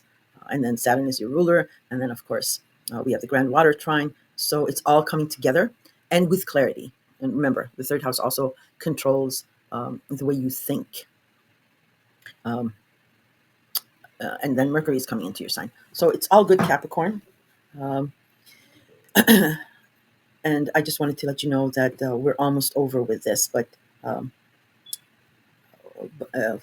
by next month, it's almost done. So there is that light at the end of the tunnel for you. Um, and you, like I said, you're fine. You can handle this. So that is the theme that is playing out in the background. That is the ending of the era, and that is really what sets us off onto the new. And um, if you have any questions, you can throw them in the comments. And the next drop I will make will be for your yearly horoscope for 2026. I will either do that on Christmas or on New Year's Eve, or the first week of January. Oh, also, I wanted to add a little pizzazz to this video, and what I decided to do was like for each sign, either a movie or a song or a phrase or like a documentary to give to each sign that coincides with that Saturn Neptune theme of this ending and this clarity. And for you, and I think I heard this somewhere else as well, but for you, I picked the song, the Cats in the Cradle by Harry Chapin. There was another song that I really thought was good for you, but this one is about, you can listen to it, but it is about um, communication between loved ones and not putting it off. And I can understand where you might be tired, you talked out because some of you have this job where you're communicating a lot, and you might just want peace and quiet and not talk. And you're that kind of a person. You're old school. You tend to say less is more. So you don't like to go on and on and on. And I'm probably getting annoyed with this video because it's going on and on. But that song is about always putting it off, always putting off the talking to your most valued relationships, where time just slips by, and you realize you've turned into that person who always promised to be there to talk to you. Um, yeah, it's about um, a little boy asking, "When are you coming home, Dad?" And he says, "I don't know when, but we'll get together then." Because the father is always busy traveling, working, and what have you. And then the song goes on, and the son has grown up, and he's now finished college, and he's working, and the father's retired, and he calls out to him and says, "It sure would be nice to talk to you. When can I see you again?" And the son replies, "I'd love to, Dad, if I could find the time. Um, but it's been really nice talking to you." Um, and he realizes, as in the song he's singing, "And as I hung up the phone, it occurred to me he'd grown up." The father is saying, sorry, he'd grown up just like me. My boy was just like me. And that's melancholy, and you are a very compassionate person. um, just just don't put off being in contact with whatever you've left behind, uh, friends, people, parents, loved ones, because that's that bond that stays, the sharing of uh, what's been going on with them or you, that keeps it all intact. Yeah, so that was the song I picked for you. In any case, and I thought I heard it somewhere else. I think another astrologer said it, but I was like, ooh, that's perfect. um, Maybe I dreamt it. I'm not sure. If you have any questions, please leave them in the comments. I'll answer them. And if not, then, like I mentioned, I will be talking to you in your next scope. Take care of yourself. Please have a very Merry Christmas, and stay safe with the new year, but enjoy all the festivities. And with Venus coming into your sign, that's going to be amazing. It's going to be attracting you a lot of money and love. Take care. Well, hello, Aquarius. Welcome to your December 2025 horoscope. Um, this video, I did things a little differently, whereas uh, in the beginning of the video, I have broken down the entire month, and gone over the major aspects and their degrees, and also explained how the energies will manifest. So I'm not going to be doing that here for each sign, but it's going to be very easy, excuse me, to follow. And um, as an example, let's pick, let's say, let's do, um, I keep picking last quarter moon in Virgo because it's just the easiest. So for you, so on the 11th, there's going to be a last quarter moon in Virgo. So it's the beginning of the end of something in your Virgo related house. And how you would figure that out is, you were born when the sun was in Aquarius. So that's your first house. And right after you is Pisces, that's your second house of job and income. And then Aries is your third house of communication. And you keep counting till you get to Virgo, and Virgo is your eighth house of other people's finances, that you benefit from. It's inheritances, it's government benefits, bank credits, loans, credit cards, it's taxes. It's about the past. We call it the house of sex, death, and taxes. It can mean death, yes, but no astrologer can predict death. Um, we use it rather allegorically, of something old that's, you know uh, past its date, and that whatever ashes is left, there's a phoenix that is reborn from those ashes. Um, so yeah, it's really easy. It's you can figure it out, and I do give you the full details of the Mercury retrograde. I also give you two sneak peeks into 2026. So what I'm doing here with each sign is concentrating more on this background noise, this very powerful background noise that has been in the background throughout the entire year. And I'm talking about Pisces, because Neptune is now at that very critical ending degrees of Pisces, which is 29 degrees, and it is about to leave Pisces. Um, so there is, throughout the month, this healing, and as well as reconcilements, closures, um, um, endings per se, because if there's a relationship involved here, and you guys are still talking and communicating with each other, it means it has survived the eclipses prior. that were in Pisces and Virgo. So this relationship is going to move forward. Um, and if it's fine and it's on solid ground, nothing to worry about. I'm only discussing the ones that may have just one issue, and thus the going back and forth with these retrograde planets to iron out that last kink. And how that's going to be ironed out is I'm simply saying, um, again, if you're moving forward, if you have this relationship still and you're moving forward, you need to um, discard your old expectations of it, because you can't go back to the old, because there is no old. Everything has changed. We're going into new territory. You got a hint of that this summer, but come next year, it'll be full blown and no going back at all into the previous, and it's going to be very supportive for you. It's Aries. Neptune and Saturn will exit Pisces and go into Aries, and that's going to be very supportive for you. And then we have Uranus and Gemini, your fellow air sign. Um, but yeah, this theme of this ending, I'm going to just explain it a little bit further. Is that when Neptune entered Pisces, Pisces is Neptune's home sign, and Neptune is very, very powerful. Almost, there's very little landmass in the world. It's mostly oceans and water, and that's controlled by Neptune, for the sake of astrology, as we're discussing this. So Saturn is powerful, but Neptune is, I would say, much more powerful. And being in its home sign, it was 10 times as powerful. So with Neptune, and I go into detail about their energies in the beginning of the video, but with Neptune, um, we get this, we're able to escape. There's this feel good factor about Neptune, because Neptune softens everything that he touches. He gives us rose colored glasses to look through. The very deep dark blue, almost black ocean can be covered with fog and mist, and it doesn't seem as frightening. Or the sirens calls are just mesmerizing, and you just keep going and going, trying to find them, and you're lost at sea. But what Neptune, how he hooks us, is a longing. There is a longing, a yearning that is fired up inside of us. And for you, Pisces is your second house of job, your income, and your value system. For many of you, you have, because you're such a humanitarian as well, you might have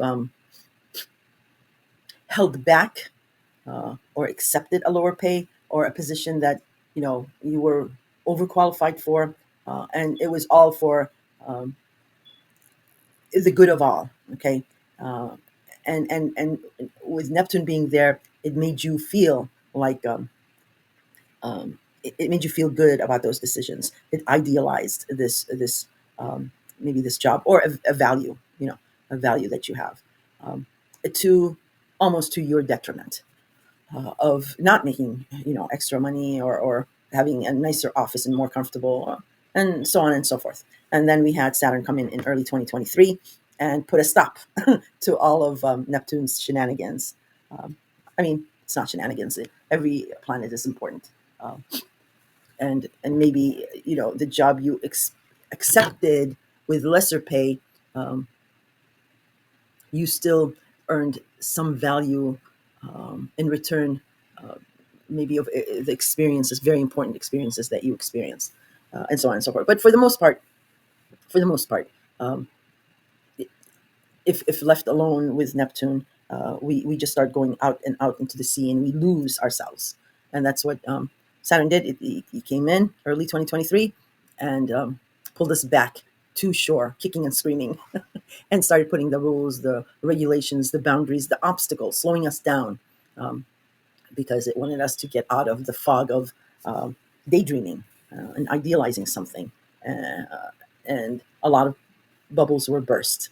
So you might have experienced that, um, and you might be in between jobs, or you might be not working right now, or since Saturn has come in, you might have actually gotten a, um, a job that matches your value, yeah, or you might still be in the process of doing that, of getting something like that. In any case, um, Neptune is going to be leaving, and and before it leaves, there's this compassion and reconcilements and closures as well, so that we go into the new. We go into the new without the baggage, without the fear of, oh, I'll never get this longing I want, uh, because then once Neptune exits Pisces, and I mentioned the yearning stops, then Saturn exits, and then the obstacles stop. And for those of you who are in between jobs, or who are not happy with your jobs right now currently, or the income that you are making, I would say to wait until Saturn exits.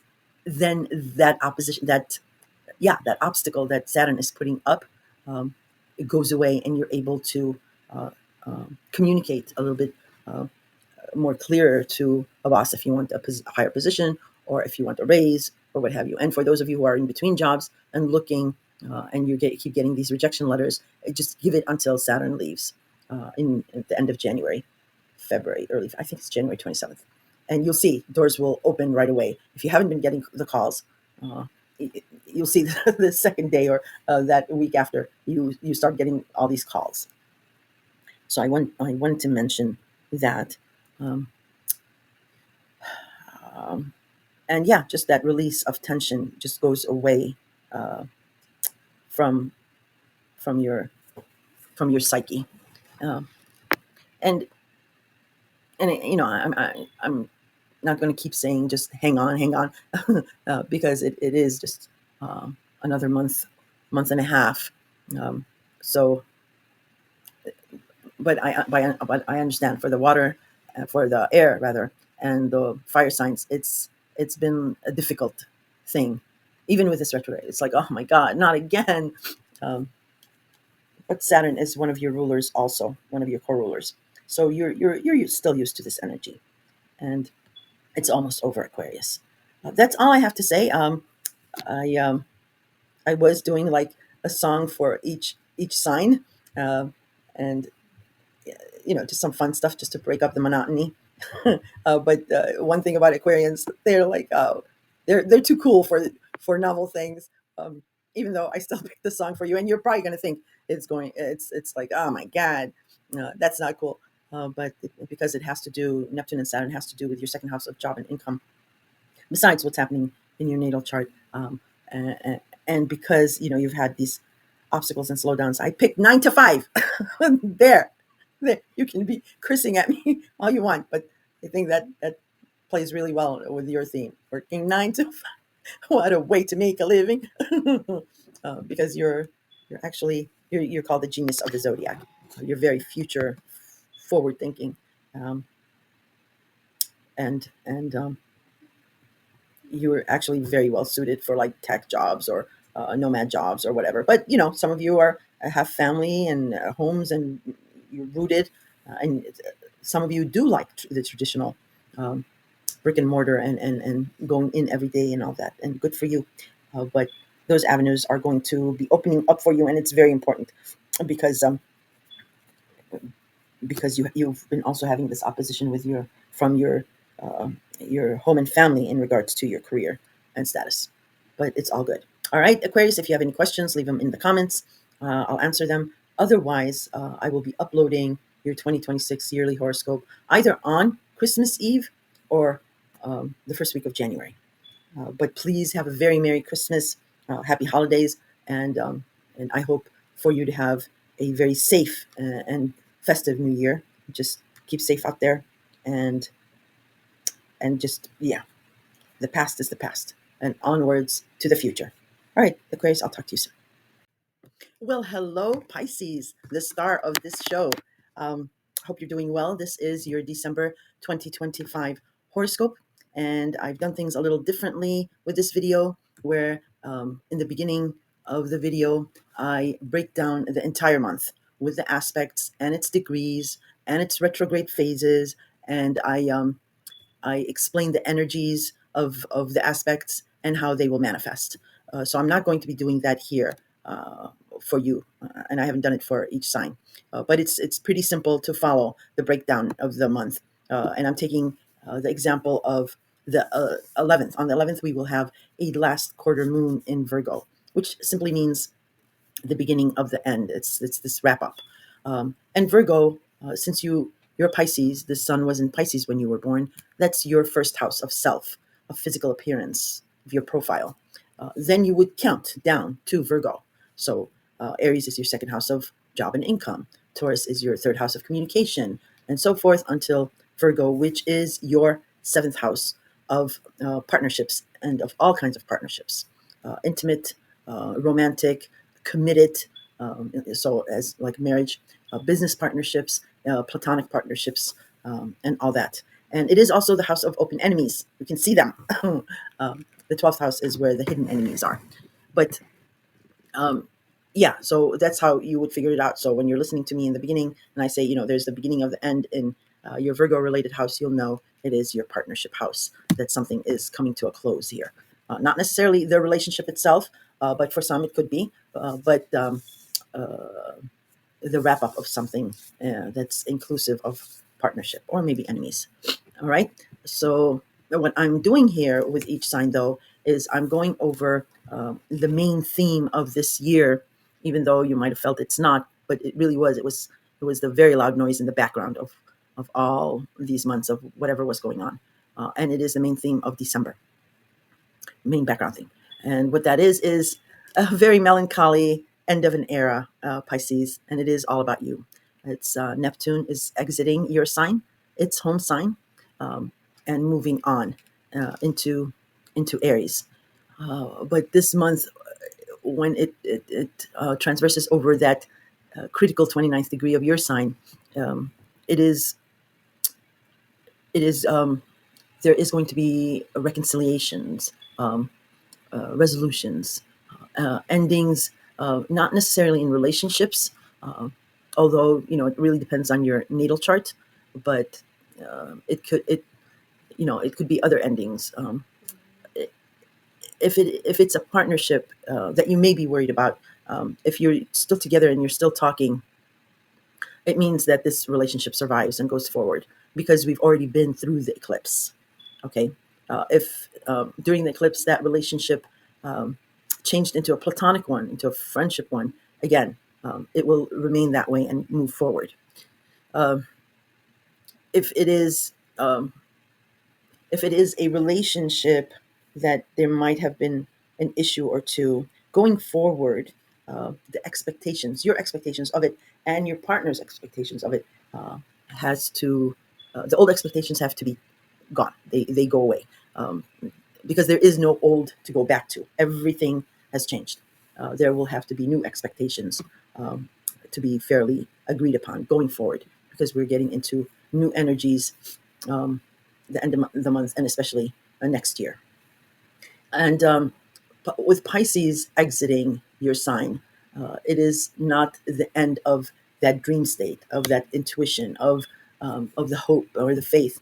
It is the ending of some type of yearning or longing for that, we were mesmerized by Pisces. Um, for you, however, it has made you, well, before I get into that, let me also mention that Saturn is right behind Neptune by a couple of degrees. It is also preparing to exit your sign. And of course, Saturn places restrictions, boundaries, time limits, um, and obstacles for us to surmount. And if you think back to 2023, um, you started encountering some types of restrictions or boundaries or obstacles in your sign. So, and Saturn will be leaving your sign at the end of January towards February. So those restrictions will also disappear. Um, um, so let's talk about your sign, Pisces. So since they're both in your sign, it is about your first house, regardless of your natal chart. Your natal chart, you might have other planets in Pisces conjunct the sun or what have you. Um, but for the most part, or it being a fact, it is about your first house of self, your profile, your physical appearance, your wardrobe, trinkets, no trinkets, heels, no heels, what have you. But it goes a little bit deeper, because you are intimately involved in this. For many of you, you have completely changed. People actually who haven't seen you in a while don't believe it's you because many of you have gone under the knife. I'm talking about plastic surgery, intrusive, um, uh, or your hair, or the color, or the wardrobe. The wardrobe palette has completely changed. So you are mesmerizing now. Um, you have changed a lot, and I mean a lot, and that has given you a, a lot of confidence. And Save for the fact, of course, also with Pluto exiting Capricorn, you had very powerful friends, and you learned a lot. So that confidence came from that too. But um, mainly, it was because of this yearning you had, this longing you had about portraying a certain image or looking a certain way. And of course, Neptune is your ruler, and you have Jupiter also as a co-ruler. So your rulers are always going to look out for your best interest, um, and they have helped you manifest what you have wanted to look like, um, or how you wanted to appear to others. And really, you really didn't have you didn't have any heaviness as would, for example, a fire sign that had Neptune and Saturn and Pisces. They're fire, they're energetic, they don't do deep and down emotional journeys. You do, you're comfortable, you swim in the deep ocean. So it hasn't been too bad. And actually, this next month and a half or so, um, with this activity in Pisces, it is actually beneficial for you to um, to like set goals for yourself. So once Neptune leaves and that yearning, that longing stops, but the dreams, the visions, and all that has put you in a different state of mind. Use the energy of the grand water trine that I mentioned, that came in at the end of November. I mentioned it in your November scope, and that's going to be with us until the end of January. So use that grand water trine and Neptune's um, strong influence and Saturn's clarity in your sign to set your goals and this new perspective that I said going forward, so that when these planets change signs, you're ahead of the curve. Um, and you don't have to schedule things and write it, because this will happen naturally, automatically, because everything's happening in your sign here with these two major planets. And besides that, with Neptune being in your sign and you ruling the 12th house of the psyche, of faith and spirituality and all that, and actually, um, Aquarius rules your own 12th house of the psyche. So it is the genius of the zodiac. It's fast thinking. It's an air sign. So your psyche, you have a very fast problem solving mind.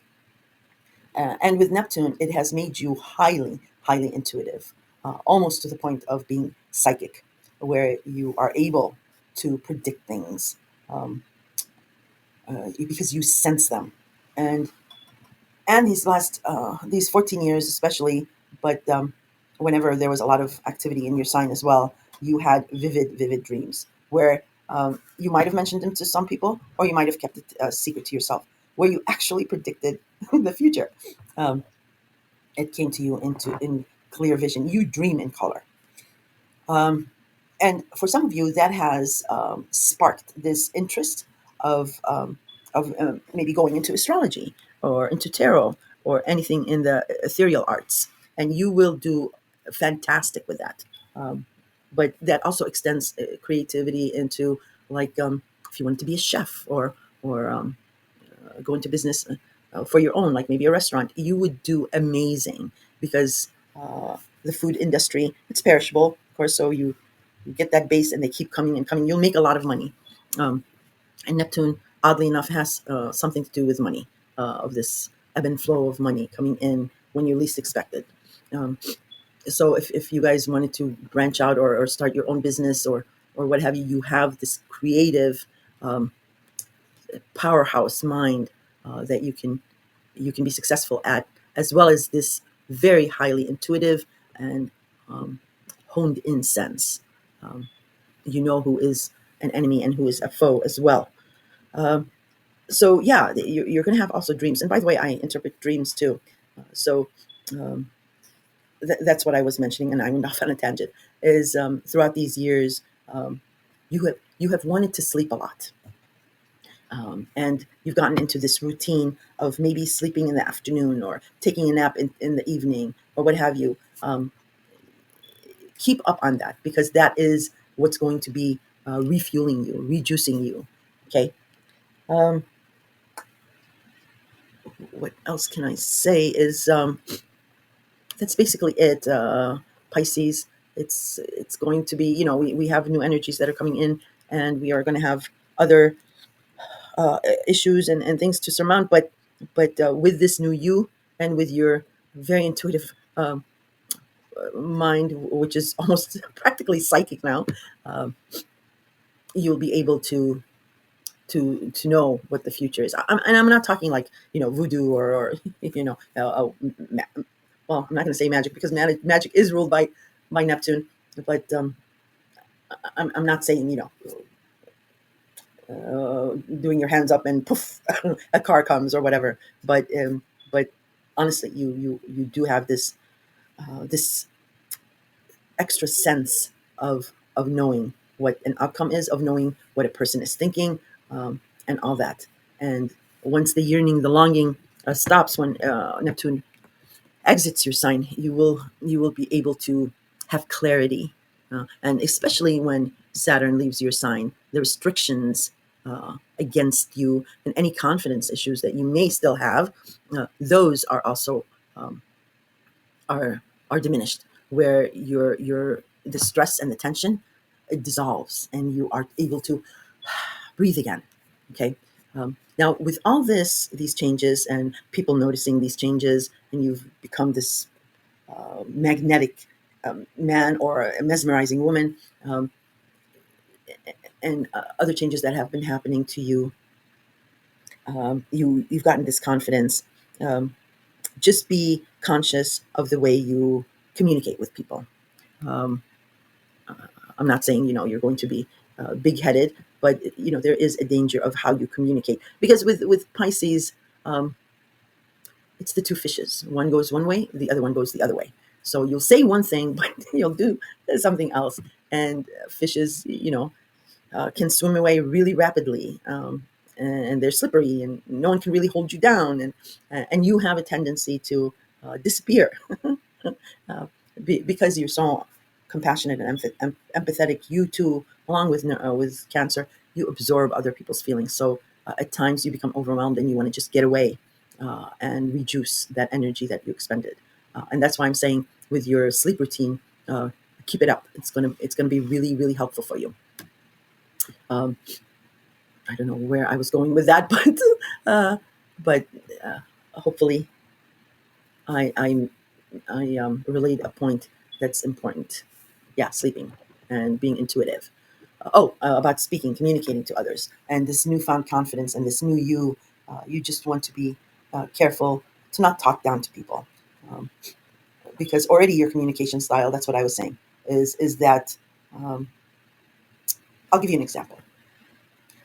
Because you have this genius mind, with Aquarius being in your 12th house of the psyche, and Aquarius is also very forward thinking, very futuristic, because you have this very fast working mind, um, and you have this almost dual personality of these two fishes. Uh, you are able to figure things, and because you're intuitive, you're able to figure out what a conversation is, and where it's going, and everything is done. So the example I'll give you is, somebody asks you something, uh, expecting a detailed answer back, maybe, or expecting you to engage. Like, when you speak to someone, even when you're listening, um, it, looking them in the eye is really good, because they can understand you better, and there's this trusting. But but why I'm saying is be careful is because, like I said, you're a fast thinker, you're intuitive. You might not give them the detailed answer they want or they're looking for, and give them a 1 2 word answer, but it fulfills the question, and it's precise. They don't know that. You know that because you have this intuitive sense about you, and you've already thought it out. That, but they may feel like you don't want to talk to them, or you're talking down to them, or you're being dismissive of them. Um, just be careful with that. Um, for for the people that you care about, that you value, and you're a very compassionate sign, like I said. So you will almost care for everyone. So yeah, just be careful with the way you communicate, um, so that you're not taking the wrong way. Uh, but that is all good. So for you, Pisces, like I said, you are the star of the show, um, and it is the ending of an era, and you are helping all of us, ushering us all through this ending. And you have this grand water trine. Jupiter is in Cancer, even though it's retrograde now. It's in Cancer, and it's getting the power of big old jolly Jupiter as well.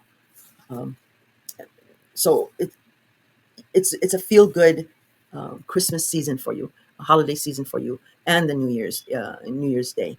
It's a very feel good. You are going to have a lot of fun. Again, depending on your chart, if there's nothing major, major going on, it's going to be a very beautiful month for you. All you're going to write it all the way through end of January. With the grand water trine and both these signs leaving, and when the grand water trine starts dissipating and these other planets leave and we go into the new, it doesn't mean that this all ends for you. um, on the contrary, you are ahead of everyone because of the blessings of Saturn and Neptune. And it will be melancholy for Neptune, but again, you're whole, you're complete. You don't need Neptune anymore. Neptune has to save others, and you are willing to let Neptune go. You are you are very comfortable in your skin, and lots of good things coming your way, Pisces, and you well deserve it. If you have any questions, you can leave them in the comments. Otherwise, I will be uploading your yearly scope, the 2026 scope, either by New Year's Eve night or the first week of January. I just have a couple of things to wrap up. I've already started working on them, but if I work overtime, that might delay me to upload them by the first week rather than New Year's Eve. Uh, but if I don't do all the overtime that I'm thinking of doing, then I'll be able to upload them by midnight, New Year's Eve. Um, so that's about it. I feel like I'm dropping my baby off because you're the last sign, and of course we're what, 4 hours plus into this. You know how long it takes to do 4 hours? It takes like 3-4 days. Um, but yeah, I'm dropping my baby off. All right, baby Pisces, take care of yourself. Have a blessed holiday season, and a very Merry Christmas to you and your family, and a prosperous, beautiful new year that's to come. And be safe with New Year's if you guys are going out and all that. The weather is, if you're around like bad weather, just be careful. All right, Pisces, take care.